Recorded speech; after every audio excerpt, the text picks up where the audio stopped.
always make sure you're taking care of yourself as well. I don't want people selling their last sock to support me. No, make sure you can pay your rent. Make sure you can buy yourself some Baja Blast. And then, if you want to, worry about little old me. Her voice is genuinely adorable. Well, thank you. I've been told that a lot. So I am a frequent player of VR chat, or at least I was until I hyper-focused on doing streaming.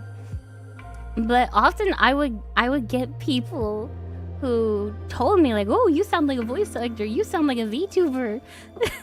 So I guess I just kind of have the voice for this profession.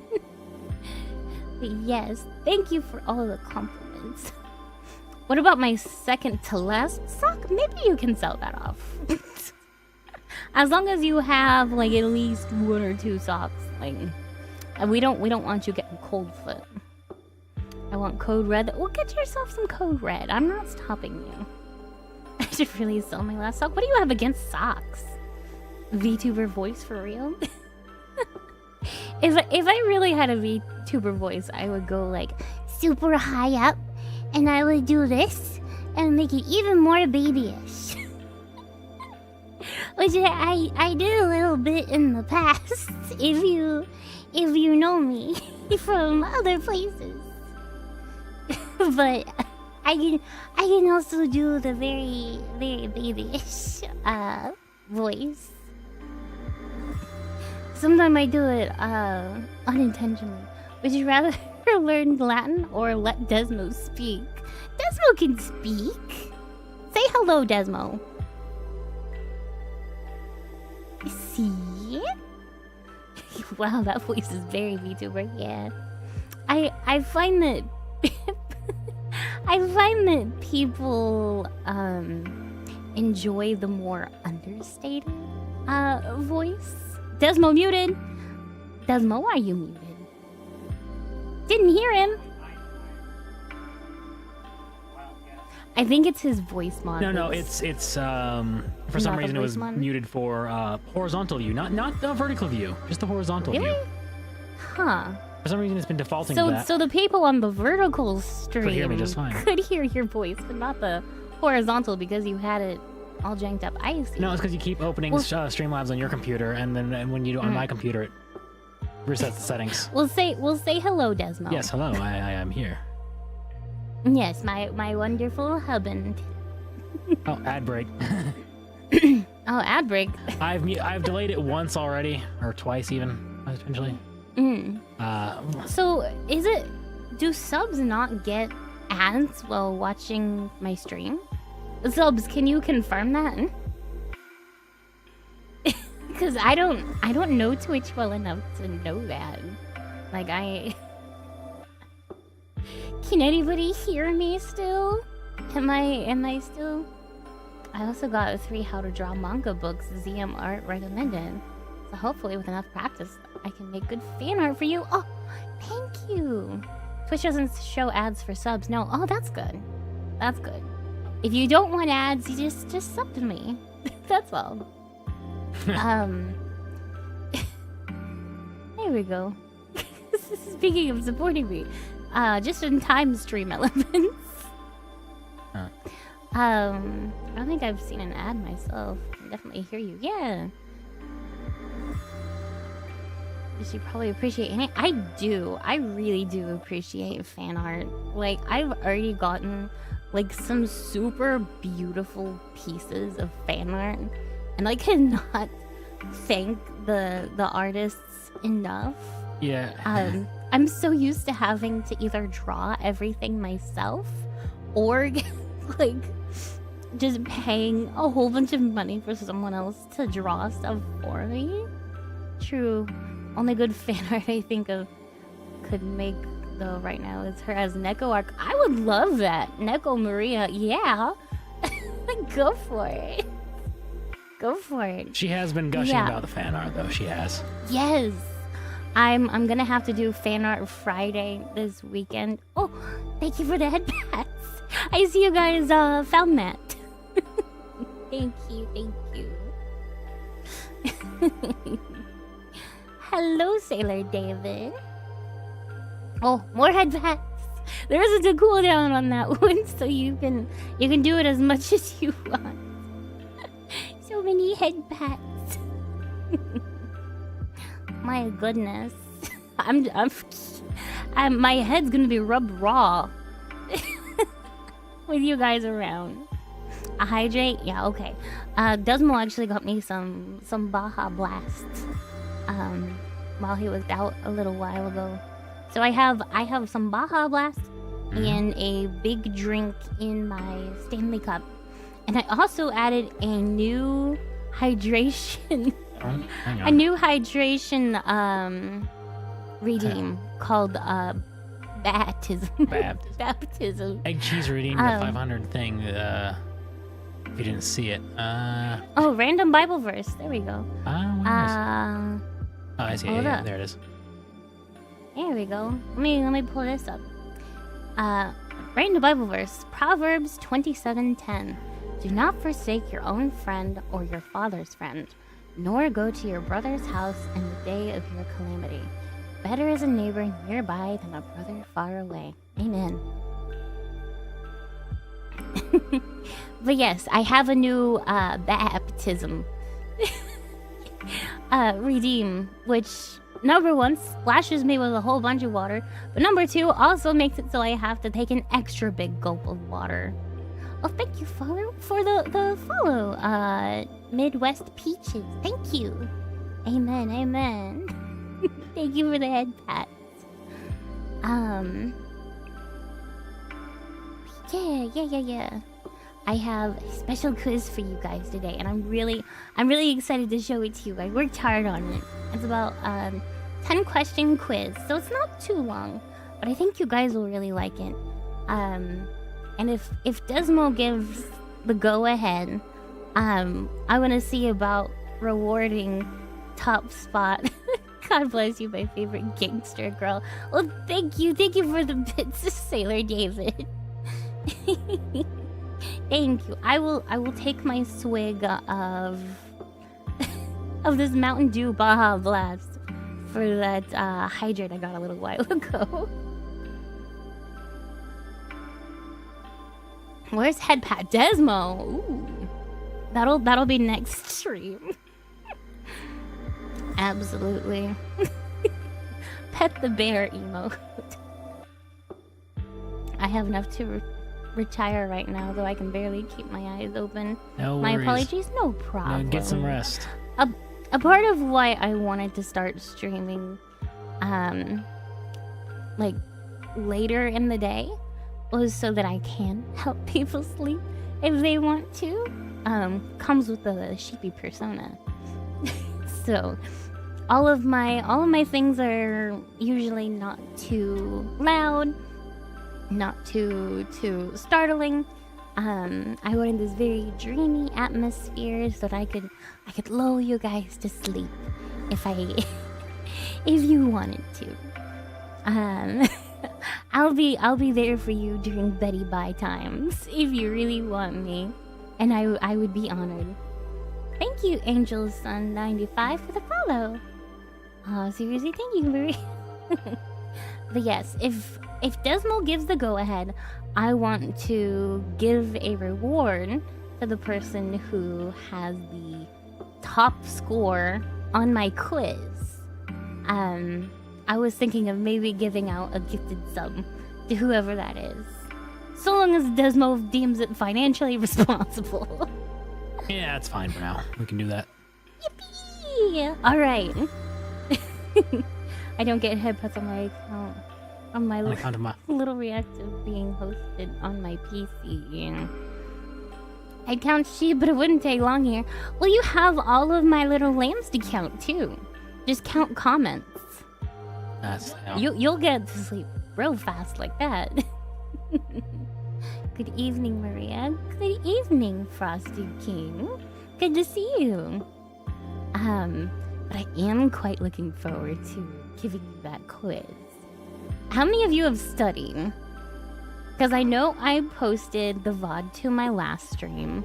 underneath the original tweet that I made, and also the Discord message that I sent out. How many of you have watched that? Study. Uh-oh. My goodness, you guys. Yeah, about We're gonna have to see how the screen capture goes in this one. Yeah, I hope that I can give you guys the Kahoot audio as well, because all the songs are bangers. There's a test of Snap. Never got to watch the first VOD. I studied once in my entire life. If I cannot get it by bawling, I was not designed to. My goodness, guys. I remember a good lot of it. I listened to it driving home. I wonder what questions are on it. I'm gonna be honest, it's not that hard of a quiz. A lot of the answers are like common sense for most of us at the very least. But the quickness that you answer the questions will give you more points. So the faster you are, the more points you get. So your goal is to not only answer the question right, but answer it faster than anyone else. I've only been studying, I've been doing so far is infrastructure and code. More faster, more better, absolutely. I was half asleep last stream. Well, that was the purpose. But I also want to give you guys some good user engagement, as the cool kids would say. Study never heard of it. Well, you're gonna heard about it now. I'm gonna learn you guys real good. I'm gonna learn you so good that you can learn more. Yeah. Honestly, I'm here for the chill Christian vibes. Well, thank you.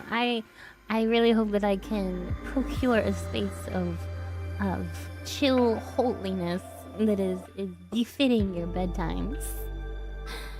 But I say we get to that quiz. What do you guys think? Do you guys want to give it a shot? Because I'm really excited to show you my handiwork.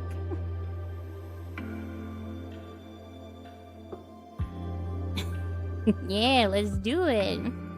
All right, Desmo, let's switch us over. All right. And let's see about getting my regular music.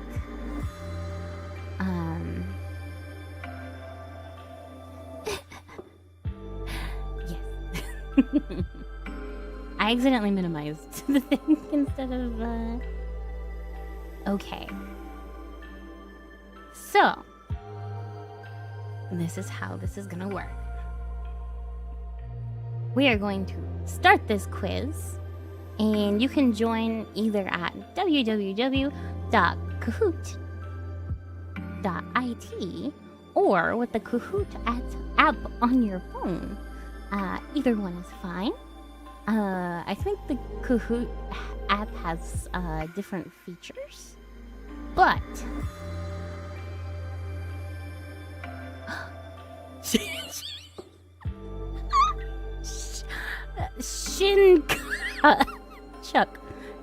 Shinchuck, Phantasm Blast.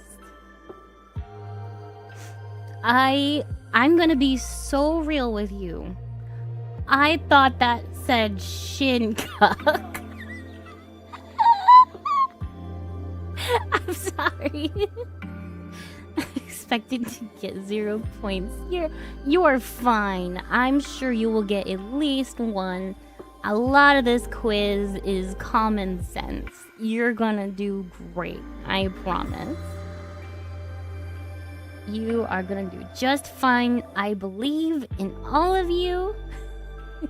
You all get your own little guy here too. And the fun thing with this, I actually got the premium version of Kahoot. So I can check in with you guys over time and I can see your progress. So I will know exactly who is lacking. And I could call you out. Crazy's Lord, Knots. Oh my goodness, thank you all for joining. So I have a limit of 100 people. We will wait for everybody to get in. Make sure you have enough time. Love to, I'm at work. Oh, that's okay. Just a reminder, the person who wins... Thank you for the thumbs up. The person who wins this gets a gifted sub to my Twitch.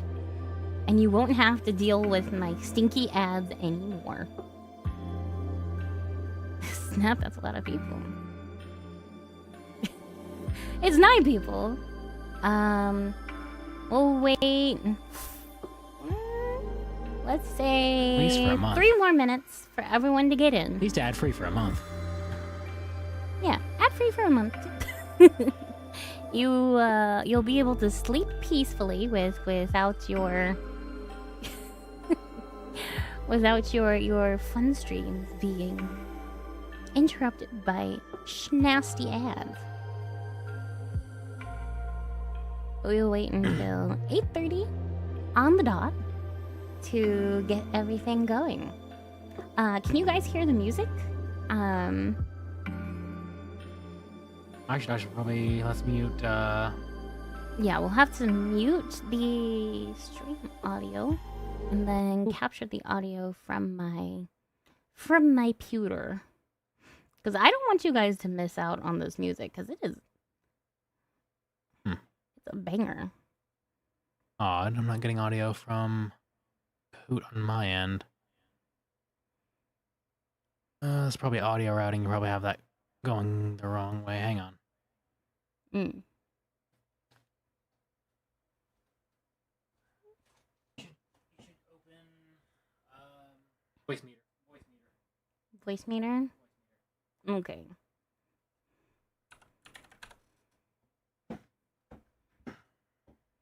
Let's open up my handy dandy application. Let me make sure you got it all right, because you have tendency to mess it. Yes, I don't want you guys to miss out on the banger that is Kahoot music.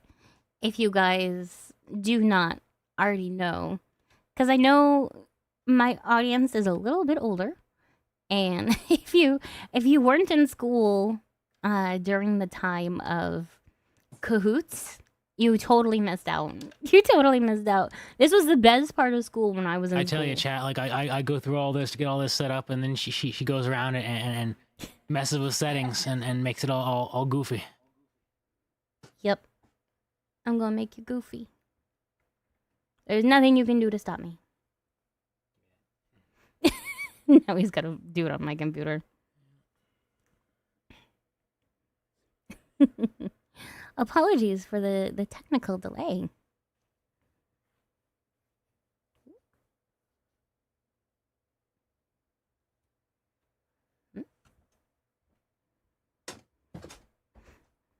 All right.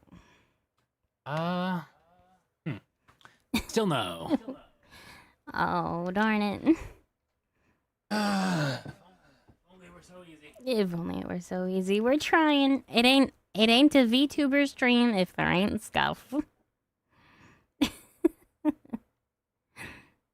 What topic? We're doing apologetics. We're reading a book called I don't have enough faith to be an atheist. A very good apologetics book. And we're at chapter 2 now. So we're going to be reviewing the introduction and also the first chapter. Oh. This is why you need to not mess with settings, my love. Yeah.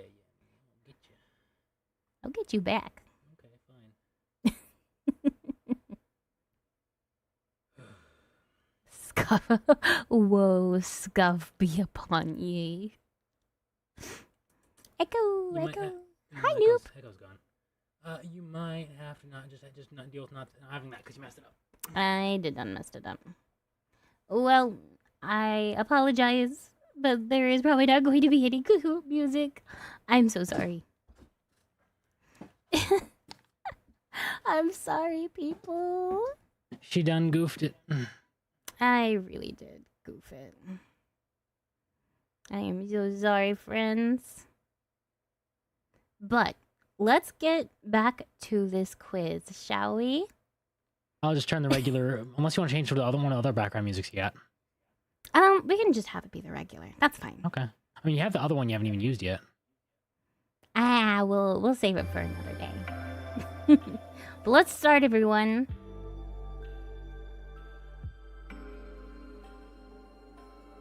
I don't have enough faith to be an atheist. Quiz number 1. What is the main belief of theism? God is all, God made all, no God at all. What do you think the answer is, chat?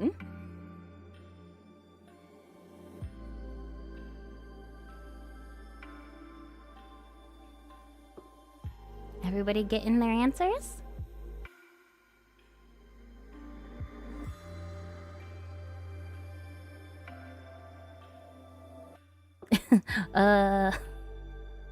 God made all. So with theism, theism is the belief that God is outside of the universe and made it. Unlike some other ones that assume that God is the universe or there is no God. On to the next question. Let's see. Cold coffee too. Congrats on being the fastest right answer. Question number 2. What is the main belief of atheism? Anyone have an idea? Everyone should have an idea on this Ooh, one. look at those answers coming in. You guys are doing great.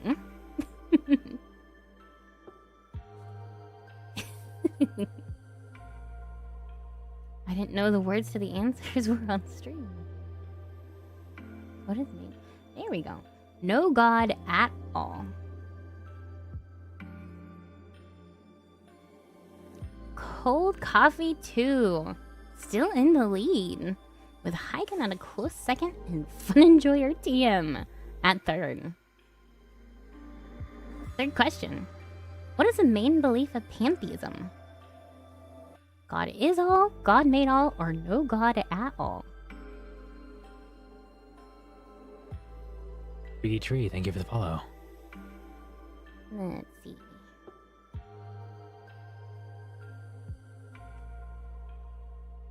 Alright, we have our settings. Oh, there we go. Show question on devices. There we go. That ought to do you guys good.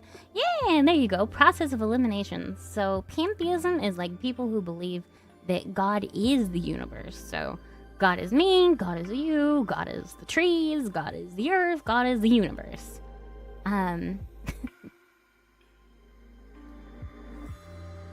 Hygen! We have an upset. Going into number 1. Congratulations. True or false? It's not possible for someone who has a bias for or against a topic to state true facts about that topic. What do you guys think? Does bias make you unable to state the facts?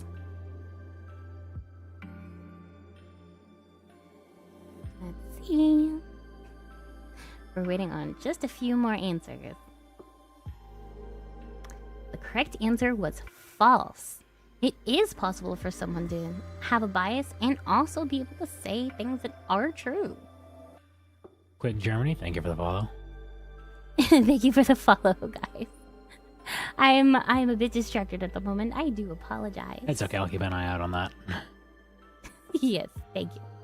Oh, thank you for the head pats. I can see that one. Cold coffee too, taking back that number 1 spot.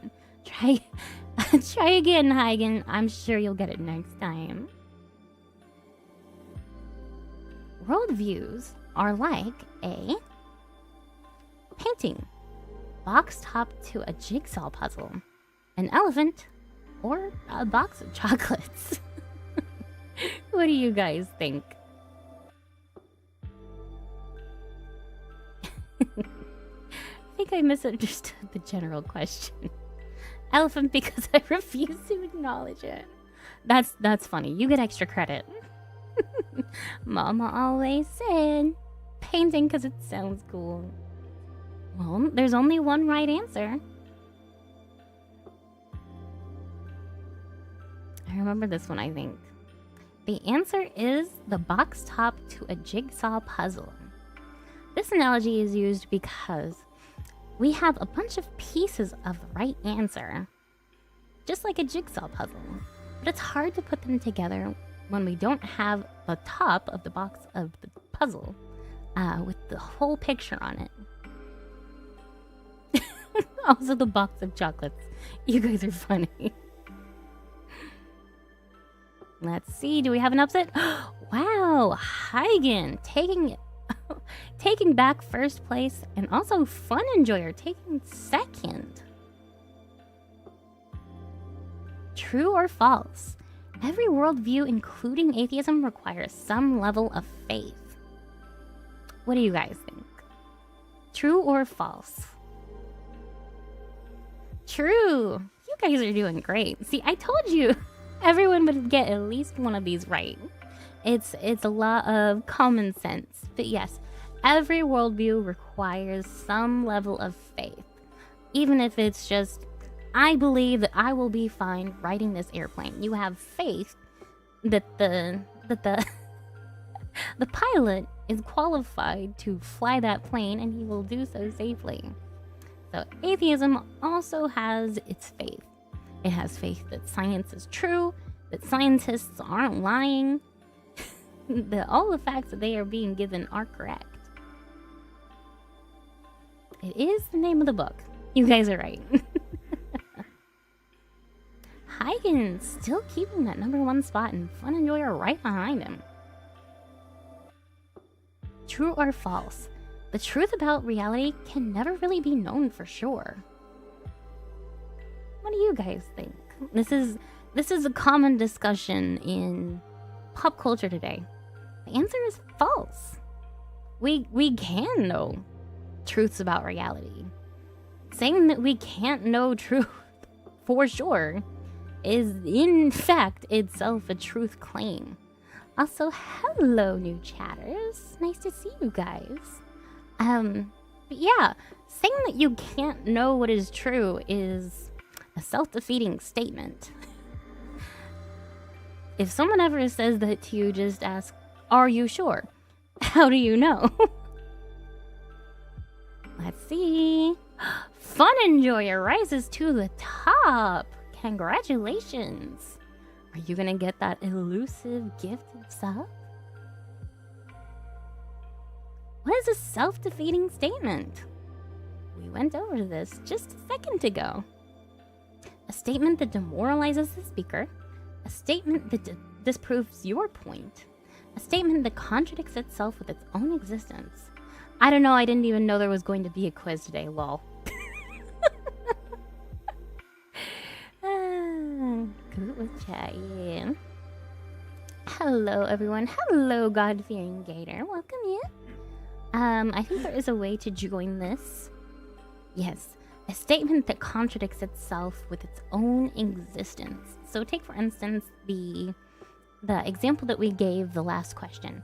So, the truth cannot be known for sure. The person saying that is certain about the truth of their statement. Therefore, they're just straight up lying with whatever they're saying. And it's like someone saying to you, I can't speak a word of English. In English. It's very self-defeating. Let's see. Fun Enjoyer is still at the top, but we have a couple of people rising up. Good job, everyone. True or false? All religious beliefs teach the same things. True or false? No. Very good, everyone. there are very much exclusive truth claims to every religion. A Christian can stay true to their faith and affirm other religious beliefs. True or false? Does it compromise your faith to say that, say, a Jew or a Muslim is right? The correct answer is false. And now for our last question, we have a poll. Did you like today's quiz? Yes, it wasn't so bad. Not really. Weed eater. Gotta throw in that last one just as a little gag for all of you who get it. How'd you like today's quiz? You did like it. Thank you, guys. Also, the 2 people who said weed eater, I get you. All right, let's see who our winner is. At 3rd place, we have Christ is Lord. 2nd place is Fun Enjoyer. And 1st place goes to Hygen. Good job, everyone. Intruder and Hackshar are close behind. But thank you guys all for playing. Ooh, we have an award. I have no idea how to do any of this. This wasn't a thing whenever I played Kahoot in school. Achievement complete.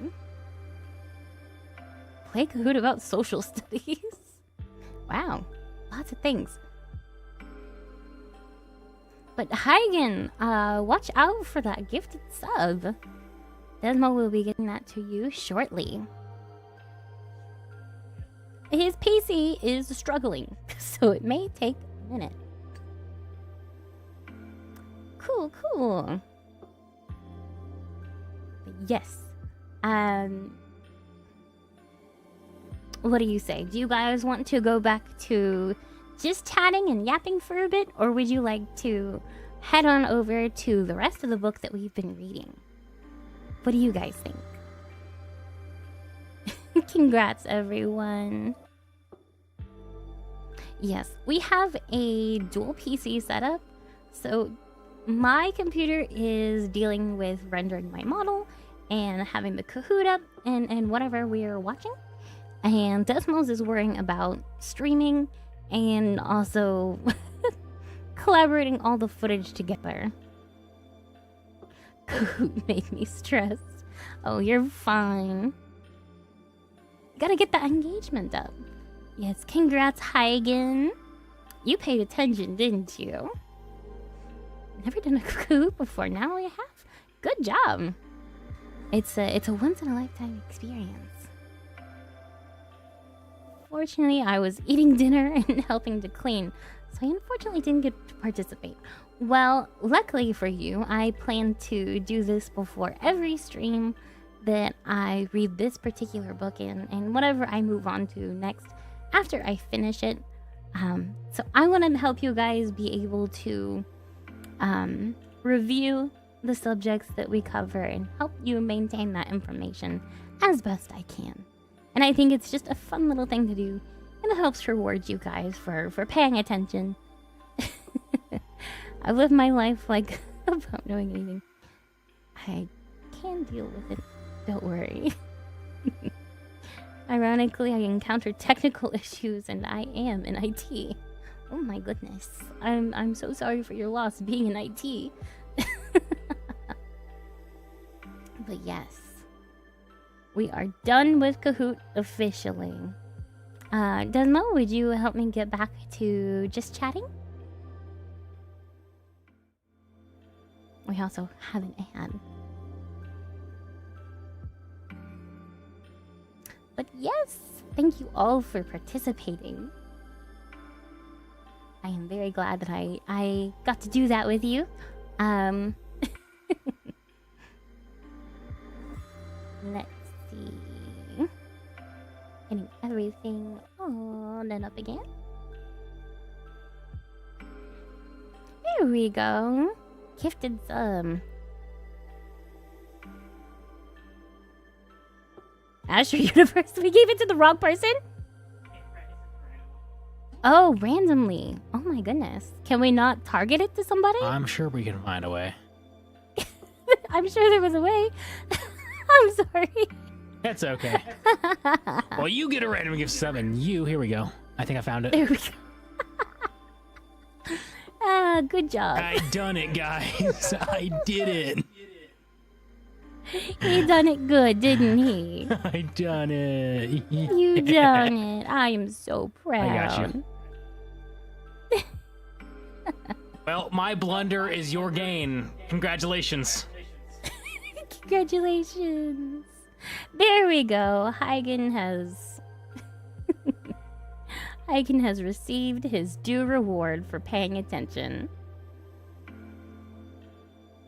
Good job, everyone. I am so proud. You guys did really good. Let me see here.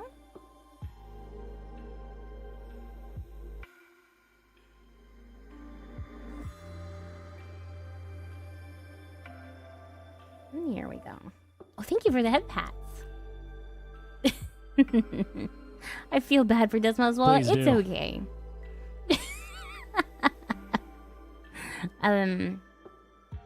Currently, neither me or Desmo are in a state to work, so we're skating on by. Redeem check-in. Redeem hydrate. I did need that hydrate. Thank you. My mouth is getting a little bit dry from all the excitement of of you guys doing so good. So I will take a little sip of my water. Yep. My health did a thing, and I do not stand and walk very good. I can stand and walk, just not for very long without the risk of passing out. That's kind of my issue. So I'm having to find a new field to retrain in. Yeah. So the thing with Desmo, he has a condition that makes it so that he can't stand for too long. Basically, all of his blood tends to pool in his feet when he stands up, and it doesn't go back to his head, which makes him very dizzy. It's called Postural orthostatic tachycardia syndrome. or POTS. Right. So it makes it really hard to do any kind of physical work, which he was trained in prior to his condition popping up. Field service and welding. Yep. Desmo was a welder once upon a time. He was pretty good at it, too. But we're gonna have to get him through some extra training, which just cost money. Time to call your husband a cripple? I have. She has, yeah. I do call him a cripple frequently. Oh, yeah, yeah. And it is funny every time. But no worries, I am also a cripple. As well as having my heart issues, I also have a soft tissue disorder. It goes hand in hand. Which, yeah, it's called Ehlers-Danlos syndrome, or EDS. And it causes all of my soft tissues to be too stretchy. Oh my goodness. Random Bible verse.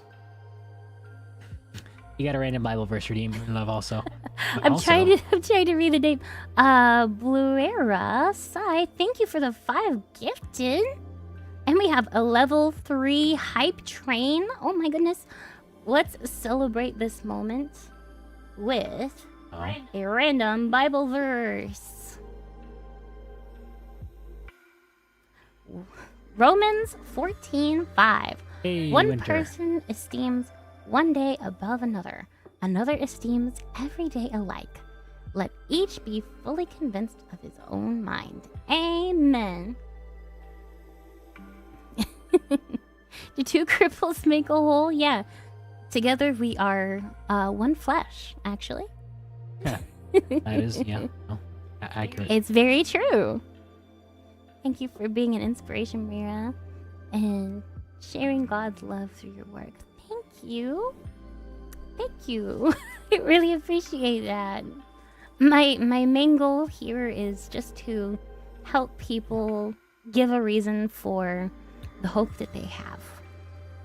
Helping them get there and being their study buddy along the way. Because I come from a background of atheism and paganism, and I am relatively new to the faith. And I I also want to study this stuff to help with my own doubts. I think people are really... Ooh. We have Gamma Del. Thank you for the 5 gifted. Thank you, guys. You guys are being so generous today. Oh my goodness. Make sure to take care of yourselves as well. I don't want anyone giving more than they can or more than they should. Wowie zowie. Oh my goodness. Thank you guys. But right. My main goal is to be the study buddy of you guys and help you help you give a reason for the hope that you have as we are instructed to.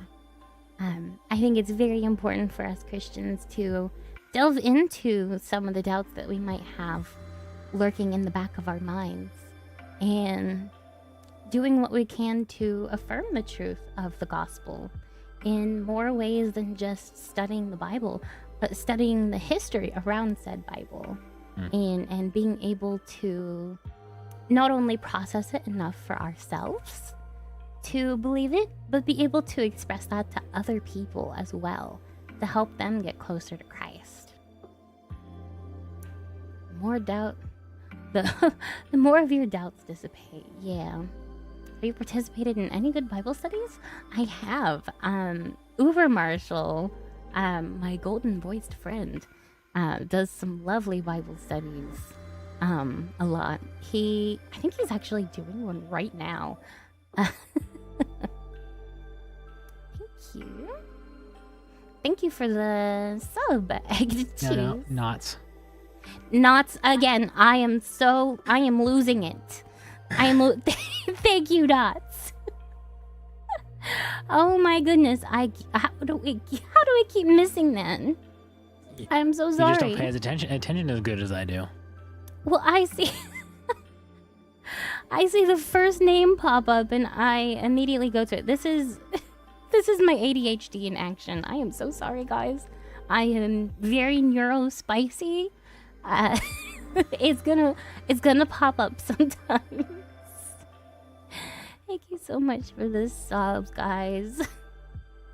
Currently reading Matthew Henry's commentary on the Bible, just so I can better apply the words of Christ to those in the world today.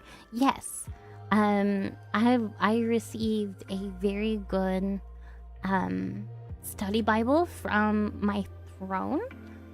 Somebody named Manny got it for me a while ago, and it is I think John MacArthur study Bible, and I've been meaning to work through it. So I'm gonna be real with you, I have procrastinated a little bit. I shouldn't, but I have. But it's really good. My favorite is the LSB study Bible, John the Goat. Yes, I've heard a lot of really great things about him. Currently reading Matthew Henry's commentary on the Bible. Yeah, I already read that. I'm losing it. Is there such thing as a good Bible study? Real question is there such thing as a bad Bible study? Well, the answer is yes, but... The answer is yes, but...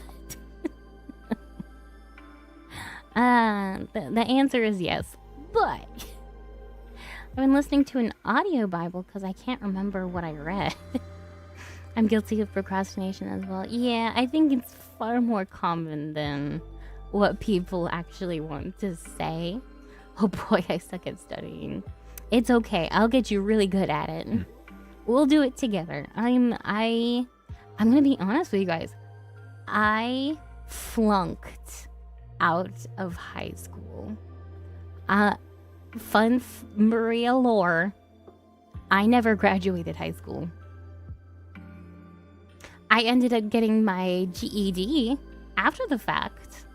I got a GED with honors, but my neurospiciness from my ADHD and my autism made me very incompatible with the average schooling experience, and I really do not do well with with the average the average education system experience. I think that we should completely gut the Department of Education and just start from scratch. Like, I could go on and on about how I don't agree with how the schools are being run and how it's an active detriment to the children in this country. A Silent Bell reference? Oh. I need to get some kind of pug emote pits myself someday. Me too. We need to trash talk school sometime, maybe. Absolutely noob. I hate the school system because it's basically the opposite of what you're supposed to do to instill a love of learning in kids. Like, you look at kids like, oh, their first day of school, and they're so excited and they're having a blast at school, and then you look at a high schooler who's a senior and you can see like the life leave their eyes. Like, everyone hates school at that point, aside from like maybe the two kids who are, you know, a different kind of autistic from me and just totally vibe with school. But for the majority of people, like, being forced to treat learning like a chore completely kills any kind of desire for education that was in you once before. Because people are naturally curious. And one thing to consider, honestly, the country's schools overall was schooling and education was doing much better before the Department of Education even became. It was doing better before it became a thing, and then after that came in, everything got worse. Yeah. Not to mention that our current school system was built ideologically in Prussia, I believe, if I am correct. I researched it once upon a time. I don't take it with a grain of salt.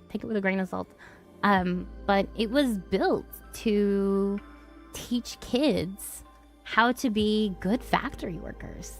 And you think about it, and it's like, yeah, you have these kids basically working a full-time job and learning to never question their authority. Agreed. Yeah, you're taught that you need to raise your hand and ask your authority figure to even go to the bathroom. Like, that is horrible. Like, you teach these kids they have no agency over their own bodies, even. Like, their own natural bodily functions need to be approved by an authority figure. Like, why did anyone think that was a good idea? I'll tell you why. It's so they can control populations. It's so that they can make people who work in a factory and never question what the government is doing around them. They just worry about, you know, getting their A grades, doing well at what the authority figures give them to do, even if it doesn't make any sense for them to be doing. Like, why are we teaching kids like some of these nonsense subjects? The children yearn for the mines. Yeah, let kids back into the mines. Straight up puked in the teacher's trash can because of that once. What a Chad move. Teacher, can I go to the bathroom? I'm feeling sick. No.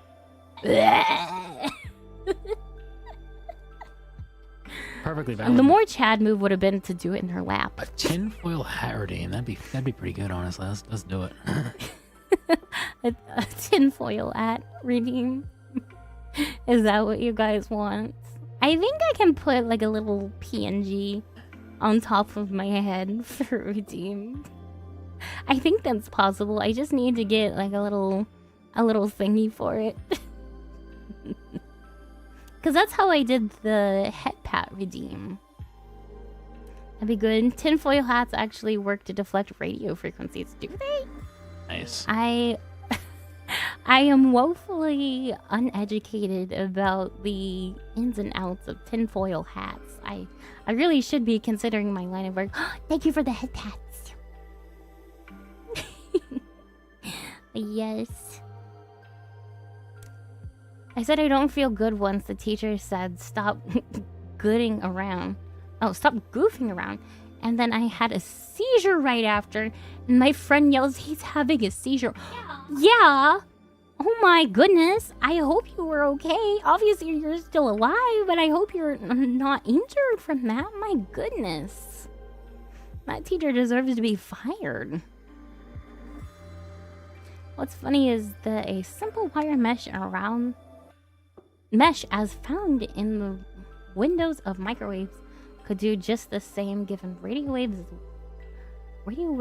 wavelength. Oh my goodness, I am not reading well today. I'm going to stutter and trip over myself bad when it comes time to start reading the book again. That is true, very true. I actually have some placeholder emotes coming in. They just need to be approved by Twitch. My emotes that you guys very very graciously helped fund are currently commissioned, and it will take about 3 weeks, I think the artist said. So hang in tight for those. I have a couple of things as placeholders in the meantime, which will probably be in by tomorrow or the day after. I don't know exactly how long it takes for Twitch to manually review those things, but it probably shouldn't be too long, right?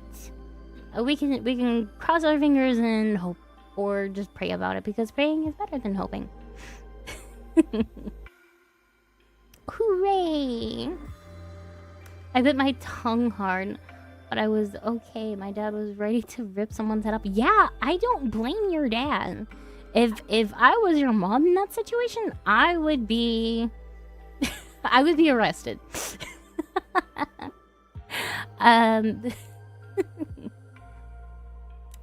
My goodness, violence would not be the answer. It would be the question, and the answer would be yes. It only takes around 24 hours. Yeah, that's good. That's good. So we should have it by tomorrow's stream. It's not a whole lot. It's a little bit hard to find things that I think are appropriate for the stream. And well, I mean, like, thematically appropriate. I knew I liked you. Thank you. Violence is pretty funny sometimes, not gonna lie. As long as no one is seriously injured. I am a fan of contact sports.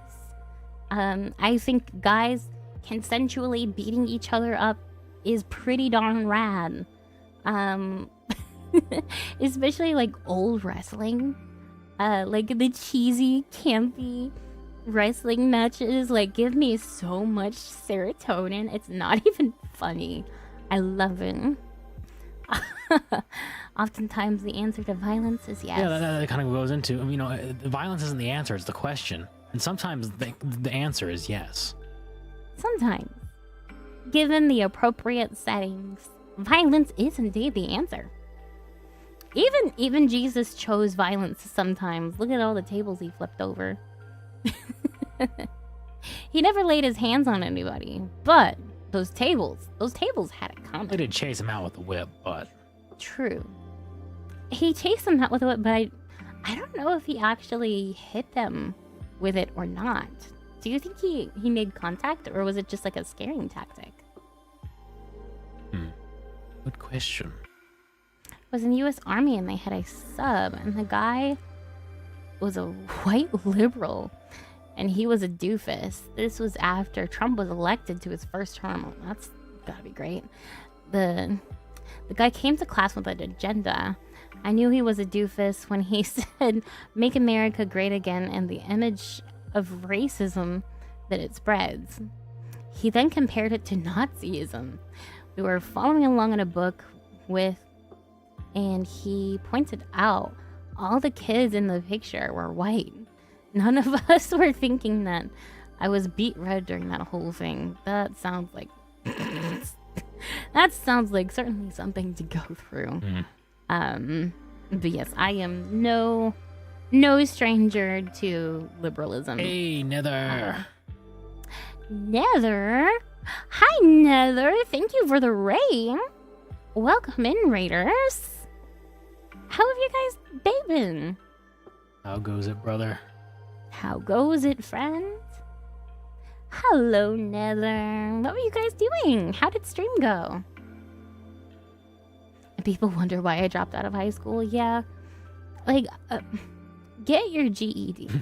Like, most places are not going to care that you don't have, like, a fully fledged high school diploma, as long as you have something that's, like, equivalent.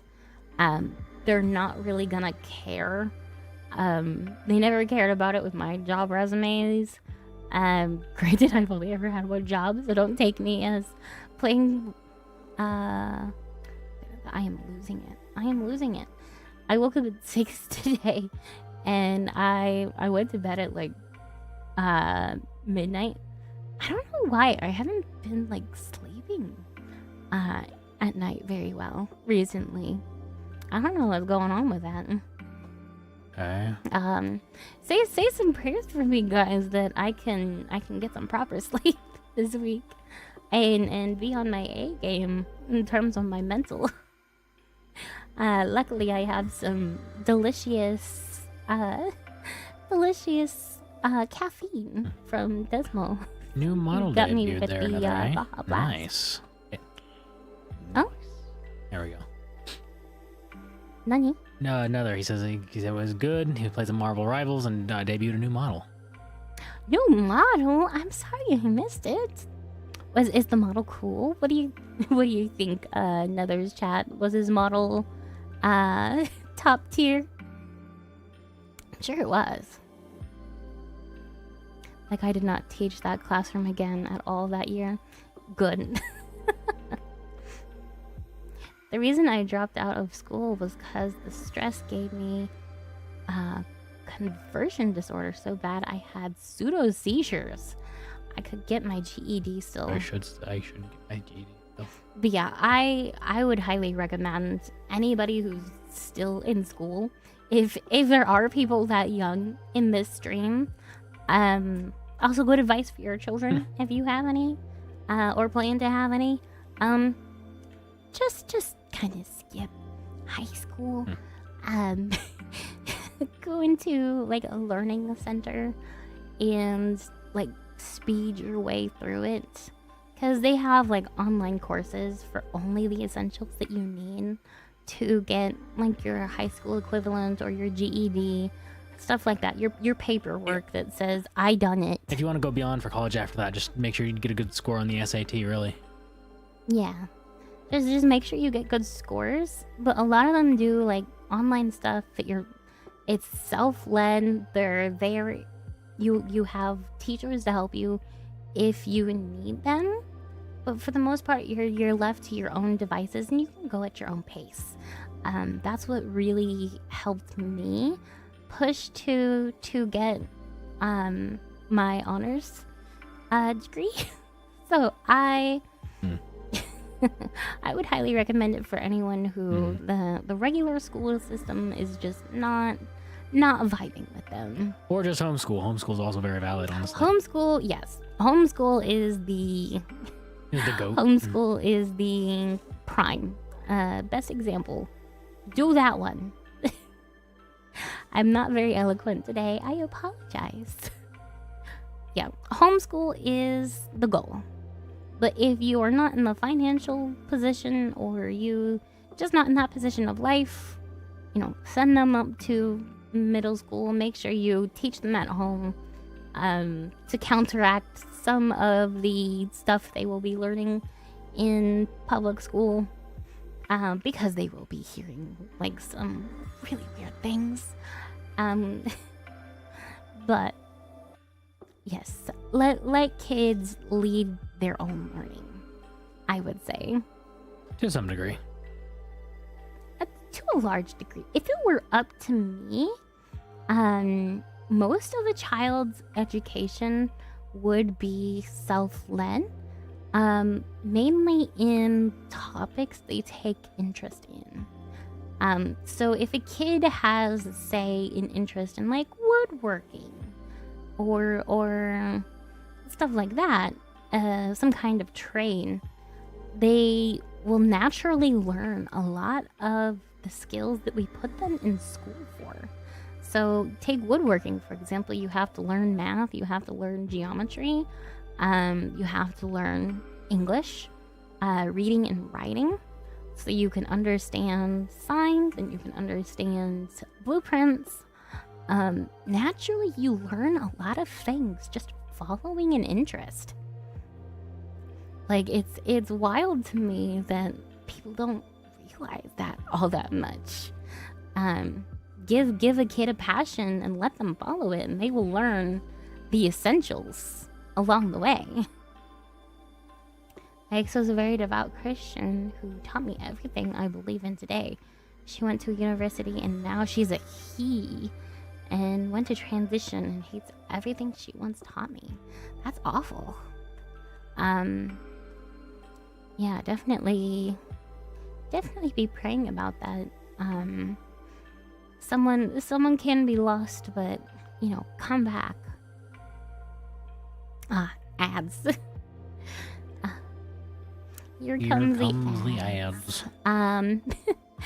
To all the subs that I am still talking to, hello, welcome. Thank you all for your support, or thank the person who gave you said sub, including the one guy we accidentally gave a sub to.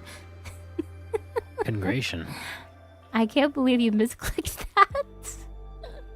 It do be like that sometimes. It really do be like that. Me and Desmo both have ADHD, so we're a little bit forgetful. Yeah, no. But yeah, transgenderism is a thing of all time. Its own beast. That's its own beast and its own social blight. It's very much become a fad. Luckily, the fad is going out of style. That's what I did. Most of my time in high school was spent in tech school. Absolutely worth it. Yep. Yeah. Part-time public school is an option. It just depends on whether or not the school program and homeschooling program you're using are compatible. It was quite generous, yes. W Desmo. I always pray for trans people, yes. A lot of people who disagree with, trans ideology become very vitriolic towards trans people. It's a very easy thing to fall into, unfortunately, but I definitely don't agree with it. Even if we, vehemently disagree with the behavior and beliefs of somebody, we still absolutely need to treat them with love and respect and be the light of the world that we are called to be. Be the lighthouse that people can see where to come to Christ. I have nothing to say against trans folks, but they need to take time to evaluate whether they truly want it or not. A friend of mine just jumped into it. Yeah, a lot of people do it because it makes them quote unquote cool for their friend groups. Speaking from someone who was in that friend group, from groups like that, A lot of the time it's basically a marginalization totem pole. So the most oppressed person has basically the most prestige. And they get to make the most decisions in the group. Because basically upsetting them is seen as a sin, almost. Like, upsetting the most marginalized person in your friend group is the worst thing that you can do as a leftist. So everything that the most marginalized person says goes. Like, it's not enough to be black and gay. You also need to be trans. Like, the more oppression you have, the more brownie points your opinions get. Also, if you are like a white person, male or female, a lot of the time you are pressured to be more marginalized than you are because you're seen as like demonized. You are definitely demonized. So it's not enough to just be, you know, an oppressed woman because feminisms. You also have to be pansexual and non-binary and, you know, otherkin. Like, you have to be all these things to make yourself more oppressed than you actually are, simply so you don't get demonized for being white. Like, it's absolute nonsense.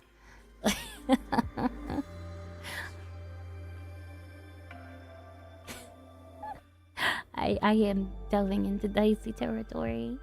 I've seen people on Twitch who have talked about it more vitriolic. I think I'm fairly okay.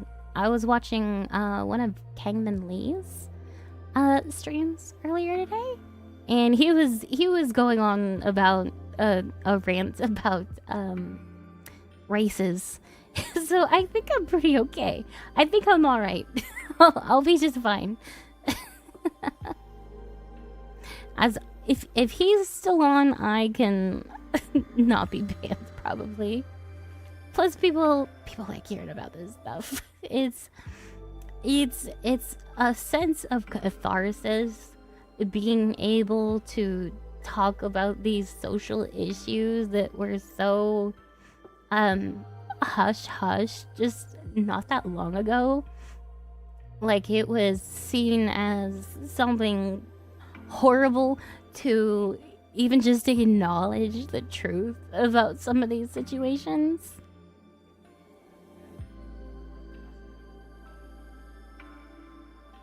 Oh, do you? Huh. I saw that stream. He lost me with the interracial take. I didn't stay that long. But let's, I mean, I am just chatting. It's, yeah, Desmo does have a point, though. Maybe we should move on. No race tier list. NASCAR goes at the top. Shortly followed by the Indy 500. I can tell by Desmo's silence his opinion is peak. Why don't you talk into your microphone, love? Also, thank you for the follow, Chambenrito. I am horrible at reading these names, especially since when they pop up on my screen, they're in cursive. I can't exactly read it that well. Horse racing is S tier. Maybe we play some Uma Musume. All on Haru Urara. Soon before I was banned from the Discord I was in, I learned everyone thought I was trans. I was a trans man because I just look feminine and young. Oh my goodness. You need to start mewing, my friends. Start mewing. You'll get there eventually. What is everyone's opinion of double-decker bus racing? Nice. Bus racing? I have never seen that before. Is that a real thing? is that an actual thing? Double-decker bus. How fast can they go? I don't feel like double-decker buses could go all that fast. Never seen it, but it sounds awesome. It does sound awesome. Where can I find this? I want to now. That sounds epic. When it comes to Desmo being quiet with his opinion, I very much kind of grew in the space of you keep your power level hidden. So, you know. Keep your power level hidden. Favorite umas are Haru Urara, Meshi Doto, Rice Shawa, and Gold Ship. I found a clip online and it was hilarious. What clip did you see? Was it the one that I posted on Twitter earlier today? Is that the one that you saw? A mutual Canyu loves Gold Oh, Ship. no. Oh, you're talking about the buses. I thought you were talking about me. Because I posted a clip of my you-ish meme on Twitter to decent reception. I got a couple of funny memes underneath the post. Matikane Fuku Kitaru, best horse. That is a long name. Vodka, Manhattan Cafe, and Hishi Amazon. I've been playing it for a while now. I tried to play it once, but I've never really been into like gacha games. It just doesn't hit my serotonin the way it does for other people, I guess. She doesn't do too much in the way of games unless it's like something she can play with a bunch of people or something really chill. Yeah. Very casual games. Unfortunately for me. Probably the only gacha game that I'm really into. Desmo equals infinite aura, absolutely. Desmo is peak aura farmer. I don't know about all that, but it's appreciated nonetheless. I, on the other hand, am enjoying a lot of Monster Hunter Wilds lately, and you know, anyone wants to join me in on that, you know, at any point, I'm down to hop into Monster Hunter Wilds and go monster hunting together. It's pretty nice. Maybe for your birthday, we'll host a Monster Hunter thing in the Discord for you. Wouldn't that be nice? How many people in my chat play Monster Hunter Wilds by chance? Because I'm sure Desmo would be more than keen to play with you guys if you wanted to. Real. So like I've been playing Monster Hunter on and off, not like seriously, just kind of casually, since Freedom Unite on the PSP. And then once World came out, I kind of really got into it for a while, and then I was like, okay, well, I'm kind of done with this for a while. And then Wilds, I was like, oh, I kind of saw that come out, I'm like, oh, I had to wait to get it. But then I got it, and I'm like, oh yeah, this is scratching that itch once again. We're diving back in. Now we're cooking. Oh yeah, it's all coming together.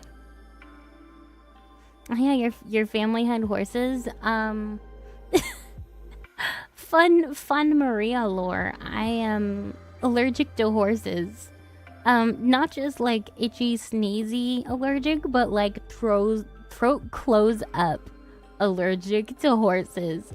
So if I ever encountered any of the Uma Musume girls, I would be dead. I would be dead. I'm stuck at trying to beat Fatty the Dragon. Oh, thank you for the head pat. Gravios, got it. Yeah, it's horrible to be allergic to horses. I love horses. Like I was a little bit of a horse girl growing up. Like I love ponies. I love horses. I thought they were so graceful. But I became like super allergic to horses sometime in my growing up. My adolescence. I became allergic to to the best best transportation method outside of cars. Like, I would love to go completely off grid, but we couldn't have horses for anything. So we'd have to have cars. And that makes me so sad. I'm pretty certain that I am also allergic to like horse derivatives. Like donkeys are probably also, you know, not for me. Maybe any like big animal like that. I would not, you know, cope with very well in terms of my bodily systems misfunctioning. It had to be a respiratory issue, but it never stopped me when I was a kid. Like, one of my aunts had horses when I was growing up, and I would go visit. And I remember like having a little bit of allergies, but not like what I had before. So one time I was on a trip to like a city around Christmas time, and I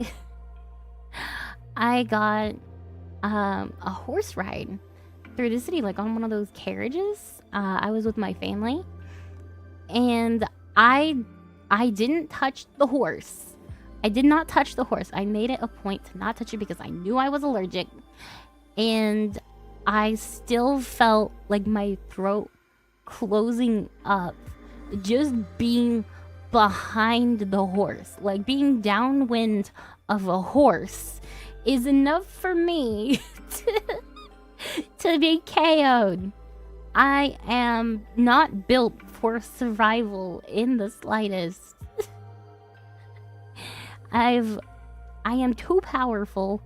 God clearly needed to nerf me in some way to keep my power level contained. So my body will explode itself because my soft tissues are far too stretchy, and I have an extra gene that makes my heart prone to tearing, and also horses kill me. They don't even need to do anything. I just need to sniff the air that they have occupied.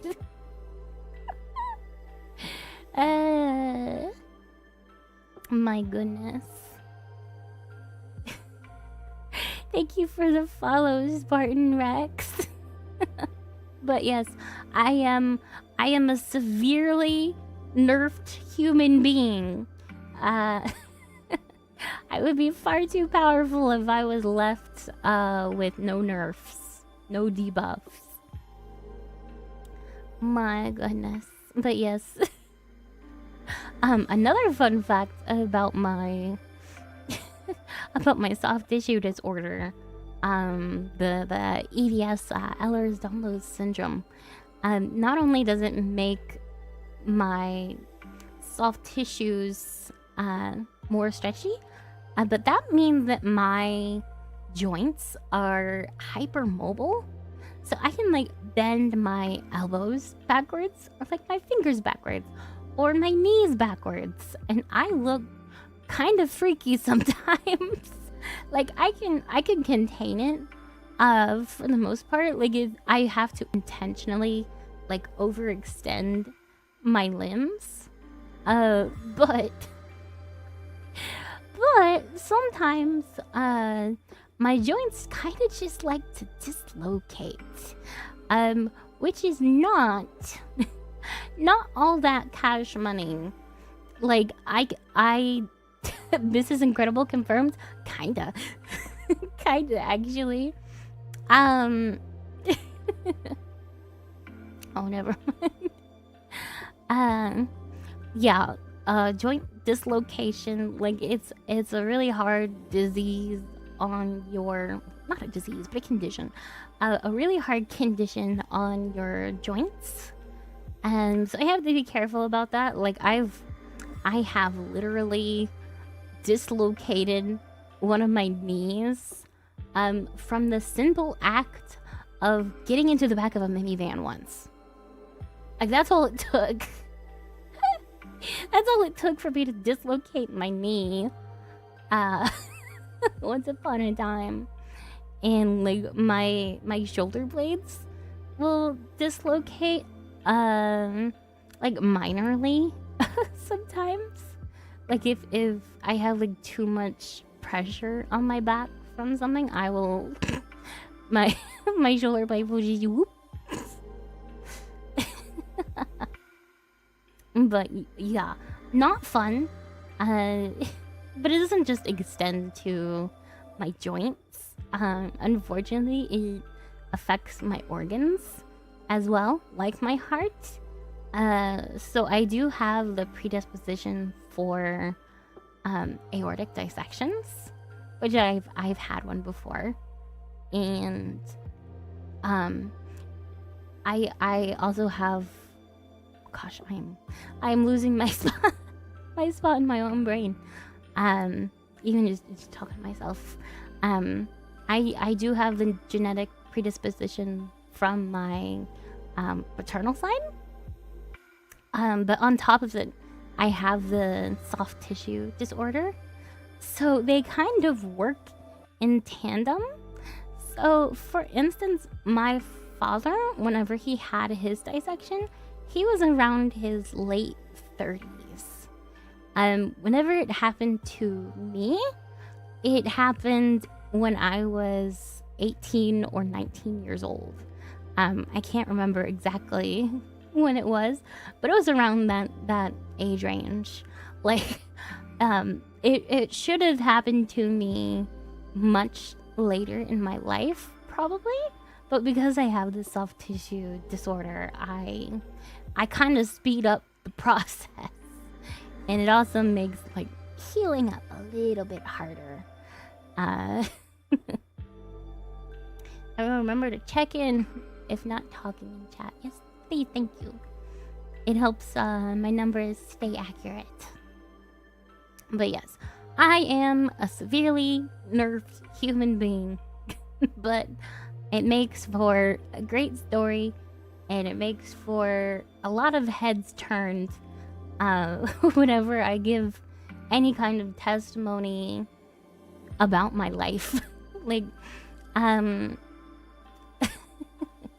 lot of people in my position would be very tempted to curse God instead of praise God for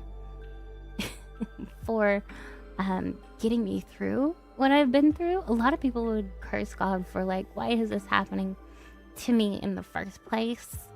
I can tell you right now, if I was not Christian, I would very much be tempted to call it quits on my life, so to say. Because if I did not believe that there was something better than the physical life that I have here, a lot of my life dreams have been compromised because of my conditions. There's a lot of things that I probably won't be able to do because of my genetic makeup. One of those things is I will at least have a very hard time having children if I want them. I would have a very, very high risk pregnancy if I ever were to get pregnant. Like, I would for sure need a C-section because my body could not handle the stresses of labor. It is possible that my heart would just rip open from all of the tension. And also, because of the soft tissue disorder affecting my organs, there's also the chance that my uterus could rupture given the expanding that we need to do to accommodate a child. So I will probably more than likely not be having children in my lifetime. God willing, I would love to, but I have been advised against it by a couple of doctors. They would really prefer if I don't, but I don't know if I'm gonna listen to them or not. But there's always adoption. Yeah, there is, but you know, it's not the same, and it's a bit harder to get your foot in the door with it. Thank you for the follow, bundle of cats. Thank you. Top tier name. Top tier name. Welcome to the flock. But yes, sometimes you just gotta live dangerously. Yeah. But if I do ever get, you know, pregnant and end up dying from it, I do hope that you all remember me fondly. True that. My old pastor had at least 3 adopted kids, I think. I haven't seen them in 7 years or so. Yeah. Adoption is wonderful, and I absolutely would adopt a kid if the opportunity fell into my lap. We're definitely not in the financial situation to take care of a kid right now anyways. We're not in the physical place to do it either. So no adopting anytime soon. I will never forget. Just like 9/11, never forget me. Ah yes, that nickname is difficult for English speakers to pronounce, but my name is Nahum. Nahum? I don't know whether I am pronouncing that or not.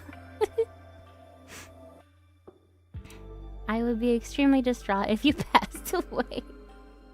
Everyone's gotta do it sometime. I'm just happy that God let me touch as many lives as I have. So long as I've been able to do God's work, I count my life as complete and very much worthwhile. My sister has 5 kids back to back almost. My goodness. What a blessing. Given the stuff you've went through, if it did happen, the Lord would likely help you out. Maybe. We have an ad in about 3 minutes. Prepare yourselves, guys. I will not forget the positivity and joy y'all have brought to my life. Oh, thank you. It really makes me so happy whenever people tell me how much the stuff that I do actually helps them. Like that just makes my heart makes me want to cry a little bit. Ads, my mortal enemy, ads. Yes, I'm so sorry. I'm sorry I got affiliate, guys. But a girl's gotta do what a girl's gotta do to pay her rent and medical bills. Last CT scan that I got, which I need yearly, so they can monitor my heart and make sure that it's not like tearing again slowly.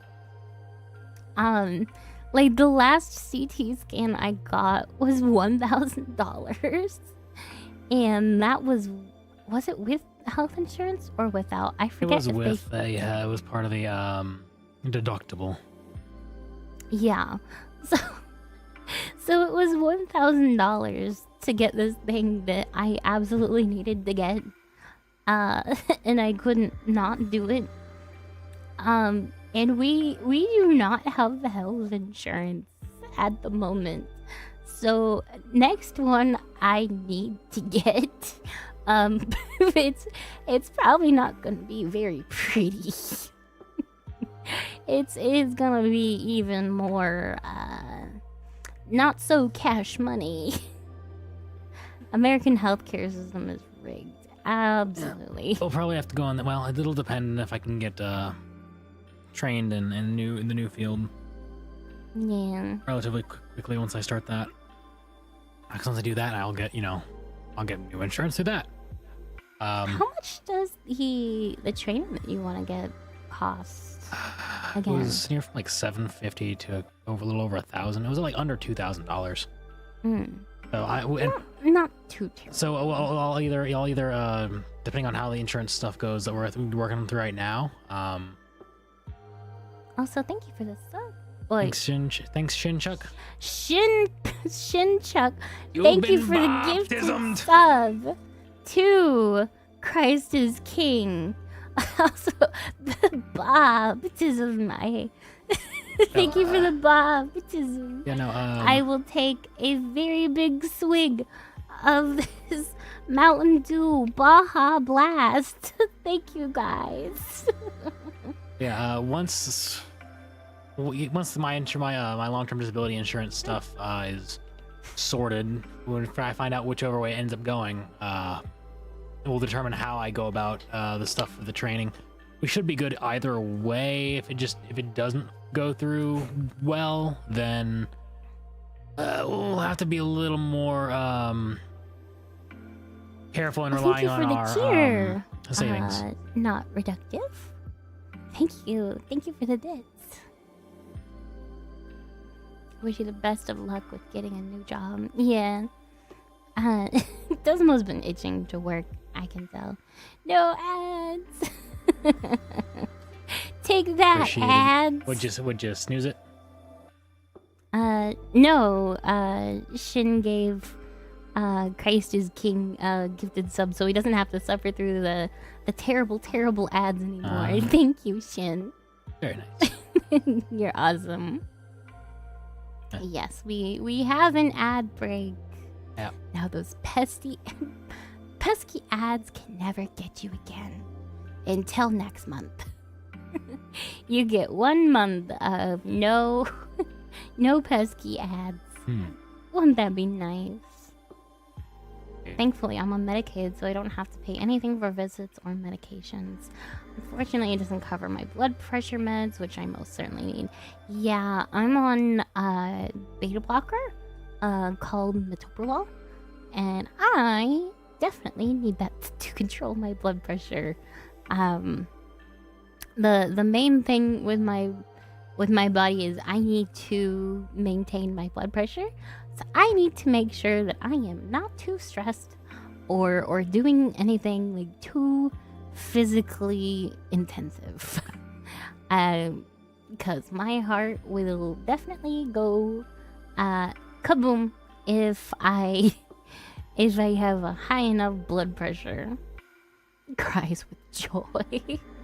Just a single tear down the cheek in pure rejoicing of not being subjected to Twitch ads. That's quite interesting. I'll tell you what though. When it comes to blood pressure medication, I'm on even more than she is. Yeah, Desmo has to take like way more stuff than I do. He is like on what, like 6 different medications to keep his stuff in check. And that's only to keep it in check. That's not to like completely cure him. 5? Yeah, 5 different medications that you need to take multiple times a day. Yeah. My ADHD could never. I would forget instantly. Oh, I do forget. I would forget every time. Like, and well, yours are a little bit more noticeable, because like you'll get dizzy and you'll feel faint. It ain't the fried foods, my man.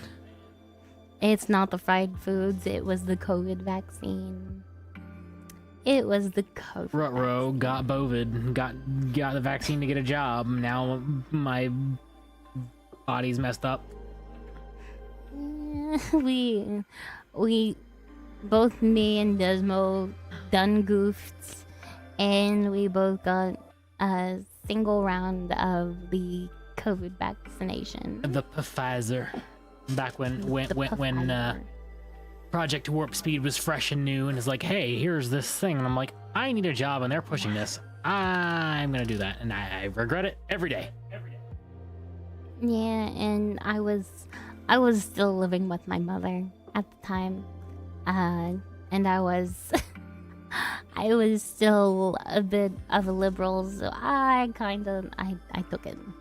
My mother was very concerned about her safety with COVID going around, so I complied so that she would be at ease with it. But I do regret it.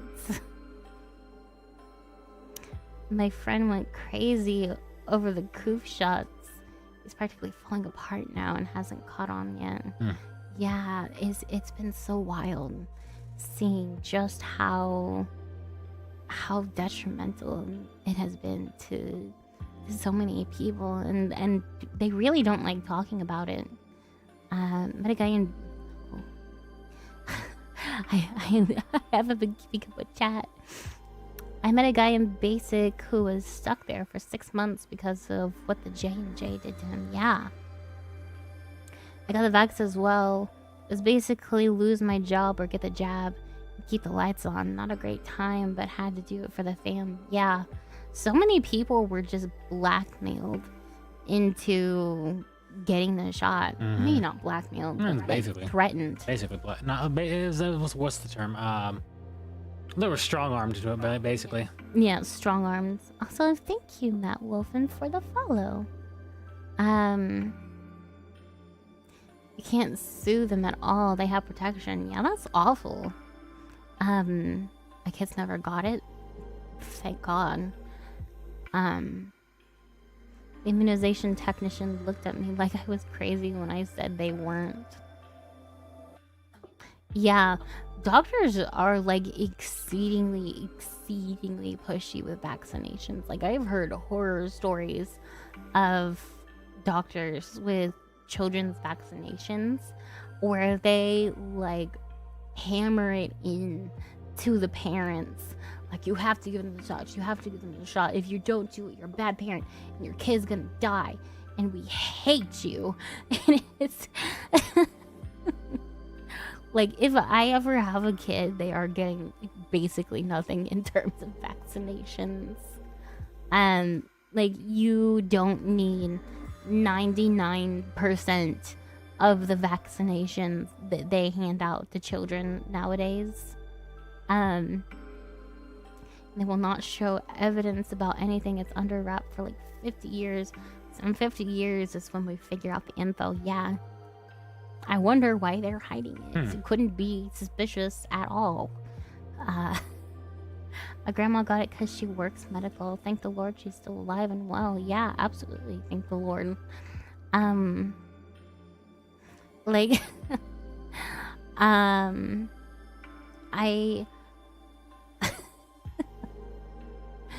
my goodness, we're getting into dangerous territory again. Twitch ban speedrun any percent.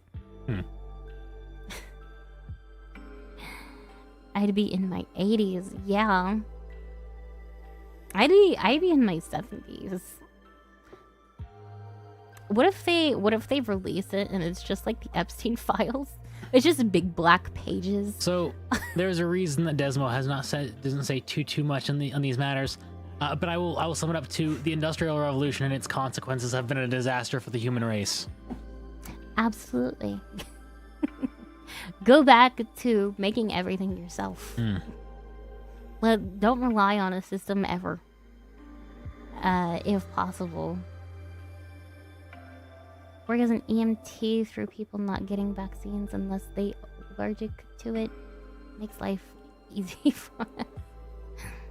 If it's any consolation, get as much sunlight as possible. No. No. I am a shut-in. Very much a shut-in. You like going out. Don't. You're memeing. You like going out. I need to go out more. My little hidey hole is just too comfy though. Besides, I burn in the sun really easy. I am super pasty white.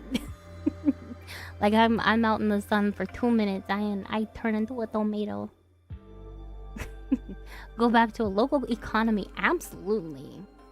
Absolutely. Like, unless it's like some super foreign stuff that you can't get within 100 miles of where you live, like, get everything yourself. Like, it's far better for you, like, even in terms of like food. Like, get a chicken coop, get some chickens, grow a little garden. Like, all these little things that you can just get yourself. Not only that, it's cheaper. It's cheaper to do it that way. When Desmo speaks, everyone must listen. He is the authority on this stream, not me. It's not even me running this whole shebang. It's Desmo. He is the mastermind behind it all. About all that. Memes aside, I mean, sure, there are some good things that have come out of such things of the Industrial Revolution and all that. There's some good that has come of it. The issue more lies that the overly greedy and ambitious tend to do things in ways that lower the quality of life of everyone else just so they can gain a buck. And there should really be a balance in all things when it comes to such. And well, we don't get a lot of that. We don't. Capitalism is not the problem. Crony capitalism is the problem. Letting people treat companies as people, like letting these gigantic monopolies happen. Public trading companies. Yeah, publicly traded companies. One of the more detrimental things to society, because whenever your major companies that source everybody's food and things for people's welfare, like their daily lives, things they ingest and wear and use daily, when those companies who produce those things like value making their stockholders a buck over your health, like they will toe the line as close as they can possibly get, so that you don't complain about your health, but they make it as crappy as possible. Yeah, like I said, they toe the very line. Yeah, like I said, memes aside, technology good, human development good. It's just that when these things that are supposed to make our lives easier end up just being used to make things cheap, make things cheaper for those that can, so they can raise their stock prices, basically. Yeah. Like we completely lost the plot on stocks. Yeah, corpos. Like once upon a time, it was a matter of, making a good product that would last and that people actually want to buy. Amen. And now it's making slop for the common denominator of people and making it just quality enough so that they don't complain about it too much to incite a riot at headquarters. Like even then they still like go over the line every now and then, and people kind of they get outraged and then they forget. Like society just forgets that some of these companies are outright killing us. Like they've actually killed people. It's horrible. Capitalism isn't the problem. Like these heartless corporations that care about making their stockholders' gambles work out in their favor. And stock really should be a gamble. It's they're trying to make these things such a surefire thing, and like, hey, this really it's gambling. This required what's the word I'm looking for? They're not liable to their customers, they're liable to their stockholders. And it's like, you know, if you're gonna do stock stuff, you should realize it's a gamble whether something goes up or down. You shouldn't be like, it's That'll get Desmo's goat. Yep. But like it's another thing as well. Fiduciary duty, thank you, Mr. U. These companies will also not accept a plateau in profits. It always has to be, you know, up next quarter. We have to keep getting more money and more money, and they are never happy with having like a regular infinity growth amount. Forever is not sustainable. Yeah, it was never going to be sustainable. But the publicly traded stocks incentivize that. So we're all anarchist capitalists then, yet correct? Yeah. Probably. It's nice in theory, but when you get down to it, people's greed will get the best of them in that scenario as well. Yeah. And sure, you know, you could say, oh well, just don't buy from that, but most people don't know better. You have to account for people... human nature and our awfulness. That's why God gave us guns. Real. That's why we got the right to pew-pews. Remember to check in, lurking lambs. Back from ads and chores. What did I miss? We're talking about big corporations and why they're bad. We've been talking a good chunk about politics. Yeah, I added the tag, I believe, so it should be good, but... We did add the tag, didn't we?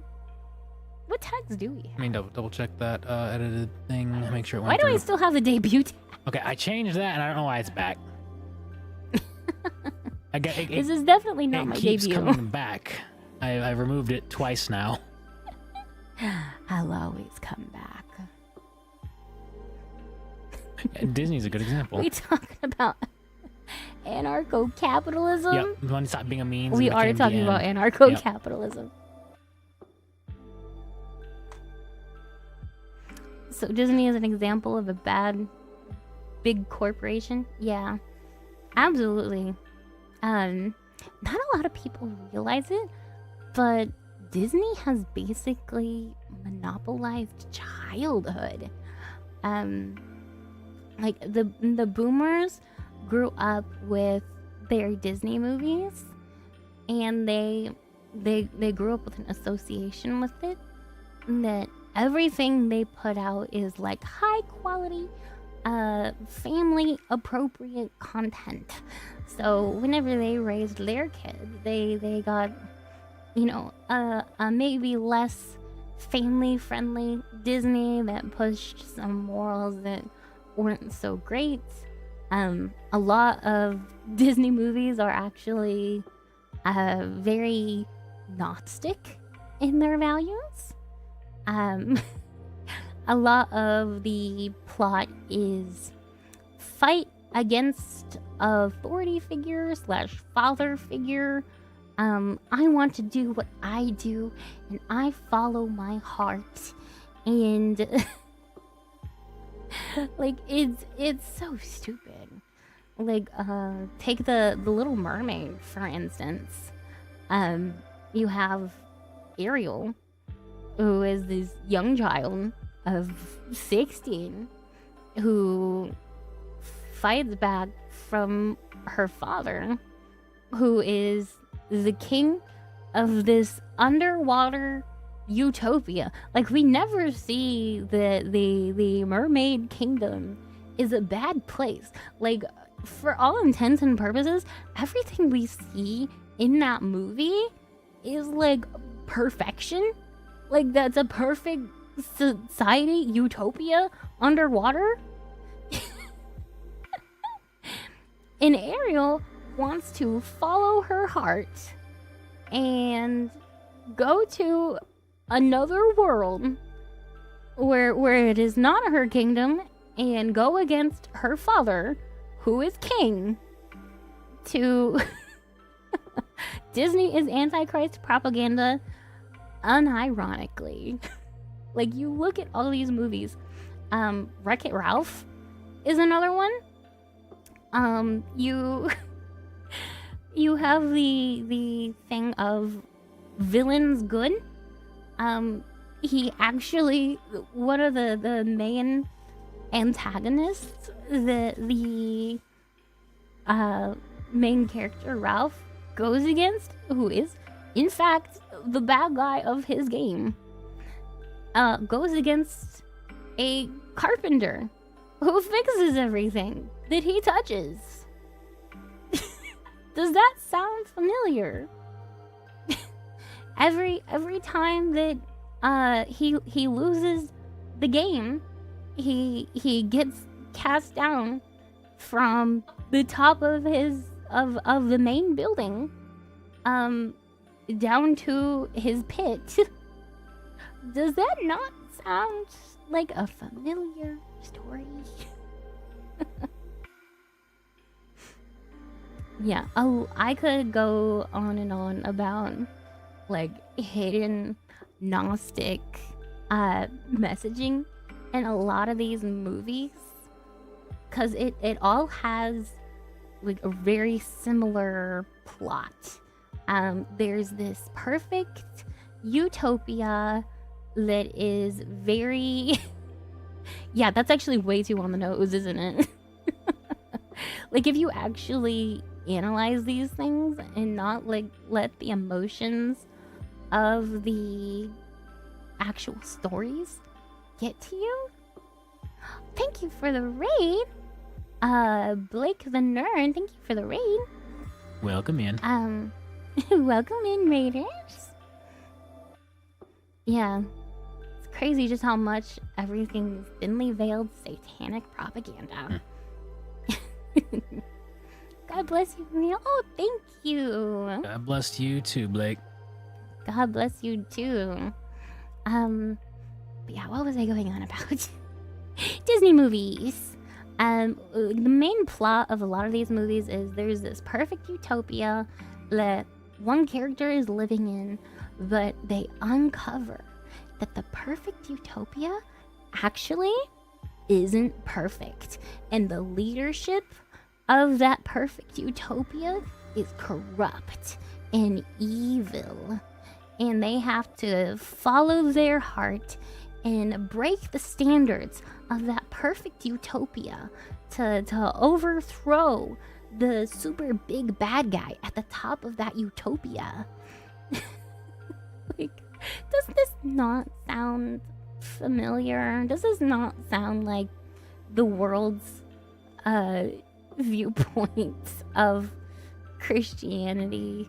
Like, if you had to make there was a really good video on that, honestly. As Satan, if you had to make a movie as Satan to trick kids into thinking God is lame and that rules are bad and the guardrails that society puts up for morality are stupid, and a thing with corruption instead of like love and care for people. Have I ever played a JRPG? Does Pokemon count? Counterpoint, Lion King is my favorite movie. It's okay to like Disney movies, but just be careful about some of the morals that they can instill subconsciously. Yeah.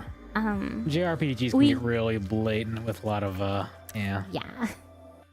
Yeah, a lot of Japanese media can be very blatant on religious being against organized religion in general. Yeah. Japan has a thing against organized religion. I would not make a very good. Oh my goodness, nuts! Thank you for the 5 gifted subs again. Thank you, thank you, thank you. My goodness. But I I completely lost my train of thought. Hero, I also thank you. apologize. There definitely isn't any church bad in Xenoblade. Actually, that was part of There Knots. absolutely is. I've never Knots. played Xenoblade. I'm really not that much of a gamer. Like I love my Pokemons and Neo. my Zeldas. Neo? He's here. Neo, are you here? Are you lurking? Doesn't he have some nice things though? Like a man and a woman loving each other after finding each other, then living happily afterwards. They needed God, obviously, but you know, like some of the more classic Disney movies, like Snow White or Sleeping Beauty or Cinderella, were pretty okay. Back when Walt was alive. Back when Walt was alive and not frozen under Disney World. Yeah. There's a paradoxical relationship between Japanese culture and the introduction of Christianity in the country. Yeah. It's true. Fun fact that I very much don't believe was a coincidence is that Hiroshima and Nagasaki were big headquarters for Christian movements in Japan. There were a lot of churches there and a lot of Christians there. So it was probably not a coincidence that those were the cities that were targeted. Yeah, they were Catholic-centric. In World War II. Yeah, that's true. They were Catholic-centric areas. Yeah. Yeah, wild. There are no coincidences in life. Everything is a part of God's plan. I think I remember thank you for the head pats. The actor for Jesus in The Chosen, he did a lovely interview where he talked on the I could talk all day about World War II conspiracy. Oh, real. Yeah, real. But then we could be getting into very dangerous territory on Twitch. Yeah, we'll dive past that. Not We'll not a go live right stream. past Not that a live one. stream topic. That's a Twitter talk. That's Twitter. that's Twitter talk. That's Twitter talk. We can talk about World War II on Twitter, not so much Twitch.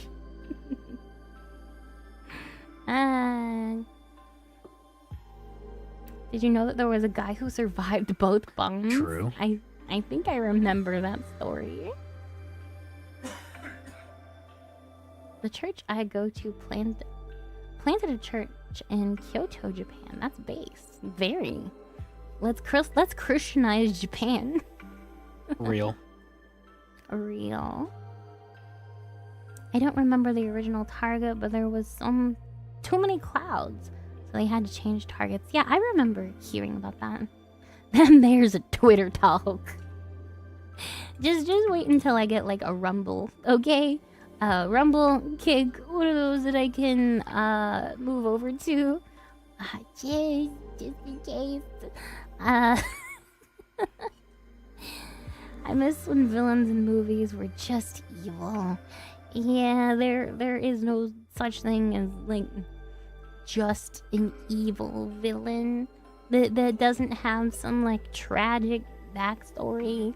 Like I miss when we just had pure evil for the sake of evil that we could fight against. That's why I love Freerin. We actually didn't watch the new Freerin episode. Didn't that come out like 2 days ago? Oh, we need to watch that. We do need to watch that. I'm so excited for that. I can't believe I missed it. I got so caught up in in hanging out with you guys that I completely forgot about one of the things I love. That's how awesome you guys are.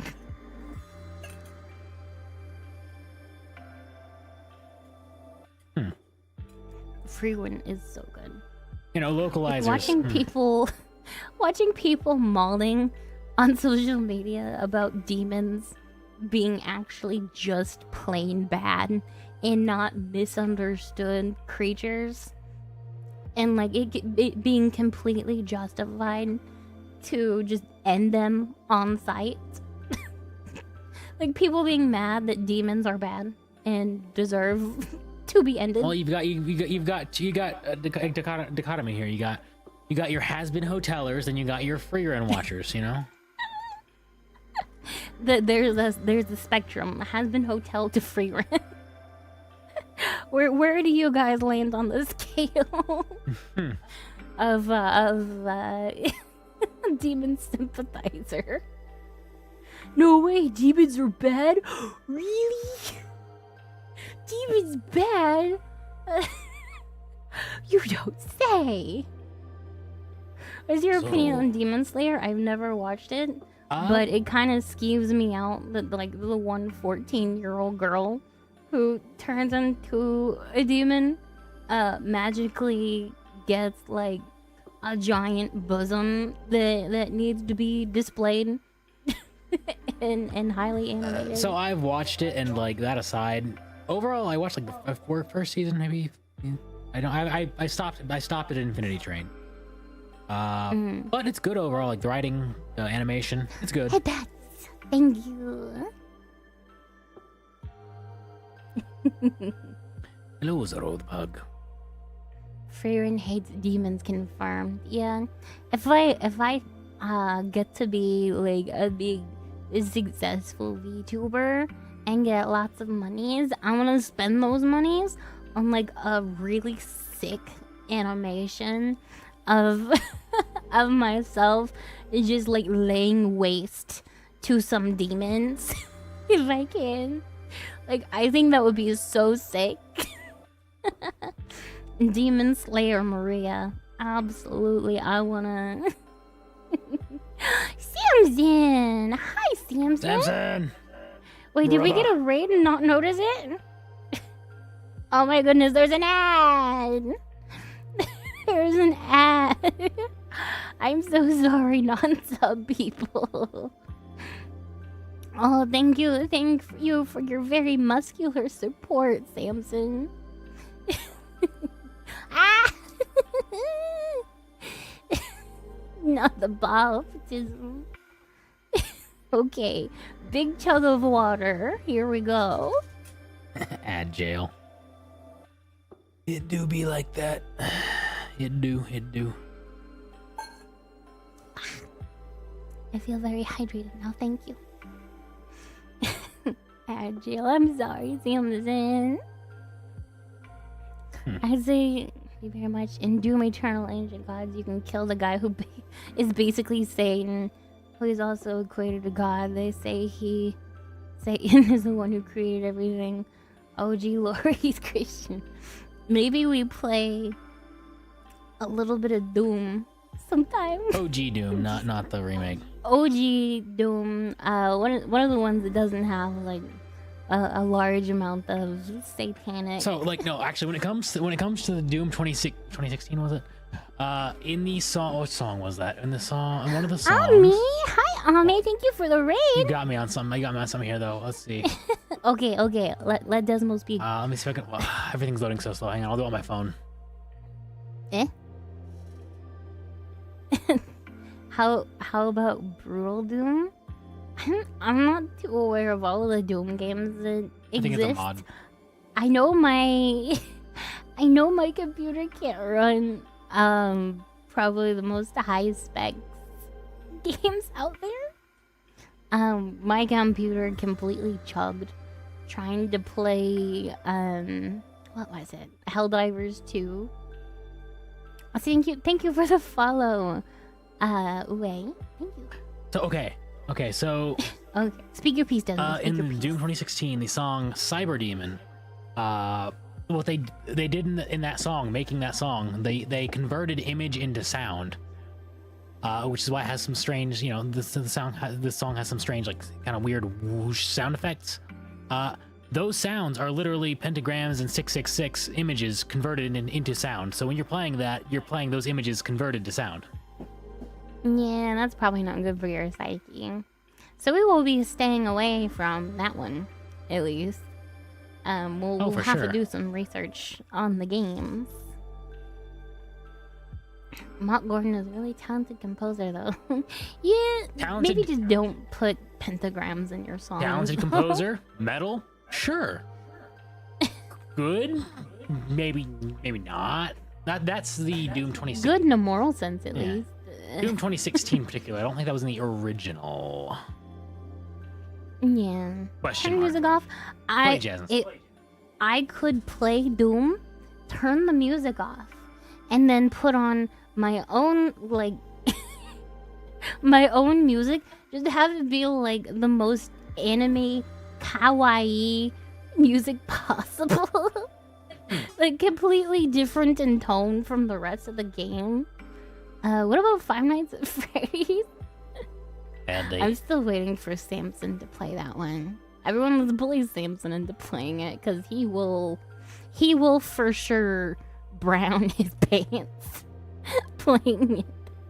I'm a little bit less of a baby about horror games, but I would love to see Samson play it. Especially since he has a VR headset. We could bully him into playing the VR Five Nights at Freddy's game. Like that would go so hard as a stream. Absolutely. To put on Christian metal while you play Doom, that could also work. I think it would be more funny. I'm a huge baby horror game big skilly. Oh, you afraid of a little pixel? You afraid of some pixels? Being Samson? nice to my brother there. It's okay. I will have to answer to him tomorrow. We are doing a collab tomorrow with the Samson VT, one of my besties of all time. A very lovely brother in Christ who we should be giving a shout out to. You are right. You're slacking. Listen. You've been too busy talking about Doom to do your Let's see modelly if duty. your bot's working now. I think it should be. I don't think it is. No? No. Well, do it the manual way. I thought you said you fixed that now. I fixed all of my other things. All the other commands. But not At least the ones that I had on stream but element. not the shout out command. There we go. Shout out Samson VT. Go follow him. To be honest with you, I am not a huge watcher of VTubers or streamers in general. And Samson is basically my Oshi. Of all the people that I have watched on Twitch, I find him to be the most entertaining. He is so funny. And he's a very charismatic guy, and I am so looking forward to collabing with him. You're my hero. No, you, fishy. Get out of here. But yes, go follow Samson. Give him a follow. Give him all your money. Give him all of the gifted subs and pay his fishy fund so that he can live. Spoil the man. And bully him into browning his pants looking at a bear on a screen.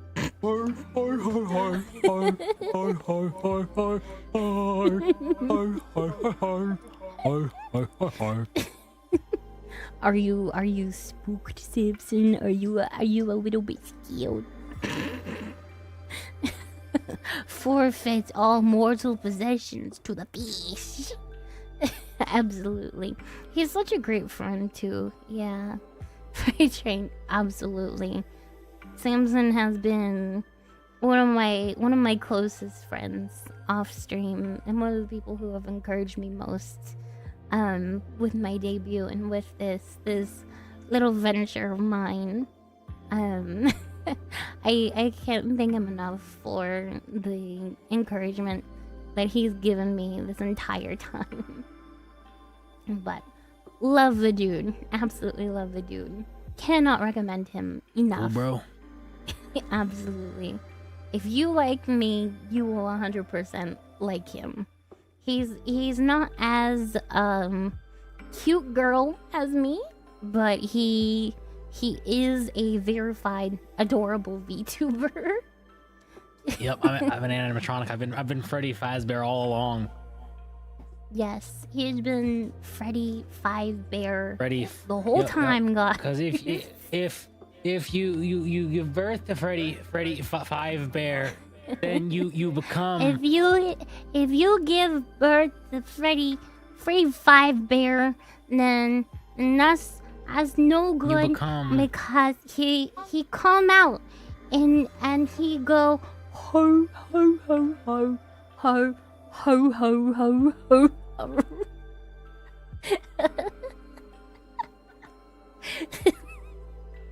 Is this what my streaming career has become? I sure hope none of you clip any of this. I already have my best performing clip being age doesn't matter. That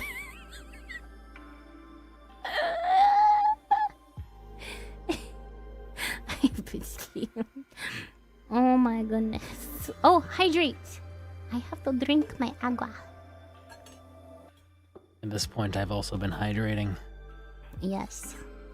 We are very well hydrated people at the moment. Thank you. My goodness. We've already been going for 2.5 hours almost. I do need to get to the reading at some point. Yeah. Yeah. we got to read at some point for sure. At some point, but I've been having so much fun just talking with you guys. My voice is finally like getting used to just yapping for such long stretches. What book? We're reading a very good apologetics book called I Don't Have Enough Faith to Be an Atheist. And I have been, well, wait, you were one of the top people. How did you, on the quiz, how did you not know what book we were reading? To be fair, it was a lot of common sense, but I told you guys didn't really. he was joking. Okay. I'm autistic. My funny sensors are a bit skewed. Tell Frey he's cute. You can't deny it if we all say it. His soda's pretty cute at least. I've seen his emotes.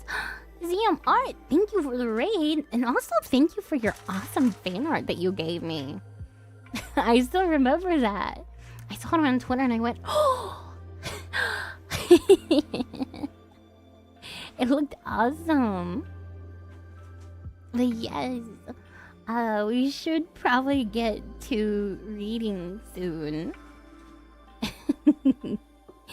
Yeah, good to see you, ZM. Rain. I have to come up with a rain message for my channel. I haven't figured one out. I Ooh, unboxing. I don't know if you guys have any suggestions. I don't know if I'm that good at coming up with stuff like that. Unboxing a trial run for some new stream tech. Very nice. Ooh, what was the stream tech? Wow, the church was full. What are we reading? We're gonna be reading I Don't Have Enough Faith to Be an Atheist. Book about apologetics and why Christianity is true. Very, very pog, very awesome. The shepherd leads the pack, something like that. Something like that. Oh my goodness, unboxed. Oh, Cooler Master has a new Stream Deck equivalent. Modular and has faders. Nice. Ooh, very nice. My case actually is an older Cooler Master case, so I can appreciate Cooler Master's stuff. Their product's pretty decent. Incoming ball raid. Bautism raid. Maybe. I really won't be able to give you guys merchandise it's just like one of those hats. Except it says, please be patient, I have bautism. That's one of my dreams as a VTuber. Get that as merchandise. I don't know exactly where to make something like that, but I really want it for you guys. How many of you would buy that and wear it? Bautist Stampede. Bautist Stampede? That's a good one. That's a good one.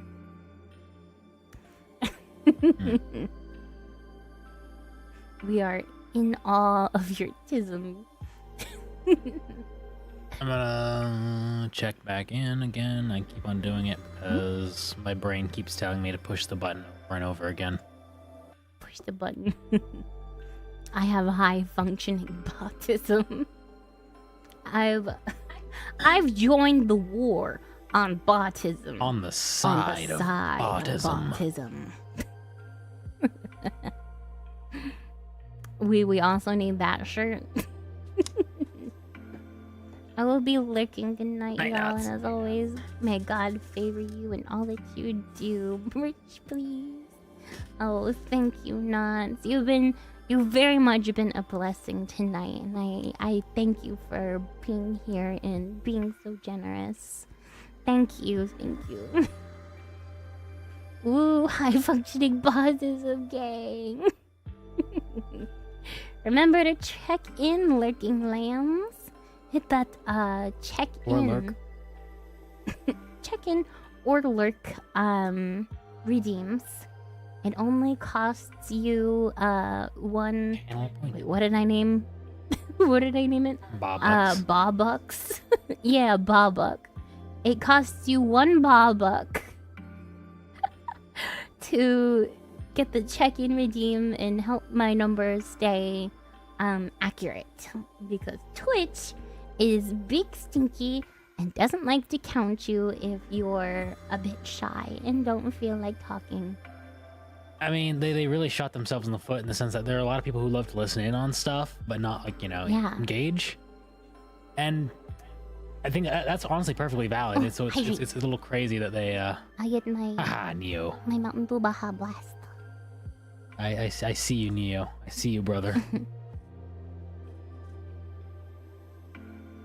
Hello, my feathered friend, Lieutenant Neo.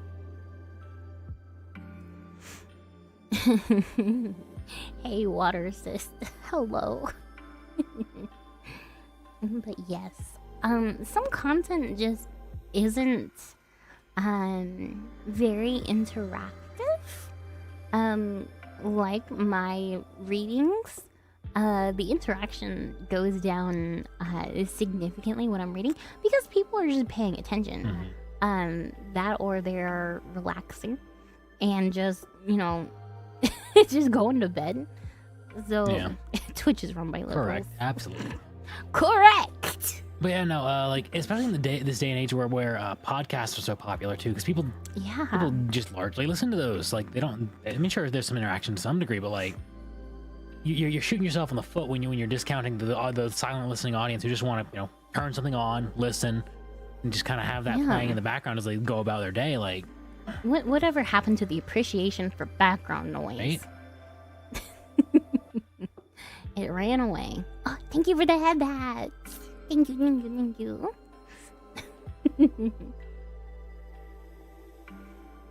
But yes, Right. Any way to save a buck. That goes back into being publicly traded, though. Yeah, the publicly traded companies. I guarantee you that was not a decision that was made with the consumers in mind. It was to make the people who gambled happier with their life choices. How many points do you need for to be VIP, Samson? You specifically? You specifically? 5 million. Huh. 5 million. A small loan of $1 million bucks. Small loan of that's my brother Samson. Where's the VIP button? Where's the VIP button? I would have made Samson a mod, but he specifically requested not to be a mod. For some reason. I forget the exact reason, but he did request I don't make him a mod in return for making me a mod in his streams. Many, many hours of watching to reach that number. Yeah, and it'll be worth every second. Unless Desmo just goes ahead and gives him a free VIP for being one of her best friends or some crap like that. Being a mod is quite a responsibility. I mean, at least for Desmo. he's head moderator. He controls basically everything stream side. Make sure it all goes and runs well, and whenever there's tech issues, like he runs around like a chicken with his head cut off trying to figure it out. Everyone say thank you, Bear Man, in the chat to give Desmo the appreciation he deserves. Thank you, Bear Man, in the chat. I would have been fishy to have Samson on. We love Bear Man. Thank you, Freddy 5 Bear. Fun fact, I recently put a bunch of emotes in my Discord, and I have like a ton of them for Desmo in there to use because I love him and I want to give him nice things. Oh, I'll try to see if it works. But I gave him a little emote of like the plushie version of Freddy Fazbear busting it down. Busting it down spooky style. Sounds like something you'd do. Yeah. I also gave him an emote of of like the bear in the big blue house, like him going up to the camera and sniffing it. And just it cracks me up. It's really funny to give people stinky tests. My goodness. Oh, the 4-minute stream. Okay, I accidentally streamed at least a couple times now. Appreciate it all. Because I was trying to record something on my screen with OBS, and I accidentally hit go live instead of record. Either that or it automatically streams whenever I hit record. So I accidentally streamed for like 5 minutes without realizing it until people like be like, hey, I got a notification. Did you plan to stream today at like 2 p.m.? And I'm like, no, I didn't. Where are these emotes? They're in my Discord. Kindly, Desmo, could you post a link to the Discord in the chat, please? I would love to see you all in there. I post a lot of fun stuff there. Hello, Captain Sammy. Good to see you again. Discord link? Okay, yeah, give me a sec. Discord link. Oh, there we go. Oh. I guess I put that in there. Yeah, you got it working. Yeah, you got that one working. Yippee! Thank you, Neo. Appreciated. Very appreciated. It's my birthday week and I haven't planned anything properly yet. Need some inspiration and some help getting stuff together. There's been a lot of birthdays in January. Fun fact, Desmo's birthday is this week. That's true. I don't know if you want me to say the day. Not the exact because day. We'll just say it's around the 15th. It's around the 15th. But yes, Desmo's birthday is coming soon. He's going to turn old. Old years old. Mine isn't exactly the 15th, it's just near the 15th. One of the days surrounding the 15th. Happy early birthday to you as well, Neo. Should I say happy womb eviction day? We are birthday buddies within the near span of time. Yes. My birthday is still a ways away. And it is Bigot Barry's birthday today, it seems as well. Happy birthday. Oh my goodness. Bigot Barry, happy birthday. If only that one gifted sub went to you that we messed up on. But happy birthday, Bigot Barry. I'm glad that you spend it with me and not other people. I don't know why you want to spend it with me, but I'm honored that this is how you spend your time. Happy Spawn Day. Unfortunately, my birthday is in July. July is fine. Don't knock July. I like July. My birthday is in May. Towards the beginning of May. So you'll have that to look forward to in the future. Some kind of super special birthday stream that I have no idea what I'm gonna do for. I am happy to take suggestions. How screwed is a March birthday? You have to share it with a leprechaun, so it's pretty low on the tier list. Sorry, mate. My youngest sister's birthday is near the start of May too. Nice. I don't know if it would be wise to say my exact birthday. It's around May the 4th. Let's just say that. Close to May. May the 4th. Close to May the 4th. Close to May the 4th. Wouldn't it? It would be like a Chad move to just say our birthdays, but like it's close to that day. That'd be quite the Chad move to say yes. This is close to one of these days. That's our birthday, you know. That's my uncle's birthday. Where I booked my hotel in Prague, which we'll be visiting in 3 weeks. Oh my goodness! Nice. Good luck on your trip.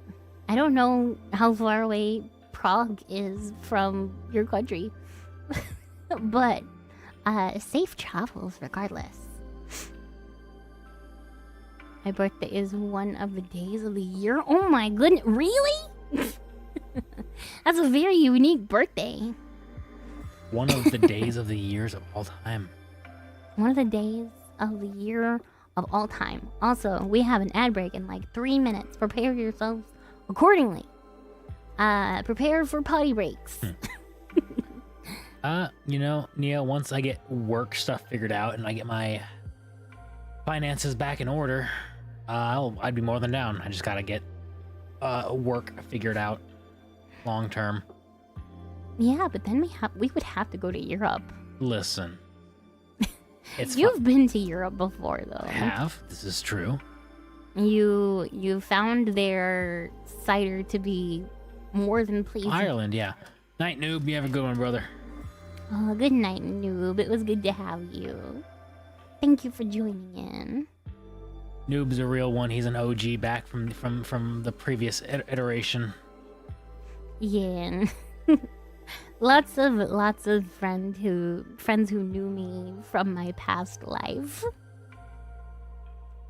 I'll take you both to my medieval reenactment events in the summer if you'd like.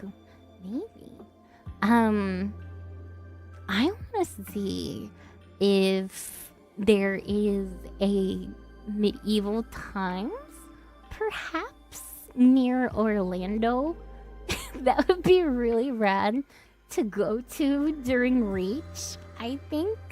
if we got like a bunch of people for a reservation to just, oh my goodness, get the subs. Beanie Thank Dude you. VA. Thank you. Beanie Dude VA. Thank you for the 5 gifted. I can look now. Thank you for saving the people from ads. You are a real one. Thank you, Beanie. It did good. Bigoted Berry. No. Yeah. No. I learned Maybe I learned next I learned time. the lesson of just choosing the default gifted sub, making it ooh, like sorry. Ooh, random. The default gifted sub is just entirely random. You gotta click on their name specifically and then go into the stuff for that. Yeah. Maybe next time. You have to be real careful about that. We've learned. New sub army. Yeah, it's one of Awesome. Beanie Dudes. Yeah. So we got Hope and Verity, Kevin J, Dimethus, Ami, Liwami, and Otaku DXDSPN. Congratulations on your lottery win with that gifted sub. Ah, fair enough. Night Beanie Dude. Let's go. Night Rave Master.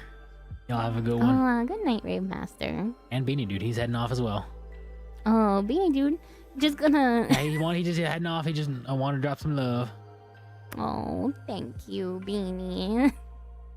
You're such a blessing. Thank you. That's appreciated, brother. Absolutely. You guys have crushed the sub goal.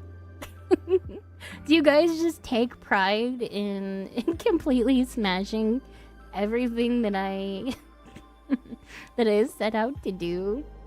You guys, Breaking through that ceiling Every and moving, time. keep on moving even more. yeah, you guys have a vendetta against ceilings. My experience is that medieval events in the US sadly have been taken over by Ren Fair people and all the fantasy shenanigans they bring with it, especially since the US doesn't really have a medieval experience like we have in Europe. Yeah.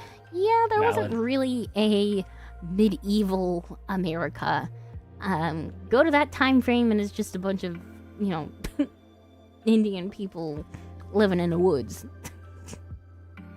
Well, that's one way to put it, I guess. Fine, living in the woods, doing child sacrifices. Does that make it better? Okay.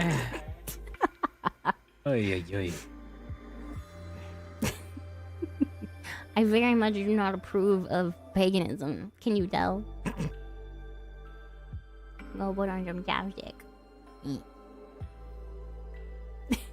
Enjoy my funny faces. Isn't that just Canada now? Yes. In fact. Except they've moved on to everybody sacrifices with the maid program. Huh. They've expanded their horizons. The closest thing to medieval America was the 1600s or the 1700s colonial stuff, especially the southern frontier. Holy schmoly! I live in the most immigrated part of Canada. You don't have to tell me. I am so sorry for your loss. I pray that you can move to America one day and become a proper citizen of a proper country. Maria does not approve of painting with all the colors of the wind. Absolutely not. Pocahontas is another one of those movies that subtle Gnostic themes. Indians killing each other, then the Europeans came and showed them who was boss. Alright, we're getting to that speed run. Twitch ban 80%. It's not stolen land, it's just taken by the better people. It would have been taken over by other Indians if we wouldn't have come over it. Yeah, there's America is a conquered land, not a stolen land. There is a difference. There is a difference. Wars were fought. Yeah. Largely one-sided wars, but one-sided because, well, the quote-unquote colonizers had, guns and were more technically advanced, which I think, you kind of are able to take what you want by that point. Like, it was not just, natives playing patty cake with each other and singing kumbaya around a fire and just enjoying nature. Like, they were brutal. They were completely brutal people. Scalping and... Yeah, scalping and child sacrifice and, like, all these things that come with paganism. Like, they were not good people for the most part. Headbutts! Thank you. Thank you, Neo, for the headbutt. Hollywood. Hollyweird. Yeah, Hollyweird definitely pushes agenda when it comes to demonizing the foundation of the United States. They every chance they get, they paint white people as the bad guys in whatever situation they're in. Some people just need lead poisoning. Maybe not that far. Maybe not that far. They did bad, so we had to punish. They did bad, so we had to end it and build the greatest country on earth. Wait, that's what it was. Then the central bank arrived. And then the central bank arrived. And then we slowly started to ruin it because we can't have anything nice. Except Jesus. We have Jesus all the time. And he's the best thing of all. My mom likes to point out every time we watch a show or movie by the people with tiny hands. Oh, they shut it down. Either. Shut it down. Shut it. Are you talking about the U's? Them's my peoples,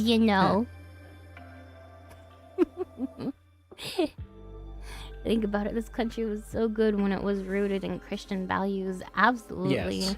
Like, the main reason that this country is going downhill is explicitly because of losing Christian values. Like, just look at the biggest hit to society. Like, the invention of birth control, I think, is the biggest mistake that we have ever had in this country. Hey Grace, what I miss? We were talking about the U's and Hollyweird. I'm being centrist right now.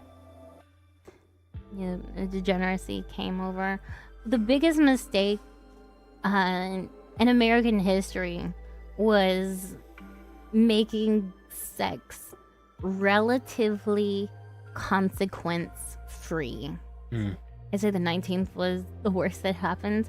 Well, the 19th led up to birth control being... It was the catalyst. So I kind of agree with you to an extent. Like, we really should have kept voting rights at just landowners. We should have kept it at landowners. If you don't own a piece of this country and have something to lose by, like, going under, like, why should you have a say in what happens? Why would you have a say in what happens? Like, you have nothing to lose, pretty much. Your neck isn't on the line. Like, you've threatened to move to Canada 15 times. Why should you get to decide what happens in this country? Why are you reading my mind? I'm just based like that. You don't own anything. You don't have any skin in the game. Yeah. Like, is it that hard of a concept to like, if you don't own a share in something, you don't get to say what happens to that something. Quick, what do you think about multiculturalism? Mistake.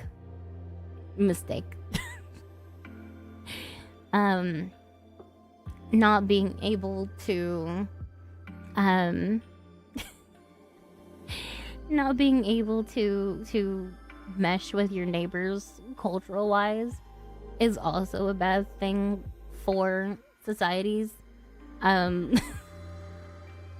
Multiculturalism is a mistake. Like, Chinese food tastes good, whatever. Like, the very shallow things of different cultures are like a very small positive, but the negatives completely outweigh any positives of multiculturalism.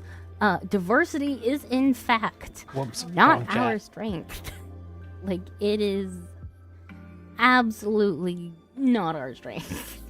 If you can't speak the language, yeah, especially if you can't even communicate with your neighbor, like,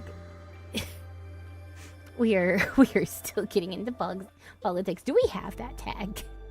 Yeah, I added the let's see, I'll triple check because, like, yeah, triple check that. Yeah, politics and citizen-sensitive social issues has been selected. It's showing it as selected, cool. At least. So awesome. All right, guys, let's go ham. But like, it's very important for this internal sense of belonging in people to have a consistent culture surround them.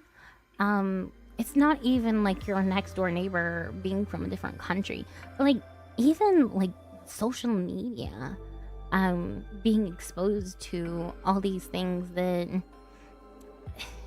all of these ideas that are non-native to your area, I think is bad for your mental health. All things considered, like your biology considered, like, you weren't meant to be exposed to this much discourse. You weren't meant to be exposed to this many ideas, most of them being bad ideas at that, like very stupid ideas. Like, we need a Christian culture, not this demon worship crap. They put a drag Hindu a dang Hindu statue. Texas, not drag. Oh, a dang. I thought that said drag. Oh my goodness, I'm losing it. You need to go to the nail salon. Got it down. Got it down. There is a bit of the pendulum swinging back. I think people have noticed the erosion of culture, our culture, and it may be too far gone at this point and not all that reversible. It depends. The only things that would change things up enough, I think, are things that are not quite savory and not worth talking about on Twitch. Identity and culture matters. Growing up, I was told to ignore where I come from, and I felt lost most of the time. Now I've been reconnecting with my ancestry and my people, and I've never felt better. Yeah. I left for 5 minutes, now we're talking about the Civil War. My goodness. We need reformation. Strongly. Yeah. Yes, we need to bring back community. And like a very clear community with a central culture surrounding Christianity and its values at the very least. Like, even if it's just the basics of, no murdering, no stealing, no adultery, no, basic 10 commandments. outside of forcing people to believe in the faith, because I don't think that does anybody any good. It just gives Christians kind of a bad name for forcing things on people. But aside from forcing belief in God, is just holding people to God's moral standards, at the very least, for a country. We need a 10th crusade. My goodness, chat. But yes, multiculturalism was a failed experiment in most places. You never really see multiculturalism toted anywhere else but European countries and Western countries, particularly North American, the United States and Canada. Like, white-centric countries are the ones being targeted with multiculturalism. You don't see that in Mexico. You don't see that in Africa. You don't see that in China. You don't see that in China. You don't see that in Asian countries for the most part. Like, Japan has been being hit with it a little bit. But they've been fighting back on it. My goodness. I dare say it was... Never an experiment. Honestly, agreed. Yeah. But, like, if you really look at it, it's only in European-centered countries, like either Europe itself or, you know, countries that were formed under its rule. Like, it's not anywhere else in the world that, you know, people aren't allowed to have their homelands. You know, if you're a black person and you want to be around majority other black people, you go to somewhere in Africa. You have a whole continent for yourself. You're Asian. You go to Asian countries and it's 99% Asian. You're Hispanic. You have, you know, the entirety of South America. But if you're white and you want to be in a country that is full of white people, there's nowhere. There's pretty much nowhere. You can't do it nowadays. They got rid of all the countries that were founded by white people. Like, you go to France now and it looks like the Middle East. we are definitely getting spicy for Twitch. That band speedrun is coming along quickly. Yeah, they labeled us white devils. Like, we are not more evil than any other race. Like, we have our bad actors. We have whatever. I want to find whites go to like, Starbucks. we are capable of atrocities like any other race, any other nation, any other people. But what matters most, though, is culture over anything. Cold Coffee Tuesday saying, serious question, though. He has Hispanic heritage, but he was born and raised in America, in the States. He doesn't speak Spanish. Does he have to go back? Where would he go? Honestly, no. No. Hey. It does not matter your ethnicity. Not so much, no. Your ethnicity doesn't really matter, all things considered. It's far more the culture that you were raised in. It's one thing for someone who is not European to be raised in a European country and like completely acclimated to the culture. At that point, it's a skin deep difference. Like, it really doesn't matter as long as you assimilate to the culture of the country. You assimilate to the culture that you are in.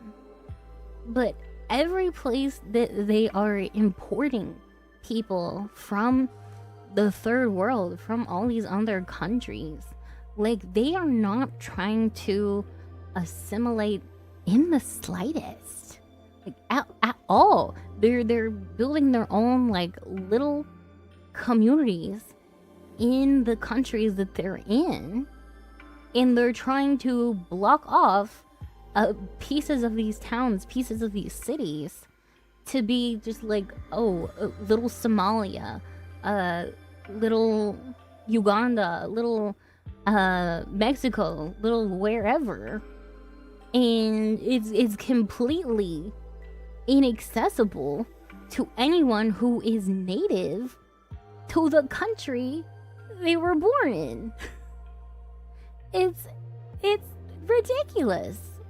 Like, why come to a country other than to profit off of its wealth and success as a country? Like, you have no love for this nation that you're in. All of your alliance goes back to your home country. Yeah. Not us. not the country that you've pledged allegiance to legally be here in the first place. Like, it is my firm belief that if you immigrated here and you signed an oath to be loyal to this country and give up your loyalty to your previous country, if you are caught bashing this country, sending money, huge amounts of money, back to your home country, not bothering to learn the language of the people who live there, you clearly don't have alliance here. Like, you're just leeching off of the opportunities that are here and taking away those opportunities that are supposed to go to the citizens. Alright. My lawyers say that I must calm down. No dual citizenships, in my opinion. I can agree to that. You know, Jesus above all. Jesus above all. Absolutely. Thank you for the head pats. Thank you. But I think I would much rather have a nation of Christians above all else. Christian is the ultimate culture that we should all strive for. I love Jesus and I love America. Yee. Christ over everything. Yep. Amen. See, I'm actually a monarchist, but only for one particular king, and that is Jesus Christ. Yes. Jesus is king. Christ is king. That is the only monarch that should be in power. If things were perfect, then Jesus would be the head of everything. And culture would not matter at all. Color would not matter at all. No matter who you are as a person, does not matter. Thank you for the head pats. I hope everyone had a good night. I'm heading out. Well, bye-bye, Top Hat Century. I hope you have a good night and you sleep well. No earthly king. There is only one suited to that role. Absolutely. Night-night. I need to quench my throat before probably moving on to my book reading for all of you who wish to stick around for that. That way you can study up for the next quiz and you can get yourself a gifted sub if you win. It's a very competitive thing.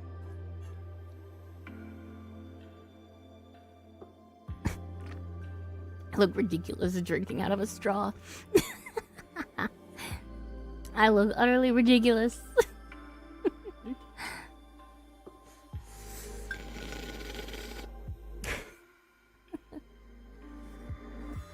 Yes, let's move on to our literature.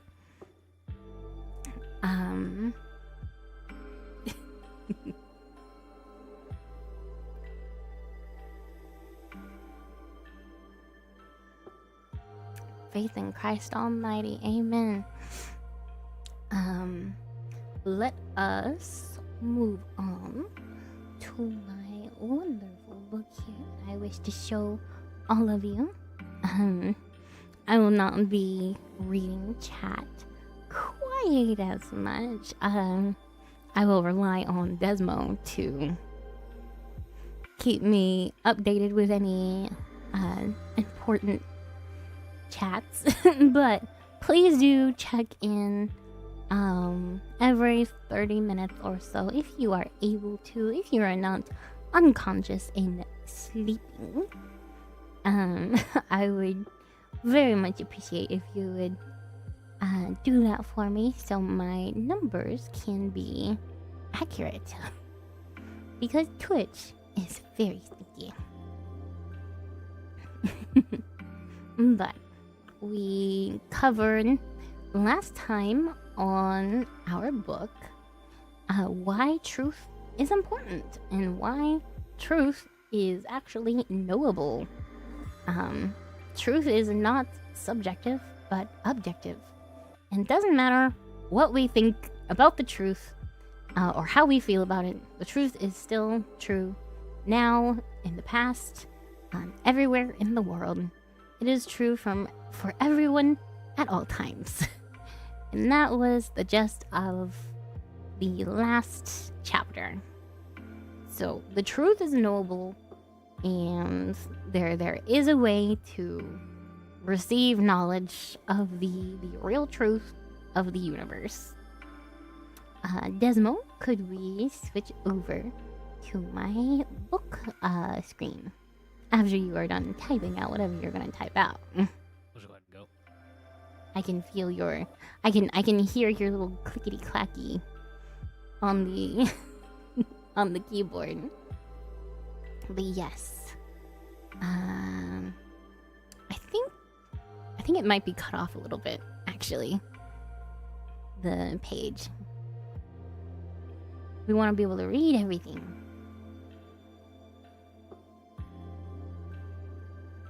See what we can do. Okay.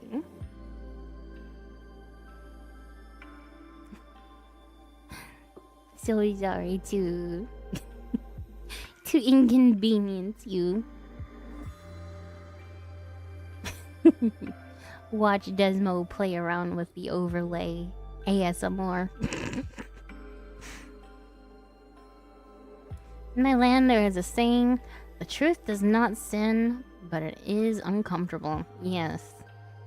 Jesus is the truth. He's the truth, the way, and the life. Not accepting the truth is not accepting Jesus. Alright. We should have everything all good, right? There we go. That's good. But yes, remember to check in, people. We've got an ad in about 3 minutes. I will read this section and then give a little break. Oh, good night, God-fearing Gator. Good night. I hope you rest well. Alright. Chapter 2. Why should anyone believe anything at all? People almost invariably arrive at their beliefs not on the basis of proof, but on the basis of what they find attractive. Author and speaker James Sire conducted an eye-opening interactive seminar for students at college and universities across the country. The seminar is called Why Should Anyone Believe Anything at All? With such an intriguing title, the event usually attracts a large audience. Sire begins by asking those in the audience this question. Why do you believe what they believe? Wait, why do people believe what they believe? My goodness. Despite the wide variety of answers, Sire shows that each answer he gets fits into one of these 4 categories: sociological, psychological, religious, and philosophical. Oh, we even have a nice little chart. Beginning on the left, Sire goes through the reasons in each category by asking his students, is that a good reason to believe something? If he gets sharp students, like he would at Southern Evangelical Seminary, the dialogue might go something like this. Sire, I see that many of you cited sociological factors. For example, many people have beliefs because their parents have those same beliefs. Do you think that alone is a good reason to believe something? Students, no, parents can sometimes be wrong. Sire, okay, what about cultural influences? Do you think people ought to believe something just because it's accepted culturally? Students, no, not necessarily. The Nazis had a culture that accepted the murder of all Jews. That sure doesn't make it right. Just keep an eye on ads, because I know we have one in about 20 seconds, so I don't want to get too ahead of myself. I snoozed it for 5 minutes. Oh, we snoozed it. Good. Okay. Back to get through with it. Sire, good. Now, some of you mentioned psychological factors such as comfort. Is that a good reason to believe something? Students, no, we're not comfortable with that. Seriously, comfort is not a test for truth. We might be comfortable by the beliefs that there's a God out there who cares for us, but that doesn't necessarily mean he really exists. Likewise, a junkie might be temporarily comforted by a certain type of drug. That drug might actually kill him. Sire, so you're saying the truth is important because there can be consequences when you're wrong. Students, yes, if someone is wrong about a drug, they might take too much and die. Likewise, if someone is wrong about the thickness of the ice, they might fall in and freeze to death. Sire, so for pragmatic reasons, it makes sense that we would only believe in things that are true. Students, of course, over the long run, truth protects from error and harm. Sire, okay, so sociological and psychological reasons alone are not adequate grounds for believing something. What about religious reasons? Some mention the Bible, others mention the Quran. Still, others got their beliefs from priests or gurus. Should you believe something just because some religious source or holy book says so? Students, no, because the question arises, whose scripture or whose source should we believe? After all, they teach contradictory things. Sire, can you give me an example? Students, well, the Bible and the Quran, for example, can't both be true because they contradict one another. The Bible says that Jesus died on the cross and rose 3 days later, while the Quran says he existed, but he didn't die on the cross. If one's right, the other is wrong. Then again, if Jesus never existed, both of them are wrong. Sire, so how can we educate between, say, the Bible and Quran? Students, we need some proof outside of those so-called scriptures to help us discover which, if either, are true. Sire, from which category could we derive such proofs? Students, all we have left is the philosophical category. Sire, but how can someone's philosophy be a proof? Isn't that just someone's opinion? Students, no, we don't mean philosophy in that sense of the word, but in the classic sense of the word, where philosophy means finding the truth through logic, evidence, and science. Sire, excellent. So with that definition in mind, let's ask the same question of the philosophical category. Is someone worth believing if it's rational, if it's supported by evidence, and if it best explains all the data? Students, that certainly seems right to us. By exposing inadequate justifications for belief, the way is cleared for the seeker of truth to find adequate justifications. This is what an apologist does. An apologist is someone who shows how good reasons and evidence support or contradict a particular belief. And that's what we're attempting to do in this book, and it's what Sire sets up in this seminar. Sire's Socratic approach helps students realize that at least 3 things. First, any teaching, religious or otherwise, is worth trusting only if it points to the truth. Apathy about truth can be dangerous. In fact, believing error can have deadly consequences, both temporary and, if any one of a number of religious teachings are true, eternally as well. Second, many beliefs that people hold today are not supported by evidence, but only by the subjective preferences of those holding them. As Pascal said, people almost invariably arrive at their beliefs not on the basis of proof, but on the basis of what they find attractive. But truth is not a suggestive matter of taste.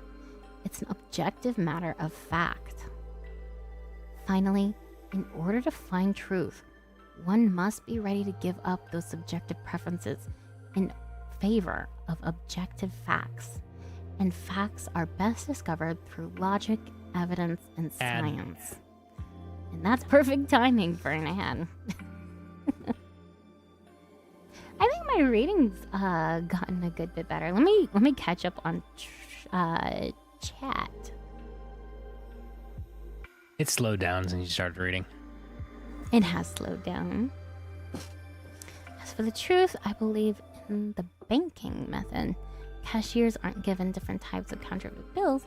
They're only given genuine ones so they can memorize them. That's why if a bill doesn't look like a real one, it's counterfeit. It's that simple. Have stream elements. I'm going now. Good night. Good night. Less stuttering for sure. Thank you. I think it's because I'm slightly more well rested. I feel less tired somehow. I miss Kahoot, but Christ is still king. Yes, maybe next time. I think my next. Hi, Astro. Hello, welcome in. Yes, I feel more well rested. I woke up at like 6 a.m. today, and it's already a bit past when I should be like at my 16-hour mark for how much people should be awake. But I shall continue on for the love of my little lambs. Can I hit a groove in chat? Too late. Oh, good night, Gary. Gotta get to bed since it's near midnight for me. Have a good night and rest of stream. I think See that's you next Jerry. time. Yes, No. likewise, Jerry. God bless. Thank you for joining in and supporting my silly little streams. I can't thank you guys enough for all of the support that you've given me. Wait, are we in the tail end? Not exactly. I'm gonna try and aim to go for 5 hours. So we're still gonna have around 2 hours of reading.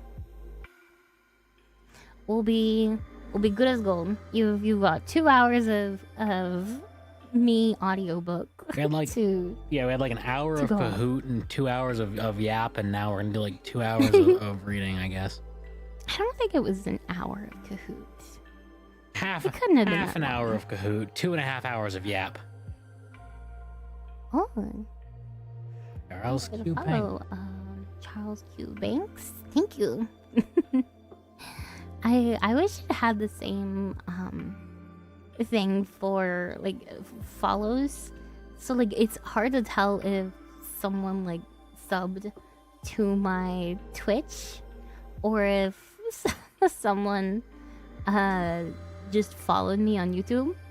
Like I have to like discern that every time I see that pop Maybe you up. could change the text for YouTube follows. Maybe I can try. Yes. Also, remember to check in chat since we have an ad break. Remember to check in, but we should be back according to my screen. Let's Lurkin' check-in time. Yep, check-in time. Let's continue on, soldiers. Yeah, our chat was also very fun. I agree. I had a good time. Oh, you joined in on the Game night. Game night last night. I hope you had fun. I know Desmo was on for a while. I hope you enjoyed all the games. The audience anarchy at the end was really great. We had some really good skits. That's one of my favorite games. I'll try and be on next week. Next week I'm gonna have a more regular schedule. I'm gonna try and do like 2 days on at a time with little break days in between. So I think what I want my main schedule to be is after this week. After this week, Monday off, Tuesday and Wednesday streaming, Thursday off, and then Friday and Saturday on, and taking Sunday off. I think that maximizes having a consistent amount of streams during the week, but also avoids burnout or me pushing myself too hard with my voice and stuff like that. So I really need to preserve my voice a lot of the time. I think that's enough streams to keep you guys entertained and keep you guys company over time. Also, hello, Leo's Let's Play Alliance. Hello, welcome in. We are reading a lovely book on Christian apologetics, and I hope you stick around for it. But we should get back to it, since we are free from ad jail. Let's see. While using logic, evidence, and science seems the best way to get at truth, there are some who still have an objection. That objection concerns logic. Namely, whose logic should we use? Eastern or Western? Western logic versus Eastern logic. Some relativists, my goodness, assert that there is a difference between Eastern logic and Western logic. Western logic is either or, but Eastern logic is both and, signified by the yin-yang symbol. That's why people in, say, India are perhaps more comfortable with contradictions than people in the West. For example, in the East, you can believe that salvation is only through Jesus, but you can also at the same time believe that people can be saved in other ways, too. It's not either one way, or many ways, but both one way and many ways. Everyone is right, even though they contradict one another. Therefore, relativists say, when you're in the East, you must use both and logic, rather than either or logic. Do you see the self-defeating problem with this assertion? Right. You can if you unleash the Roadrunner tactic. Simply ask the person who insists that you must use both and logic, rather than either or. Logic to answer this question. Oh my goodness, I misread that. Are you saying that when I'm in India, I must use either both and logic or nothing else? The either or does seem to emerge, doesn't it? Indeed, the very assertion that I must use both and logic in the East must use either or logic to be understood at all. Despite what relatives assert, things work in the East just like they work everywhere else. In India, just like the United States, you look both ways before you cross the street, because it's either you or the bus, not both. Likewise, 2 + 2 = 4. The same gravity keeps everyone to the ground, and murder is wrong. Murder is wrong there, just as it is in the West. Truth is, truth no matter what country you come from, and truth Oh my goodness. Truth is truth, no matter what country you come from. And truth is truth, no matter what you believe about it. Just as the same gravity keeps all people on the ground, whether they believe it or not. The same logic applies to all people, whether they believe it or not. So what's the point? The point is, there's only one type of logic that helps us discover truth. It's the one built into the nature of reality that can't be avoided, that we can't avoid using. Despite this, people will try and tell you that logic doesn't apply to reality, or logic doesn't apply to God, or that there's different types of logic, too, and so on. But as they say such things, they use the very logic they are denying. This is like using the law of arithmetic to prove that arithmetic cannot be trusted. It's important to note that we are not simply engaging in word games here. The Roadrunner tactic uses the undeniable law of logic to expose that much of what our common culture believes about truth, religion, and morality is undeniably false, which is self-defeating. That which is self-defeating cannot be true, but many Americans believe it anyways.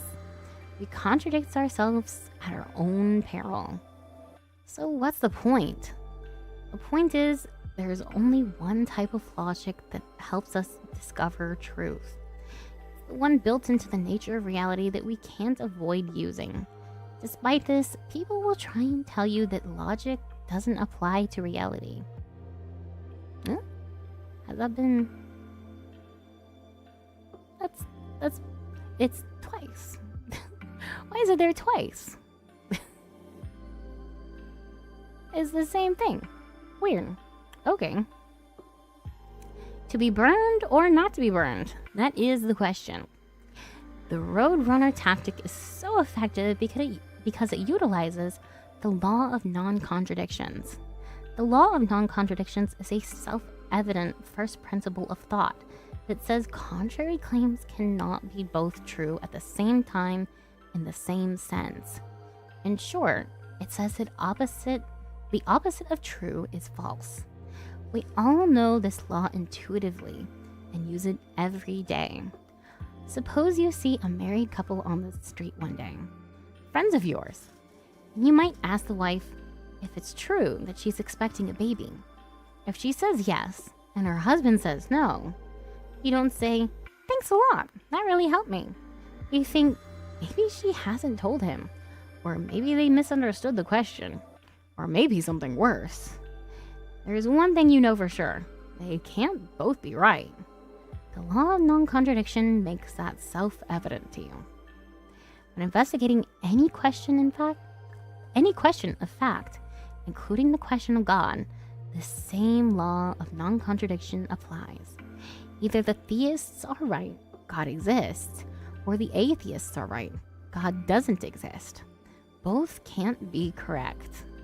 Likewise, either Jesus died and rose from the dead as the Bible claims, or he did not as the Quran claims. One is right and the other is wrong. In fact, a medieval Muslim philosopher by the name of Avicenna suggested a surefire way to correct someone who denies the law of non-contradiction. He said that anyone who denies the law of non-contradiction should be beaten and burned until he admits that to be beaten is not the same as to not be beaten, and to be burned is not the same as not to be burned. A bit extreme, but you get the point. While reasonable people have no problem with the law of non-contradiction, some very influential philosophers have denied it implicitly in their teaching. Perhaps the two most influential of these are David Hume and Immanuel Kant. Many people have heard of Hume and Kant, but their teachings have affected the modern mind greatly. That's why it's important that we take a brief look at each one of them. We'll start with Hume. Hume's skepticism. Yeah, skepticism. Words are hard, okay? Don't bully me. That's my job. Shut up. Hume's skepticism. Should we be skeptical about it? Perhaps more than any other person, David Hume is responsible for the skepticism prevalent today. As an empiricist? Empiricist, most likely, yeah. Empiricist? Hume believed that all meaningful ideas were either true by definition or must be based on sense experience. Since according to Hume, there is no sense experience for concepts beyond the physical and metaphysical claims, those about concepts beyond the physical, including God, should not be believed because they are meaningless.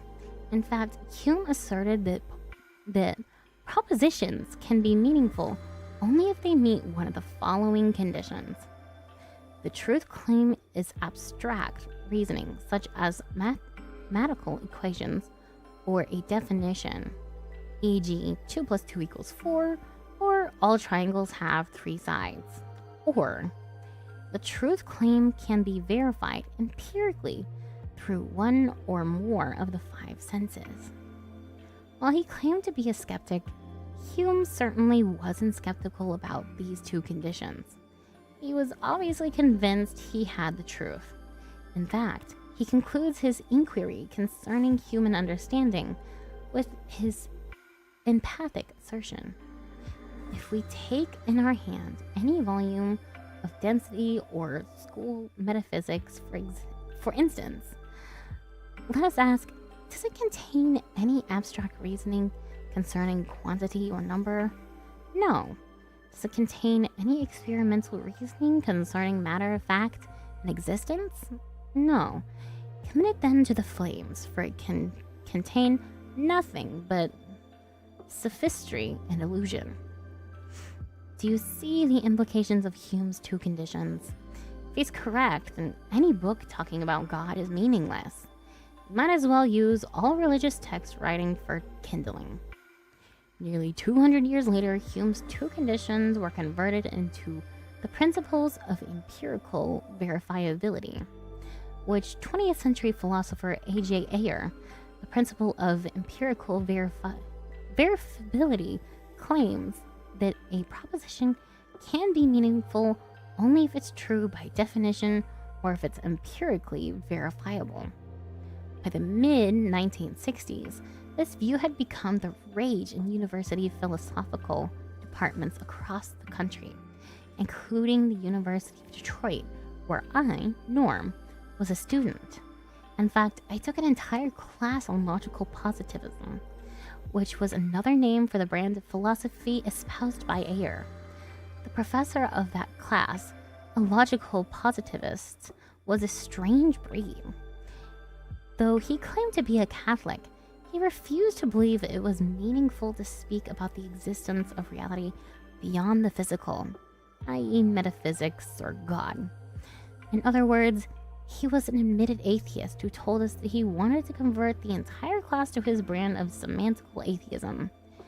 I once asked him, how can you be both a Catholic and an atheist, ignoring the 2 millennia of official Catholic teachings? He replied, you don't have to believe in God to be a Catholic. You just have to keep the rules. On the first day of that class, the professor gave the class the task of giving presentations based on chapters in Ayer's book Logic, Truth, and Language. I volunteered to do the chapter titled The Prince of Empirical Verifiability. Now keep in mind, this principle was the very foundation of logic positivism, and thus the entire course. At the beginning of the class, the professor said, Mr. Geisler, we'll hear from you first. Keep it to no more than 20 minutes so we can have ample time for discussion. Well, since I was using the lightning-fast Roadrunner tactic, I had absolutely no trouble with the time constraints. I stood up and simply said, the principle of empirical verifiability states that there are only 2 kinds of meaningful propositions. Those that are true by definition and those that are empirically verifiable. Since the principle of empirical verifiability itself is neither true by definition, nor verifiability, nor empirically verifiable, it cannot be meaningful. That was it, and I sat down. There was a stunned silence in the room. Most of the students could see the coyote dangling in midair. They recognized that the principle of empirical verifiability could not be meaningful based on its own standard. It self-destructed in midair. In just the second class period, the foundation of that entire class had been destroyed. What was the professor going to talk about for the next 14 weeks? I'll tell you what he was going to talk about. Instead of admitting that his class and his entire philosophical outlook was self-defeating and thus false, the professor suppressed that truth, hemmed and hawed, and then went to suspect that I was behind everything that went wrong for him for the rest of the semester. His allegiance to the principle of empirical verifiability, despite its obvious fatal flaw, was clearly a matter of the will and not of the mind. There's a lot more to Hume, particularly his anti-miracle arguments, which we'll address when we get to chapter 8. But for now, the point is this: Hume's hard empiricism and that of his devotee, A.J. Ayer, is self-defeating. The claim that something can only be meaningful if it's empirically verifiable or true by definition excludes itself, because it's a statement that is neither empirically verifiable nor true by definition. In other words, Hume and Ayer try to prove too much because their method of discovering meaningful propositions excludes too much. Certainly, claims that are empirically verifiable or true by definition are meaningful. However, such claims don't comprise all meaningful statements as Hume and Ayer contend. So instead of committing all books about God to the flames, as Hume suggests, you may want to consider using Hume's books to get your fire going. Kant's agnosticism. Should we be agnostic about it? I'm going to take a little drink.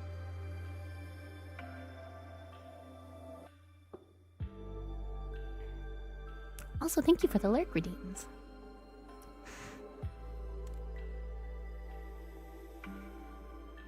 And whatever. Yeah, I can tell you're getting tired. Immanuel Kant's impact has been more devastating to the Christian worldview than David Hume's. For if Kant's philosophy is right, then there's no way to know anything about the real world, even empirically verifiable things. Why? Because according to Kant's structure of your senses in your mind, the structure of your senses in your mind forms all sense data. So you never really know the thing in itself. You only know the thing to you after your mind and senses form it. To get a handle on this, look for a second out the window at a tree. Kant is saying that the tree you think you're looking at appears the way it does because your mind is forming the sense data you're getting from the tree. You really don't know the tree in itself. You only know the phenomena your mind categorizes about the tree. In short, you can't know the real tree in itself. Only the tree as it appears to you. Ooh, why is it the average person on the street doesn't doubt what he sees with his own two eyes, but supposedly brilliant philosophers do? My goodness. The more we study philosophy, the more we are convicted of this. If you want to make the obvious seem obscure, just let a philosopher get a hold of it. Nevertheless, we can't avoid studying philosophy because, as C.S. Lewis said, good philosophy must exist, if for no other reason, because bad philosophy needs to be answered. Kant's philosophy is bad philosophy, yet it has convinced many people that there is an unbridgeable gulf between them and the real world, that there is no way you can get reliable knowledge about what the world is really like, much less what God is really like. According to Kant, we are locked in complete agnosticism about the real world. Thankfully, there's a simple answer to all this: the Roadrunner tactic. Kant commits the same error as Hume. He violates the law of non-contradiction. He contradicts his own premise by saying that no one can know the real world, while he claims to know something about it. Namely, that the real world is unknowable. In effect, Kant says the truth about the real world is that there's no truths about the real world. Since these self-defeating statements can stump even the sharpest minds, let's look at Kant's error another way. Kant is also making a logical fallacy called the nothing but fallacy. This is a fallacy because nothing but statements imply more than knowledge. Kant says he knows the data that gets to his brain is nothing but phenomena. But in order to know this, he would have to be able to see more than just the phenomena. In other words, in order to differentiate one thing from another thing, you have to be able to perceive where one ends and the other begins.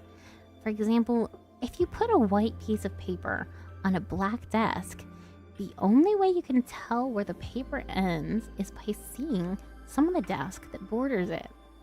The contrast between the paper and the desk allows you to see the boundaries of the paper.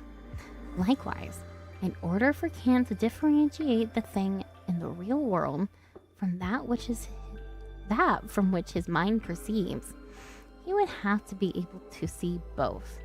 But this is exactly what he says can't be done. He says only the phenomena of the mind can be known, not the nomina, his term for the real world. If there's no way to distinguish between the phenomena and the nomina, then you can't see how they might differ. And if you can't see how they might differ, then it makes much more sense to assume that they are the same. In other words, that is the idea in your mind accurately represents the thing in the real world. What we are saying is that you really do know the thing in itself. You really do know the trees you are seeing because it's being impressed on your mind through your senses. In other words, Kant was wrong. Your mind doesn't mold the tree molds your mind. Just think about a wax seal. It's not the wax that impresses the seal. It's the seal that impresses the wax. There's no gulf between your mind and the real world. In fact, your senses are your window to the world. And senses, like windows, are that through which we look at the outside world. They are not that at which we are looking. In a philosophy class I, Norm, was teaching, I pointed out the flaws in Kant's philosophy this way. I said, first, if Kant claims he can't know anything about the real world, the thing in itself, then how does he know the real world is there? And second, his view is self-defeating, but he claims that you can't know anything about the real world while asserting he knows that the real world is unknowable. One student blurted out, "No, it can't be that easy, Dr. Geisler. You can't destroy the central tenet of the last 100+ years of philosophical thought in just a couple of simple sentences." Quoting my favorite source, the Reader's Digest, I responded, "That's what happens when a beautiful theory meets a brutal gang of facts. Besides, whoever said that refutation has to be complex. If someone makes a simple mistake, it only takes a simple correction to point out. There's nothing complex about the Roadrunner. He's simply fast and effective. Hume and Kant are wrong. So what? Since Hume and Kant violate the law of non-contradiction, their attempts to destroy all religious truth fails. However, just because Hume and Kant are wrong, that doesn't necessarily mean that we have positive evidence for, say, the existence of God. The Roadrunner tactic can only reveal that a proposition is false. It does not provide positive evidence for any particular claim being true. So, is it true that a theistic God exists? Is there any knowable evidence that will give us a reasonable certainty one way or the other? Is there such a thing as a knowable evidence for an unseen God? To answer those questions, we need to investigate how truth itself can be known. Get myself another swig of water.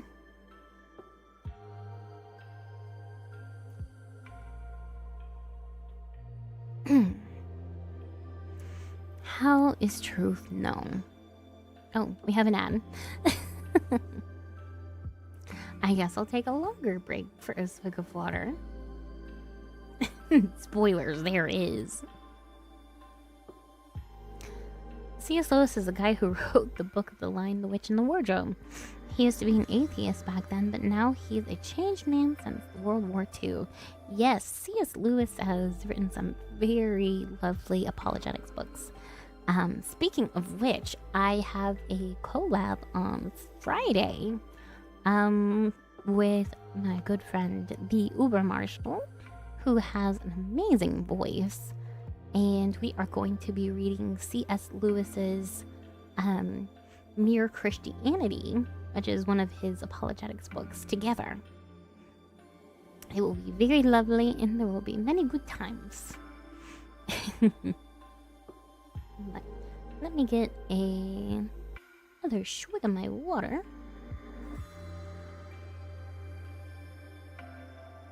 Yes, we have an ad break for a little while, so I will take a little pause to rest my voice because I can feel it getting just a little bit scratchy. But I appreciate all of you being here still.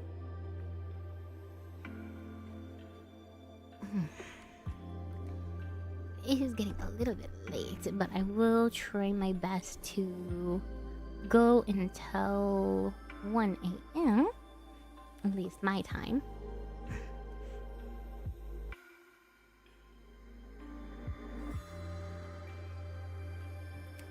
But yes, we will not be continuing while ads are rolling because I want everyone to be able to follow along with us regardless of their sub status. Guess who was his friends back then? The one who wrote the Lord of the Rings books. Yes. That was a completely goated friendship for sure.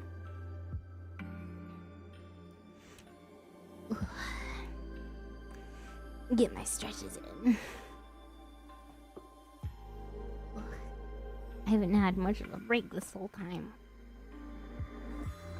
I do very much appreciate you guys still sticking around, despite me slowing down a little bit. I will always do my best for you guys. They were both locked in, absolutely.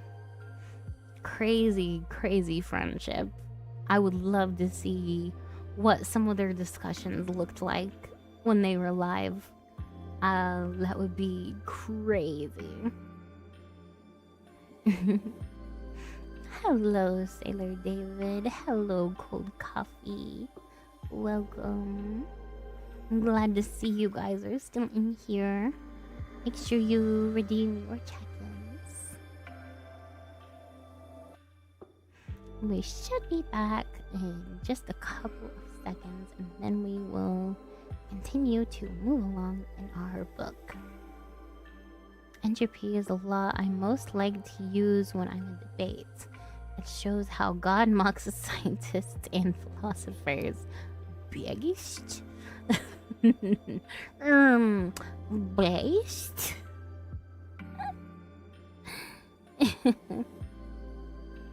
But yes, is everyone back from ads? Did you have a good little ad break? Go get yourself a little snack. Get yourself a little a little potty break. At least I'm enjoying my time here. I'm so glad that you're enjoying your time here. I I do my best to make sure my streams are enjoyable. I'm so glad it's working. Thank you all for water refill. Make sure you get yourself hydrated along with me. We do have lots of redeems. I would love to watch all of your stream again, but I spent a couple hours in bed reading manhwa, and it's almost 12 a.m. So I will be heading out. No need to apologize for that. I know it's late. Yeah, no worries about going to bed. I wish you a very restful sleep, and I pray that the Lord gives you your soul to keep. But yes, bye, Phantasm. I will see you hopefully tomorrow for the Samsung collab, around 3 p.m. Eastern Standard. But yes. Hi, Gen. You slept most of the day. What are you, a gamer? Simply put, if there was nothing during the Big Bang, what did the Milky Way collide with to cause it to spin in the opposite direction to the other galaxies? Big questions. But yes, good night, Phantasm. I hope you rest well, and remember to count your sheeps. remember to count your me's. But let us get back to our book. So how is truth known? To sum up what we've seen so far, truth exists, and it's absolute and undeniable. To say truth cannot be known is self-defeating, because that's the very statement claims to be a known absolute truth. In fact, anytime we say anything, we are implying that we can know at least some truth, because any position on any subject implies some degree of knowledge. If you say that someone's position is wrong, you must know what is right in order to say that you can't know what is wrong unless you know what is right. Even if you say, I don't know, you are admitting that you know something. Namely, you know that you don't know something. You don't know something else about the topic in question. Not that you don't know anything at all. Just how does one know truth? In other words, by what process do we discover truths about the world? The process of discovering truths with the self-evident laws of logic called first principles. They are called first principles because there is nothing behind them. They are not proven by other principles. They are simply inherent in the nature of reality, and thus self-evident. So you don't learn these first principles, you just know them.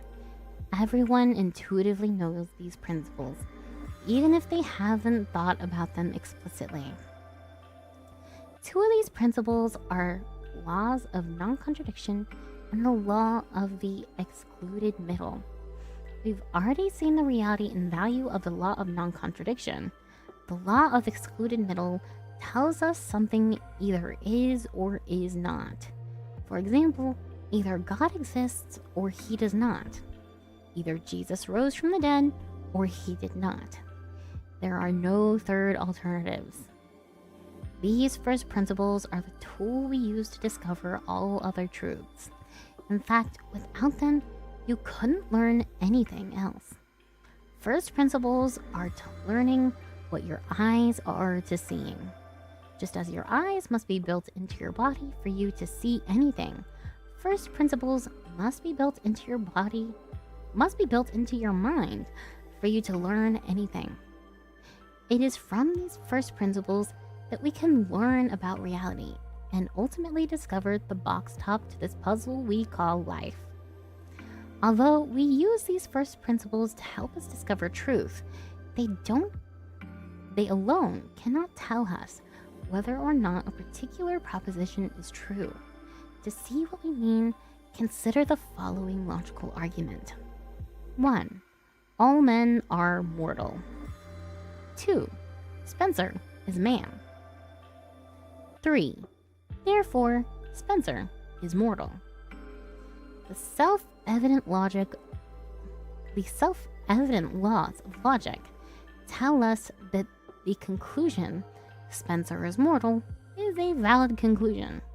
In other words, the conclusion follows necessarily from the premise. If all men are mortal, and if Spencer is a man, then Spencer is mortal. However, the laws of logic do not tell us whether those premises, and thus the conclusion, is true. Maybe all men are not mortal. Maybe Spencer is not a man. Logic by itself can't tell us one way or another. This point is more easily seen by looking at a valid argument that isn't true. Consider the following. All men are four-legged reptiles. Zachary is a man. Therefore, Zachary is a four-legged reptile. Logically, this argument is valid, but we know it isn't true. The argument is valid because the conclusion follows from the premises, but the conclusion is false because the first premise is false. In other words, an argument can be logically sound but still be false because the premise of the argument does not correspond to reality. So, logic only gets us so far. Logic can tell us that an argument is false, but it cannot tell us by itself which premises are true. How do I know that Zachary is a man? How do I know that men are not four-legged reptiles? We need some more information to discover those truths. We get that information from observing the world around us, and then drawing general conclusions from those observations. When you observe something over and over again, you may conclude that some general principle is true. For example, when you repeatedly drop an object off a table, you naturally observe that the object always falls to the floor. If you do that enough, you finally realize that there must be some general principle in place known as gravity. This method of drawing a general conclusion from specific observations is called induction, which is commonly equated with the scientific method. In order to be clear, we must need to distinguish induction from deduction, the process of lining up premises in an argument and arriving at a valid conclusion is called deduction. That's what we did in the arguments above. But the process of discovering whether the premise in an argument are actually true usually requires induction. Much of what you know by induction, in fact, you've already used induction intuitively to investigate the truth of the premises in the arguments above. Namely, you determined that since every man you've observed has been a two-legged mammal, the man Zachary cannot be a four-legged reptile. You did the same thing with the question of Spencer's mortality. Since all men you've heard about ultimately die, you made this general conclusion that all men are mortal, including a specific individual man named Spencer. These conclusions, two-legged men, gravity, and human mortality, are all inductive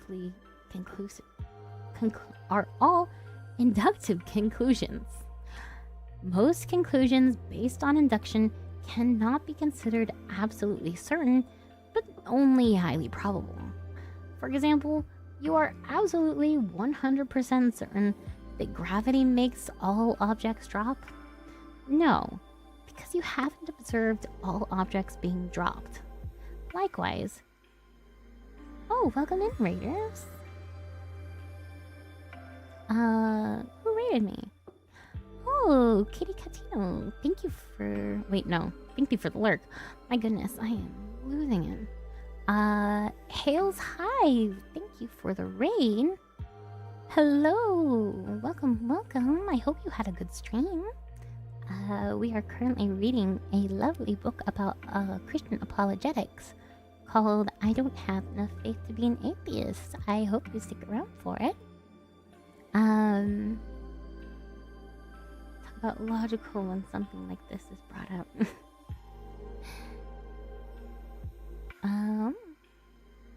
Let's see, where were we? So if inductive conclusions are not certain, can they be trusted? Yes, but to varying degrees of certainty. As we have said before, no human being possesses infinite knowledge. Most of our inductive conclusions can be wrong. There is one important exception. It's called the perfect induction, where all the particulars are known. For example, all the letters on this page are black. This perfect induction yields certainty about the conclusion because you can observe and verify that every letter is indeed black. But even when we don't have complete or perfect information, we often have enough information to make reasonably certain conclusions on most questions in life. For example, since virtually everyone has been observed to die, your conclusion that all men are mortal is considered true beyond a reasonable doubt. It's 99+% true. Percent sure. My goodness. Also, thank you for the follow. But it's not beyond any doubt. Oh, thank you for the headband. The conclusion is practically certain, but not absolutely certain. In other words, we can't be sure beyond a reasonable doubt. We can be sure beyond a reasonable doubt, but not sure beyond all doubt. How are truths known about God? So, what does observation and induction have to do with discovering the existence of God? Everything.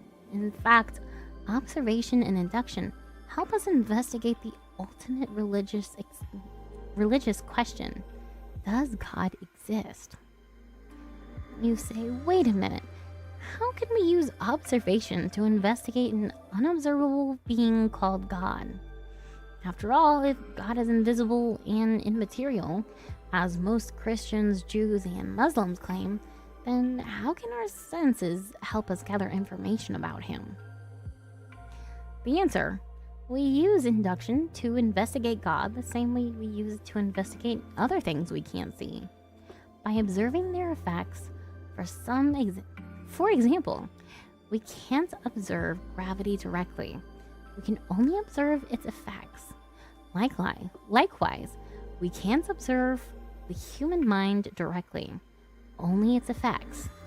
From those effects, we make a rational inference to the existence of a cause. In fact, the book you are reading in class is a case in point. Why do you assume that this book is an effect of the human mind? Because your observational experience tells you that a book is an effect that results only from pre-existing intelligence, i.e. an author. If you've never seen the wind, the rain, or other natural forces produce a book, you've only seen people do so. So, despite the fact that you didn't see anyone writing this book, you've concluded that it must have at least one author. By reasoning that this book has an author, you are naturally putting observation, induction, and deduction together. If we were to write out your thoughts in logical form, they would look like this deductive argument. 1. All books have at least one author. Premise based on inductive investigation. 2. I Don't Have Enough Faith to Be an Atheist is a book. Premise based on observation. 3. Therefore, I Don't Have Enough Faith to Be an Atheist has at least one author. Conclusion. You know the argument is valid because of deduction, and you know the argument is true because the premises are true, which you have verified through observation and induction. Now here's the big question. Just as a book requires pre-existing human intelligence, are there any observable effects that seem to require some kind of pre-existing supernatural intelligence? In other words, are there effects that we can observe that point to God? The answer is yes, and the first effect is the universe itself. An investigation of its beginning is the next step on our journey to discover the box top. But before we look at the evidence for the beginning of the universe, we need to address one more objection to truth, and that is, so what? Who cares about the truth? We sometimes ask our students, what's the greatest problem in America today? Is it ignorance or is it apathy? One time, a student answered, I don't know and I don't care. That sums up the problem in America today. Many of us are ignorant and apathetic about truth, but not when it comes to money, medicine, or the other tangible items we mentioned earlier. We care passionately about those things, but many people are ignorant and apathetic about truth and morality and religion. We know you're not because you're taking the time to read this book. Are the people who have adopted the whatever theme of the culture right, or does the truth in morality and religion really matter? It really matters. How do we know? First, even though people may claim that the truth in morality doesn't matter, they don't really believe that when someone treats them immorally. For example, they may claim that lying isn't wrong, but just watch how morally outraged they get when you lie to them, especially if it's about their money. We often hear that it's the economy, stupid. But just think about how much better the economy would be if everyone told the truth. There would be no Erons or Tychos. There would be no scandals or scams. There would be no burdensome government regulations. Of course, the economy is important, but it's directly affected by morality. Morality undergirds virtually everything we do. It not only affects us financially, but in certain circumstances, it also affects us socially, psychologically, spiritually, and even physically. A second reason truth and morality matters is because success in life is often dependent on the moral choices a person makes. These include choices regarding sex, marriage, children, drugs, money, business dealings, and so on. Some choices bring prosperity. Others result in ruin. Third, as we pointed out in a previous book, Legislating Morality, all laws legislate morality. The only question is, whose morality will be legislated? Think about it. Every law declares one behavior right and its opposite wrong. That's morality. Whose morality should be legislated on issues such as abortion or euthanasia? These are issues that directly impact the lives of the health or of real people. If it's morally wrong to kill innocent people, shouldn't that truth be legislated? Otherwise, whose morality should even be legislated on other issues of public policy that may affect your life, health, or finances? These answers we legislate can dramatically affect every citizen's life, liberty, and pursuit of happiness. There's no doubt that what we believe to be true about morality directly impacts life. Did it matter that the United States Supreme Court, as reflected in the 1857 Dred Scott decision, believed that blacks were not citizens but the property of their slave owners? Did it matter that the Nazis believed the Jews were inferior to the Aryan race? Does it matter today what we think about the moral status of people in other racial or religious categories? Of course, truth and morality matters. What about truth in religion? That truth can impact us even more profoundly than truth and morality. A fellow naval officer helped me, Frank, realize this back in 1988 when I was a new Christian. At that time, we deployed to a U.S. Navy flight crew to a Persian Gulf country. It was near the end of the Iran-Iraq war, and tensions were still high. When you're in a foreign and dangerous place, you tend to ponder your life and mortality more seriously and frequently. One day, we were doing just that, talking about God and the afterlife. During our conversation, my friend made a comment that stuck with me to this day. Referring to the Bible, he said, "I don't believe the Bible, but if it is true, then I'm in big trouble."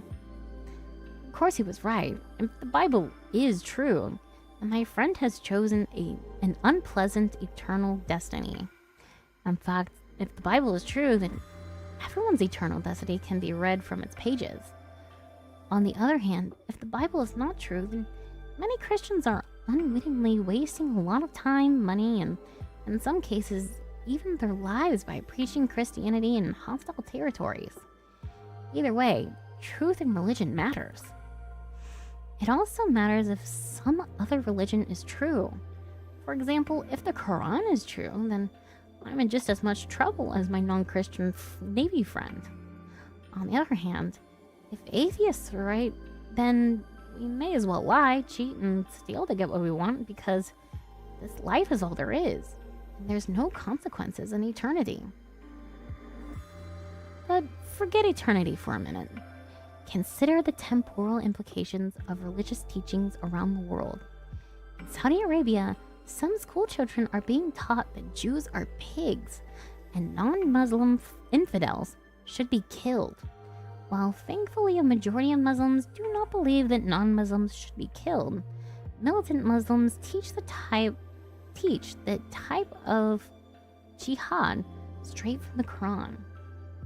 Is it really true that there is a God up there in the name of Allah who wants Muslims to kill all non-Muslims, which probably includes you? Does this religious truth matter? It does when those kids grow up to fly planes into buildings and blow themselves up in populated areas. Wouldn't it be better to teach them the religious truth that God wants them to love their neighbor? The Saudis may be teaching that Jews are pigs, but in our country, by means of a one-sided biology curriculum, we teach kids that there's really no difference between any human being and a pig. After all, if we're merely the byproduct of blind naturalistic forces, if no deity created us with any specific significance, then we are nothing more than pigs with big brains. Does this religious, atheistic truth matter? It does when kids carry out its implications. Instead of good citizens who see people made in the image of God, you're producing criminals who see no meaning or value in human life. Ideas have consequences.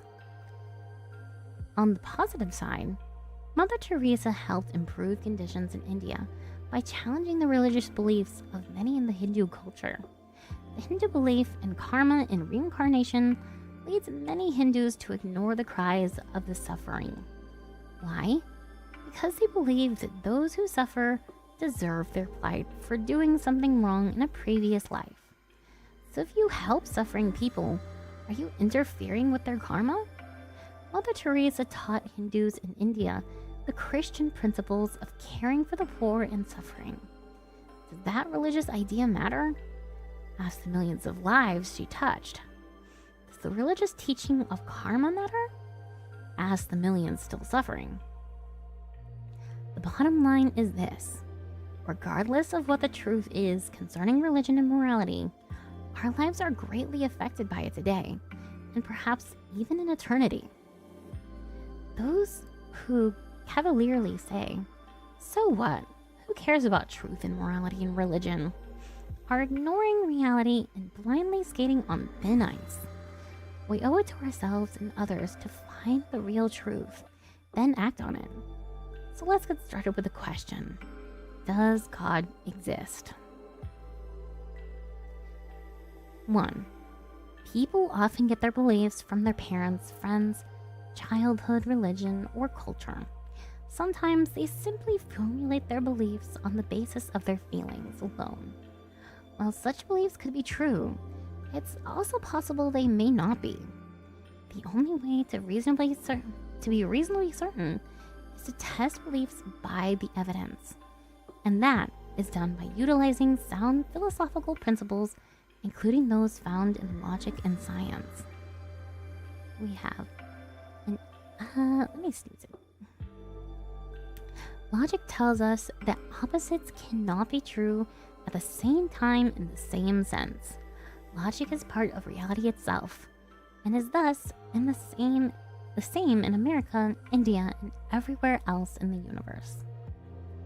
By use of the Roadrunner technique, we can see that Hume is not skeptical about skepticism, and Kant is not agnostic about agnosticism.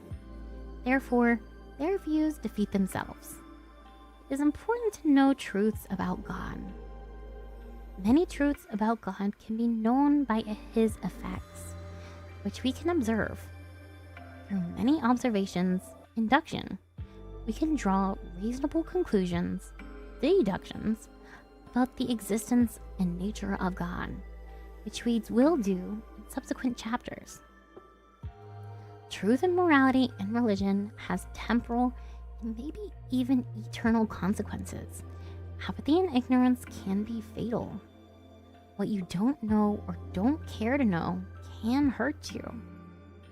So why should anyone believe anything at all? Because they have evidence to support those beliefs, and beliefs have consequences. Whew. Got through chapter 2. And I think I'm going to take a little 5-minute break to suck on a cough drop, get myself some water, and use the bathroom. So I will see you guys in a minute. Give you guys 5 minutes.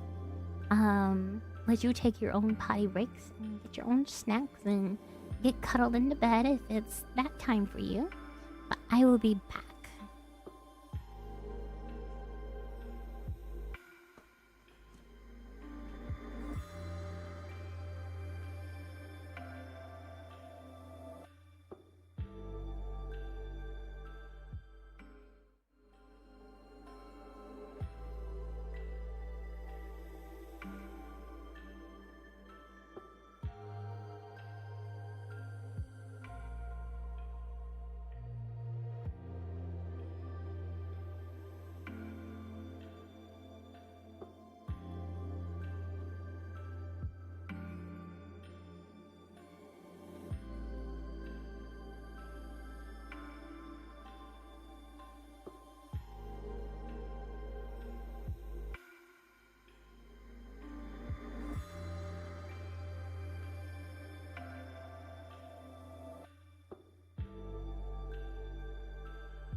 Hello, everyone. We are back.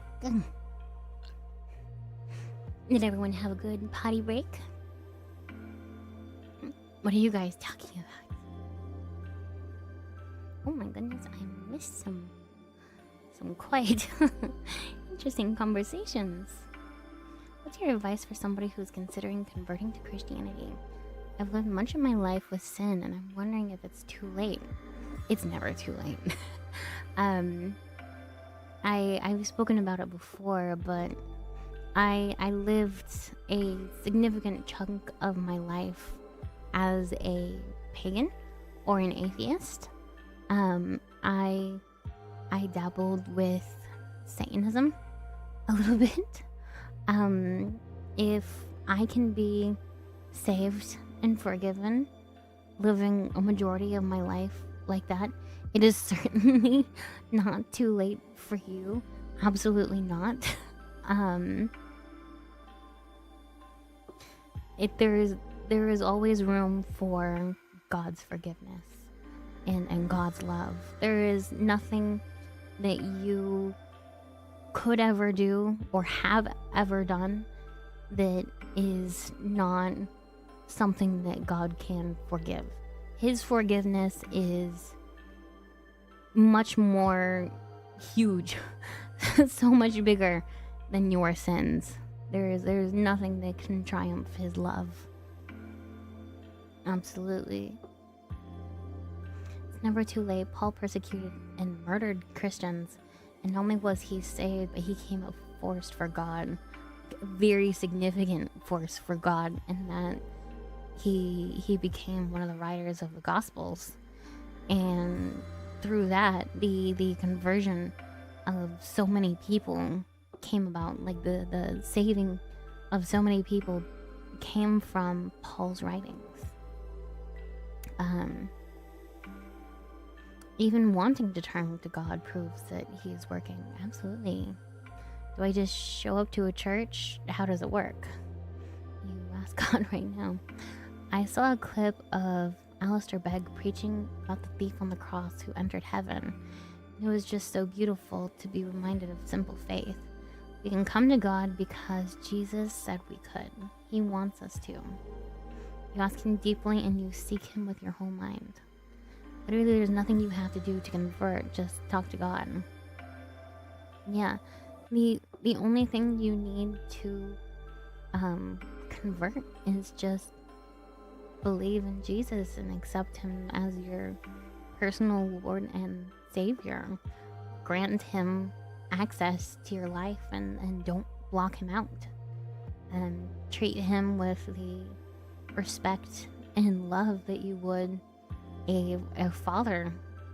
Treat him as you would as the literal best father figure that you could ever want. The person who literally created you, and the person the person who made everything around you as well.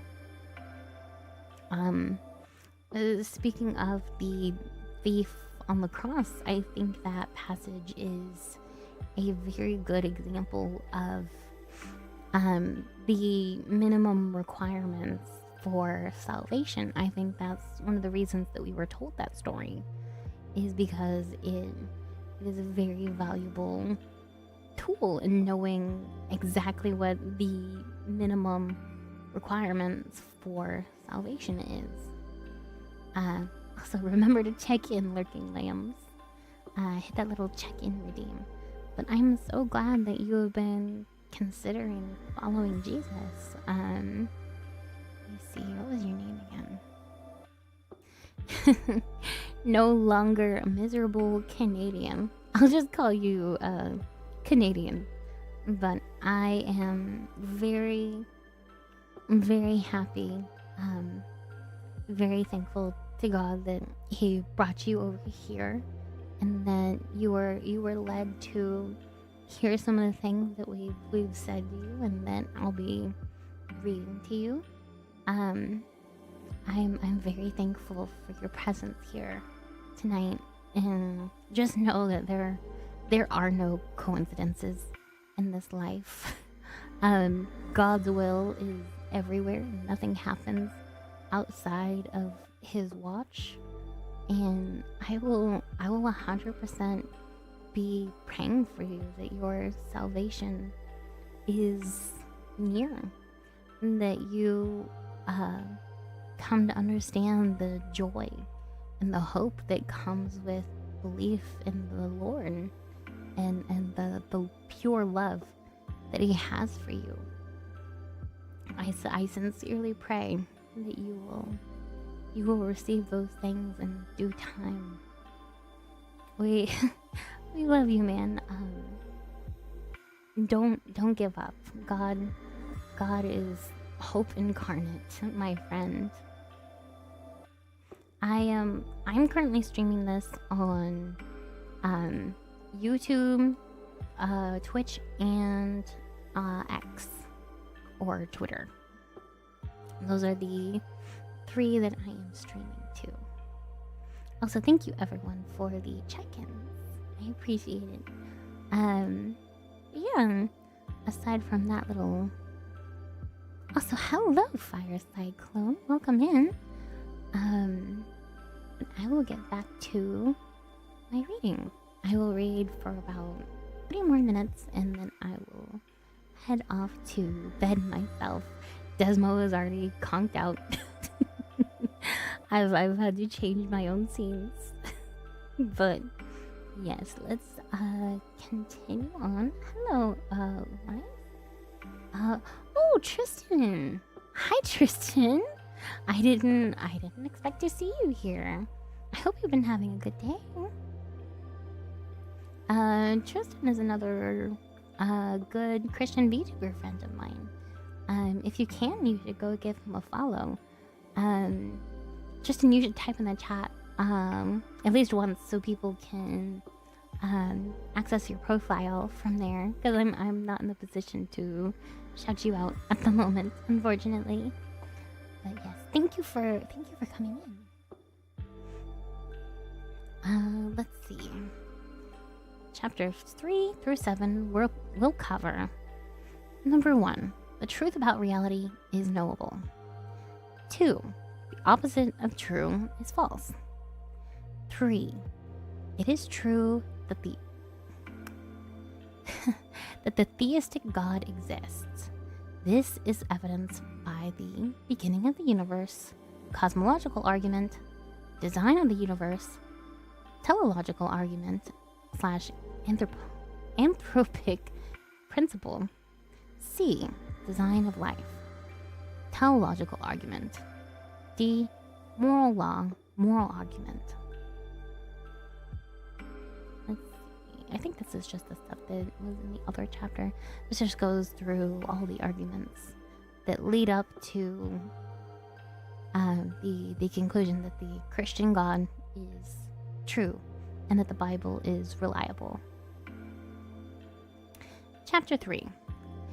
In the beginning, there was a great surge. Science without religion is lame. Religion without science is blind. Albert Einstein. Irritating facts. It was 1916, and Albert Einstein didn't like where his calculations were leading him. If his theory of general relativity was true, it meant that the universe was not eternal, but had a beginning. Einstein's calculations indeed were revealing a definite beginning to all time, all matter, and all space. This flew in the face of his believing that the universe was static and eternal. Einstein later called this discovery irritating. He wanted the universe to be self-existent, not reliant on any outside cause. But the universe appeared to be one giant effect. In fact, Einstein so disliked the implications of general relativity, a theory that is now proven accurate to 5 decimal places, that he introduced a cosmological constant, which some have since called a fudge factor, into his equation, in order to show that the universe is static and to avoid an absolute beginning. But Einstein's fudge factor didn't fudge for long. In 1919, British cosmologist Arthur Eddington conducted an experiment during a solar eclipse which confirmed that general relativity was indeed true. The universe wasn't static and had a beginning like Einstein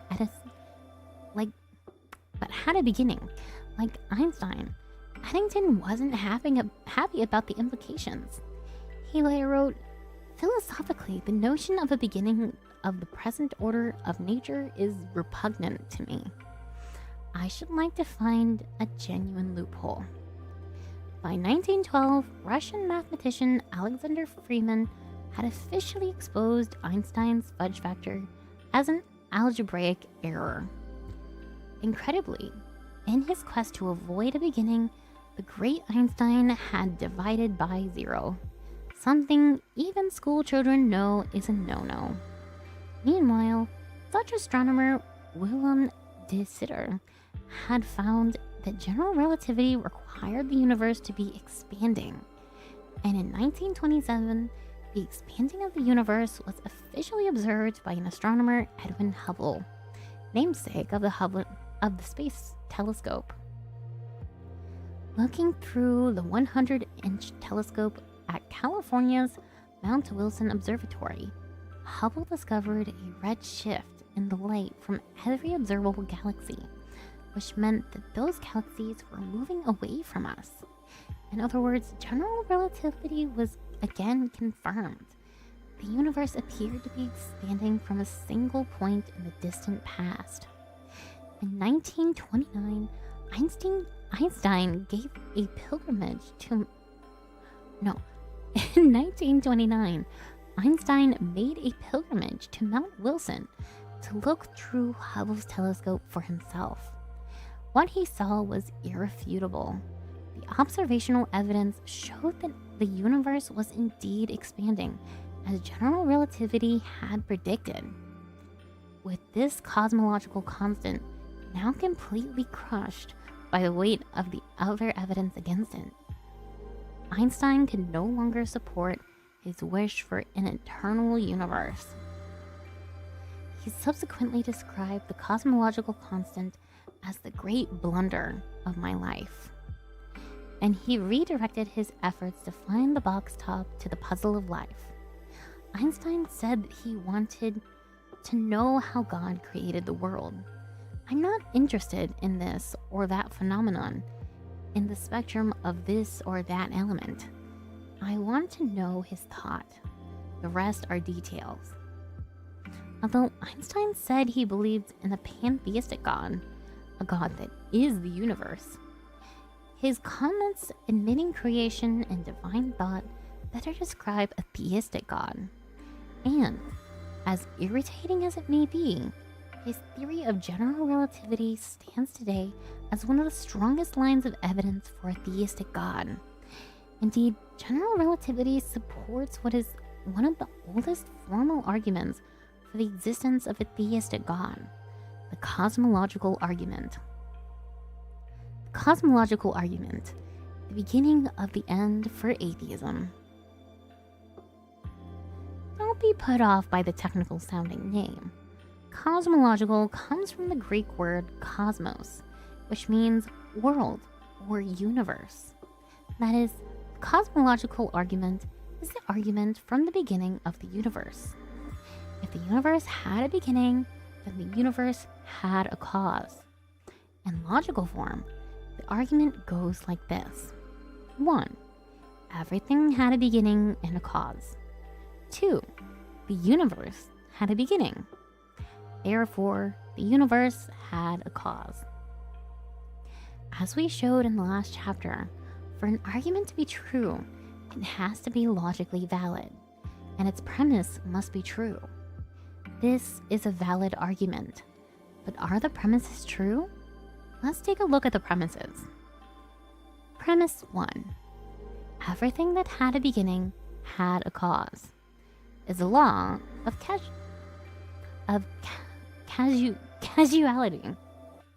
This is the fundamental principle of science.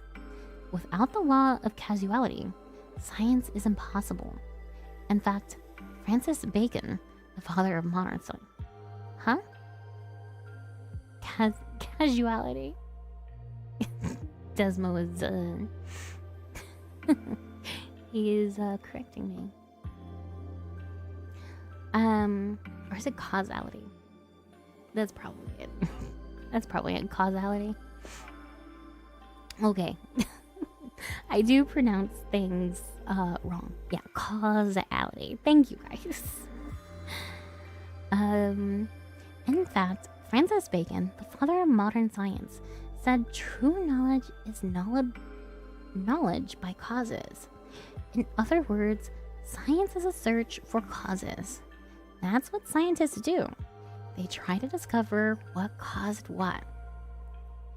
If there's one thing we've observed about the universe, it's that things don't happen without a cause. When a man is driving down the street, a car never appears in front of his car out of nowhere, with no driver or no cause.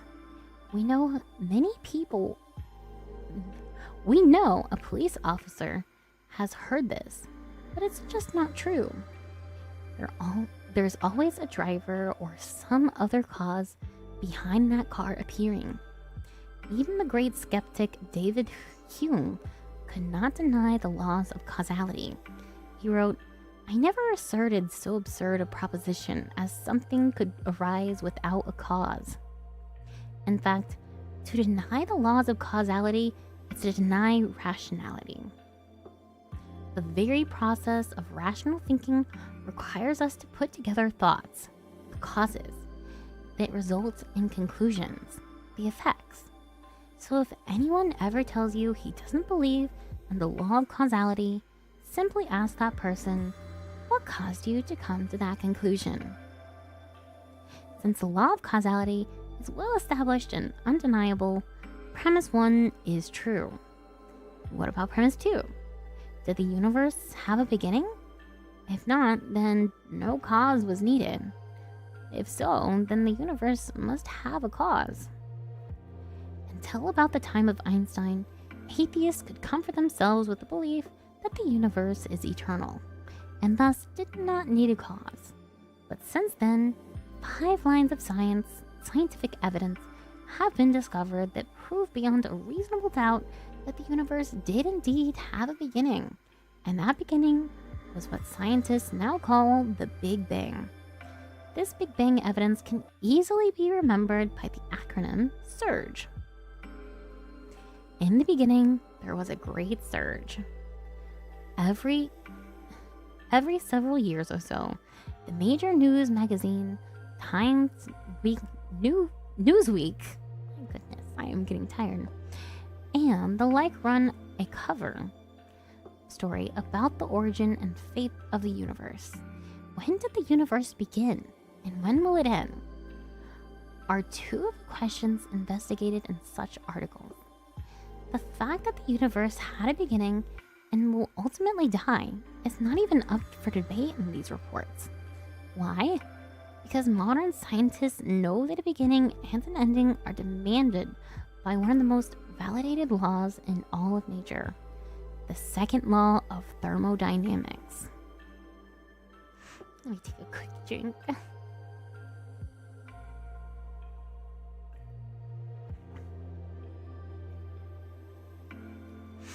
S. The second law of thermodynamics. Second law of thermodynamics is the S in our SURGE acronym. Thermodynamics is the study of matter and energy. The second law states, among other things, the universe is running out of usable energy. With each passing moment, the amount of usable energy in the universe grows smaller, leading to scientists to the obvious conclusion that one day all the energy will be gone and the universe will die. Like a running car, the universe will ultimately run out of gas. You say, so what? How does that prove that the universe had a beginning? Well, look at it this way. The first law of thermodynamics states the total amount of energy in the universe is constant. In other words, the universe had only a finite amount of energy. much as your car only has a finite amount of gas. Now, if your car has only a finite amount of gas, the first law, and whenever it's running, it continually consumes gas, the second law, would your car be running right now if you started it up an infinity long time ago? No, of course not. It would be out of gas by now. In the same way, the universe would be out of energy by now if it had been running from all eternity. But here we are. The lights are still on, so the universe must have begun sometime in the finite past. That is, the universe is not eternal. It had a beginning. A flashlight is another way to think about the universe. If you leave a flashlight on overnight, what's the intensity of the light in the morning? It is dim, because the batteries have used up most of their energy. Well, the universe is like a dying flashlight. It only has so much energy left to consume. But since the universe still has some battery life left, it's not quite dead yet. It can't be eternal. It must have a beginning. For if it were eternal, the battery would have died by now. The second law is also known as the law of entropy, which is a fancy way of saying that nature tends to bring things to disorder. That is, with time, things naturally fall apart. Your car falls apart, your house falls apart, your body falls apart. In fact, the second law is the reason many of us get stressor disease. When we get older, our chest falls into our drawers. But if the universe is becoming less ordered, then where did the original order come from? Astronomer Robert Jastrow likened the universe to a wound-up clock. If a wind-up clock is running down, then someone must have wound it up. This aspect of the second law also tells us the universe had a beginning. Since we still have some order left, just like we still have some usable energy left, the universe cannot be eternal, because if it were, we would have reached complete disorder, entropy, by now. A number of years ago, a student from a Christian ministry on an Ivy League campus invited me, Norm, to speak there on a related topic. During the lecture, I basically told the students what we've written here, but in a lot more detail. After the lecture, the student who had invited me there asked me to have lunch with him and his physics professor. We sat down to eat. The professor made it clear that he was skeptical of my argument that the second law requires a beginning for the universe. In fact, he said he was a materialist who believed that only materials exist, and that it has existed from all eternity. If matter is eternal, what do you do with the second law? I asked him. He replied, every law has an exception. This is my exception. I could have countered him by asking him if it's really good science to assume that every law has an exception. That doesn't seem very scientific and may even be self-defeating. It may be self-defeating when you ask, does the law that every law has an exception have an exception?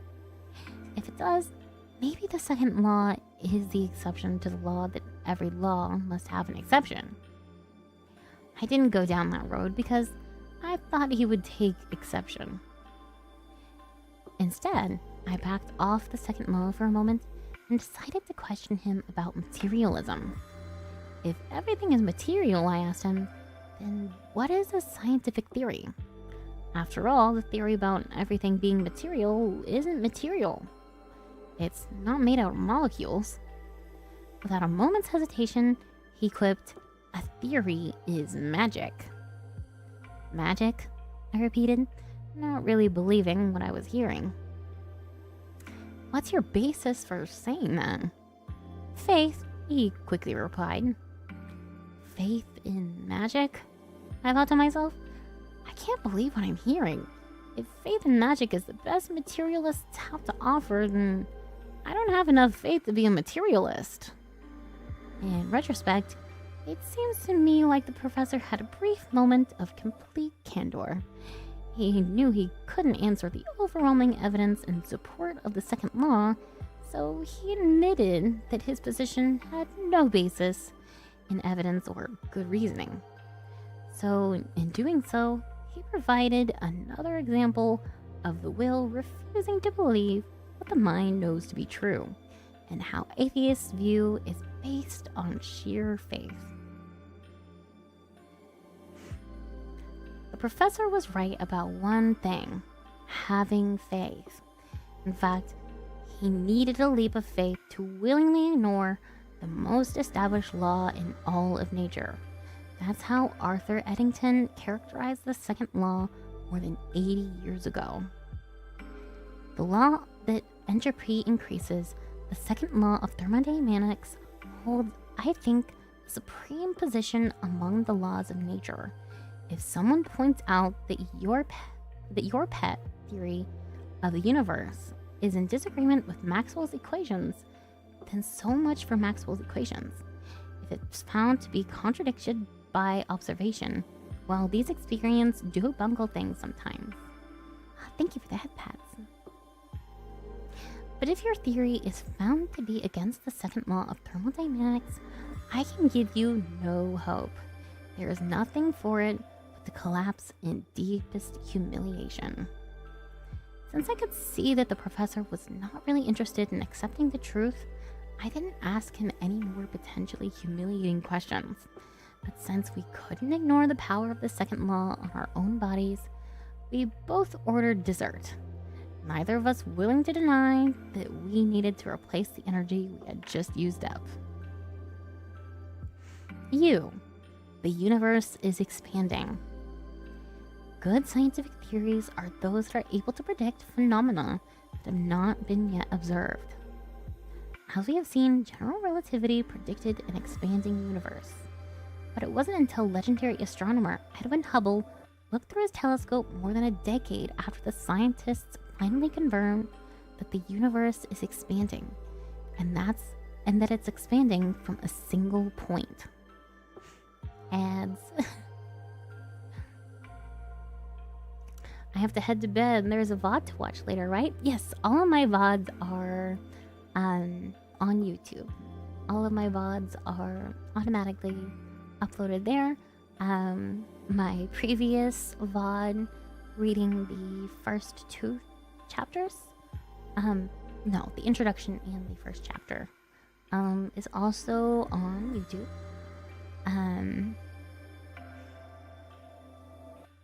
Let me see. Let me read through all the chats that I have missed out on. Scientific proofs for non-eternal universe, plus also my beloved infinite casual series. Paradoxes are great arguments and evidence for God. Yay, thermodynamics. I forgot to follow before debut. Oof. That's okay, Tristan. Well, thank you guys for being in the chat. While I don't read them all too much while I'm reading, considering I'm reading, but I do like checking them while the ads are up, and I do appreciate your continued interactions while I'm not being the most interactive myself. Good, because I'm way behind. I'll watch it before I'll be more behind. That's okay. This stuff going through what we've been through is mostly common sense. If you believe that truth can be known about things, then you're pretty much good. You've caught up. So no worries. I miss reading texts like this. Yeah, it's always fun. I think. Remember the times when I was coming back to the faith? Yeah. Thank you for the lurk, Bubba Barnes. But we have about a minute left of ads. How is everything going? Is the stream still going strong? All of my audios well balanced? Hello, Cold Coffee Tuesday. Beep boop to you too. Reading apologetics and philosophy PDFs. We have to be realists. I'm not seeing ads. I think you are. Are you a sub? Cause you may have been gifted a sub. I know there was a couple times where we got some gifted subs and you may not have noticed. This evening is great and I appreciate a VTuber who likes having a layout. You made a very peaceful stream. It's very nice. Thank you. I really aimed for that. I got a gifty. You did. Oh, I didn't know. Yeah. There was a couple times where people gifted subs to random people. So you may have been one of them if you didn't pay close enough attention. It's okay. I probably would have missed a couple of them myself. Trying to keep up with so many things at once. So no problems. But yes, gifted subs are very much quite fun.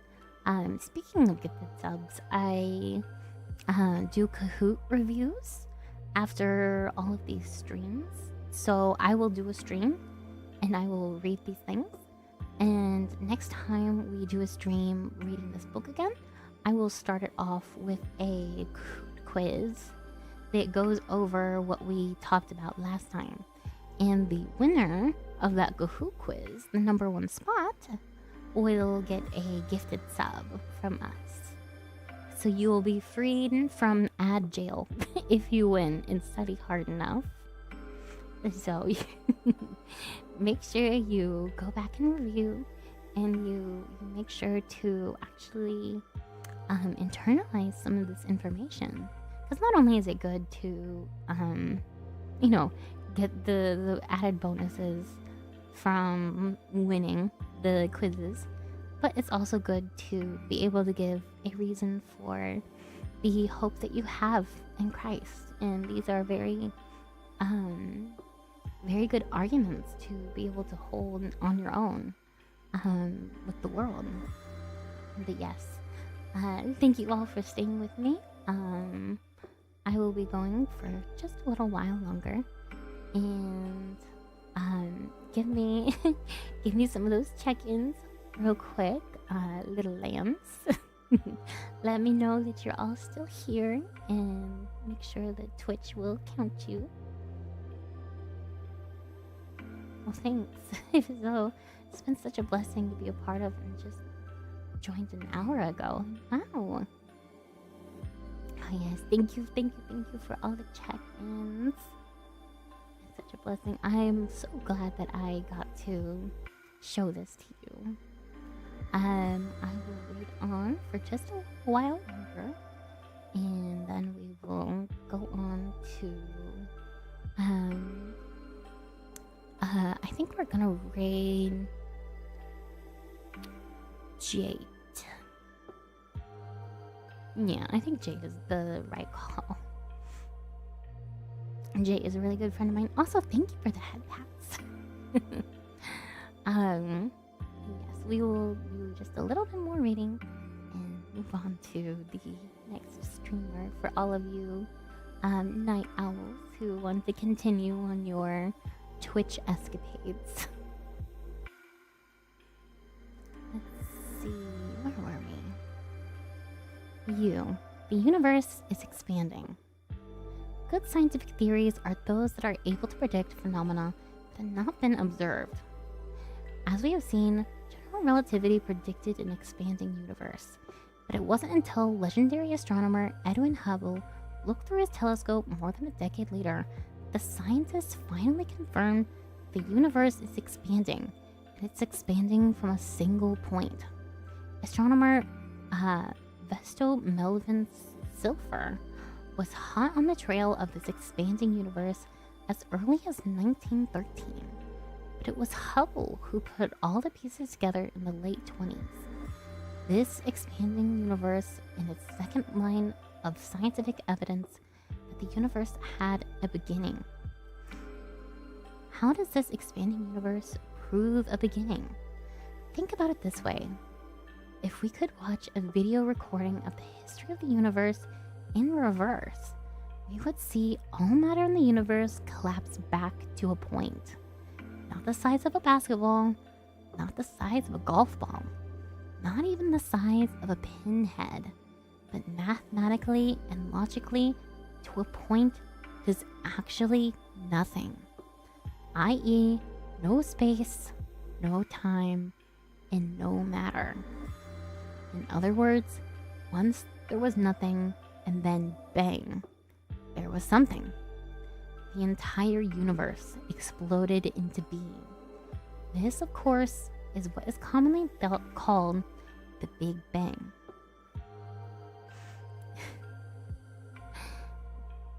Let's see. It's important to understand that the universe is not expanding into empty space, but space itself is expanding. There was no space before the Big Bang. It's also important to understand that the universe did not emerge from existing material, but from nothing. There was no matter before the Big Bang. In fact, chronologically, there was no before the Big Bang, because there are no befores without time. And there was no time until the Big Bang. Time, space, and matter came into existence at the Big Bang. These facts give... Oh, thank you for the follow. The penguin... No.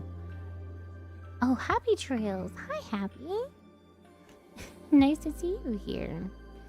We are about to write out to someone else, but I'm glad you stopped by. I lost my place. The facts give atheists a lot more trouble, as they did on a rainy day, on a rainy night in Georgia in April of 1998. That night, I, Frank, attended a debate in Atlanta on the question, does God exist? William Lane Craig took the affirmative position, and Peter Atkin took the negative position. The debate was highly spirited and even humorous at times, particularly due to the moderator, William F. Buckley, Jr. Buckley did not hide his favoritism for Craig's pro-God proposition. After introducing Craig in his impressive credentials, Buckley began to introduce Atkins by cracking, on the side of the devil is Dr. Peter Atkins.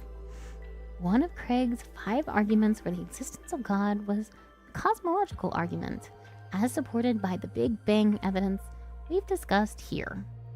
He pointed out that the universe, all time, all matter, and all space exploded out of nothing, a fact that Atkins had conceded in his book and reaffirmed later in the debate that night.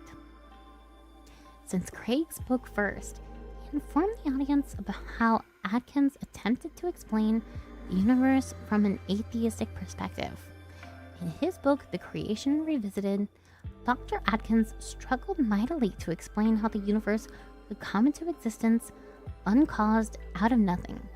But at the end, he finds himself trapped in self-contradiction. He writes, "Now we go back in time beyond the moment of creation, to when there was no time and to where there was no space. At this time before time, he imagines a swirling dust of mathematical points which recombined again and again and again, and finally come by trial and error to form our space-time universe." Craig went on to point out that Atkins' position is not scientific theory, but actually self-contradictory pop metaphysics. It is pop metaphysics because it's a made-up explanation. There's absolutely no scientific evidence supporting it, and it's self-contradictory because it assumes time and space before there was time and space. Since Craig did not get a chance to dialogue with Atkins directly on this point, a colleague and I stood up in the question line near the end of the debate to ask Atkins about his position. Unfortunately, time expired before either of us could ask a question, so we approached Atkins backstage afterwards. Dr. Atkins, my colleague started. Dr. Atkins, my colleague started. You admit that the universe exploded out of nothing, but your explanation for the beginning equivocates on what nothing is. Swirling mathematical points are not nothing. Even they are something. How do you justify this? Instead of addressing the issue, Atkins verbally succumbed to the second law of thermodynamics. He said, "Look, gentlemen, I'm very tired. I can't answer any more questions now." In other words, his decrease of energy proved the second law was at work. Atkins literally had nothing to say. Well, according to the modern cosmological evidence, the universe literally had nothing from which to emerge. Yet when it came to giving an aesthetic explanation for this, Atkins didn't really begin with nothing, but with mathematical points and time. Of course, one can't imagine how mere mathematical points and time could actually cause the universe anyway. Nevertheless, we wanted to press the fact that atheists like Atkins must be able to explain the universe began from absolutely nothing. What is nothing? Aristotle had a good definition. He said that nothing is what rocks dream about. The nothing from which the universe is merged is not mathematical points, as Atkins suggested, or positive and negative energy, as Isaac Asimov, who is also an atheist, once wrote. Nothing is literally no thing, what rocks dream about. British author Anthony Kenny honestly described his own predicament as an atheist in light of the evidence for the Big Bang. He wrote, "According to the Big Bang theory, the whole matter of the universe began to exist at a particular time in the remote past. A proponent of such a theory, at least if he is an atheist, must believe that the matter of the universe came from nothing and by nothing." And I think with that, I will leave it there for next time. Thank you guys very much for sticking with me this long. I am very blessed to have each and every one of you supporting me. Thank you for all the people who saw me on Twitter and all the people who have found me elsewhere. But I want to wish you all a very good night. Thank you for the head pats, Frog. I want to wish you all a very good night. And remember to count your sheeps as well as count your blessings. I'm going to hand you over to my good friend, Jate. I'd like you to give him lots of love. Send him my best regard while I head off to bed. And I will see you tomorrow for my collab stream with Samson at 3 p.m. Eastern Standard Time. You will be seeing a new overlay, which is my daytime overlay, which I have not shown you guys yet. But I wish you all a very good night. So God bless everyone, and I will see you very soon.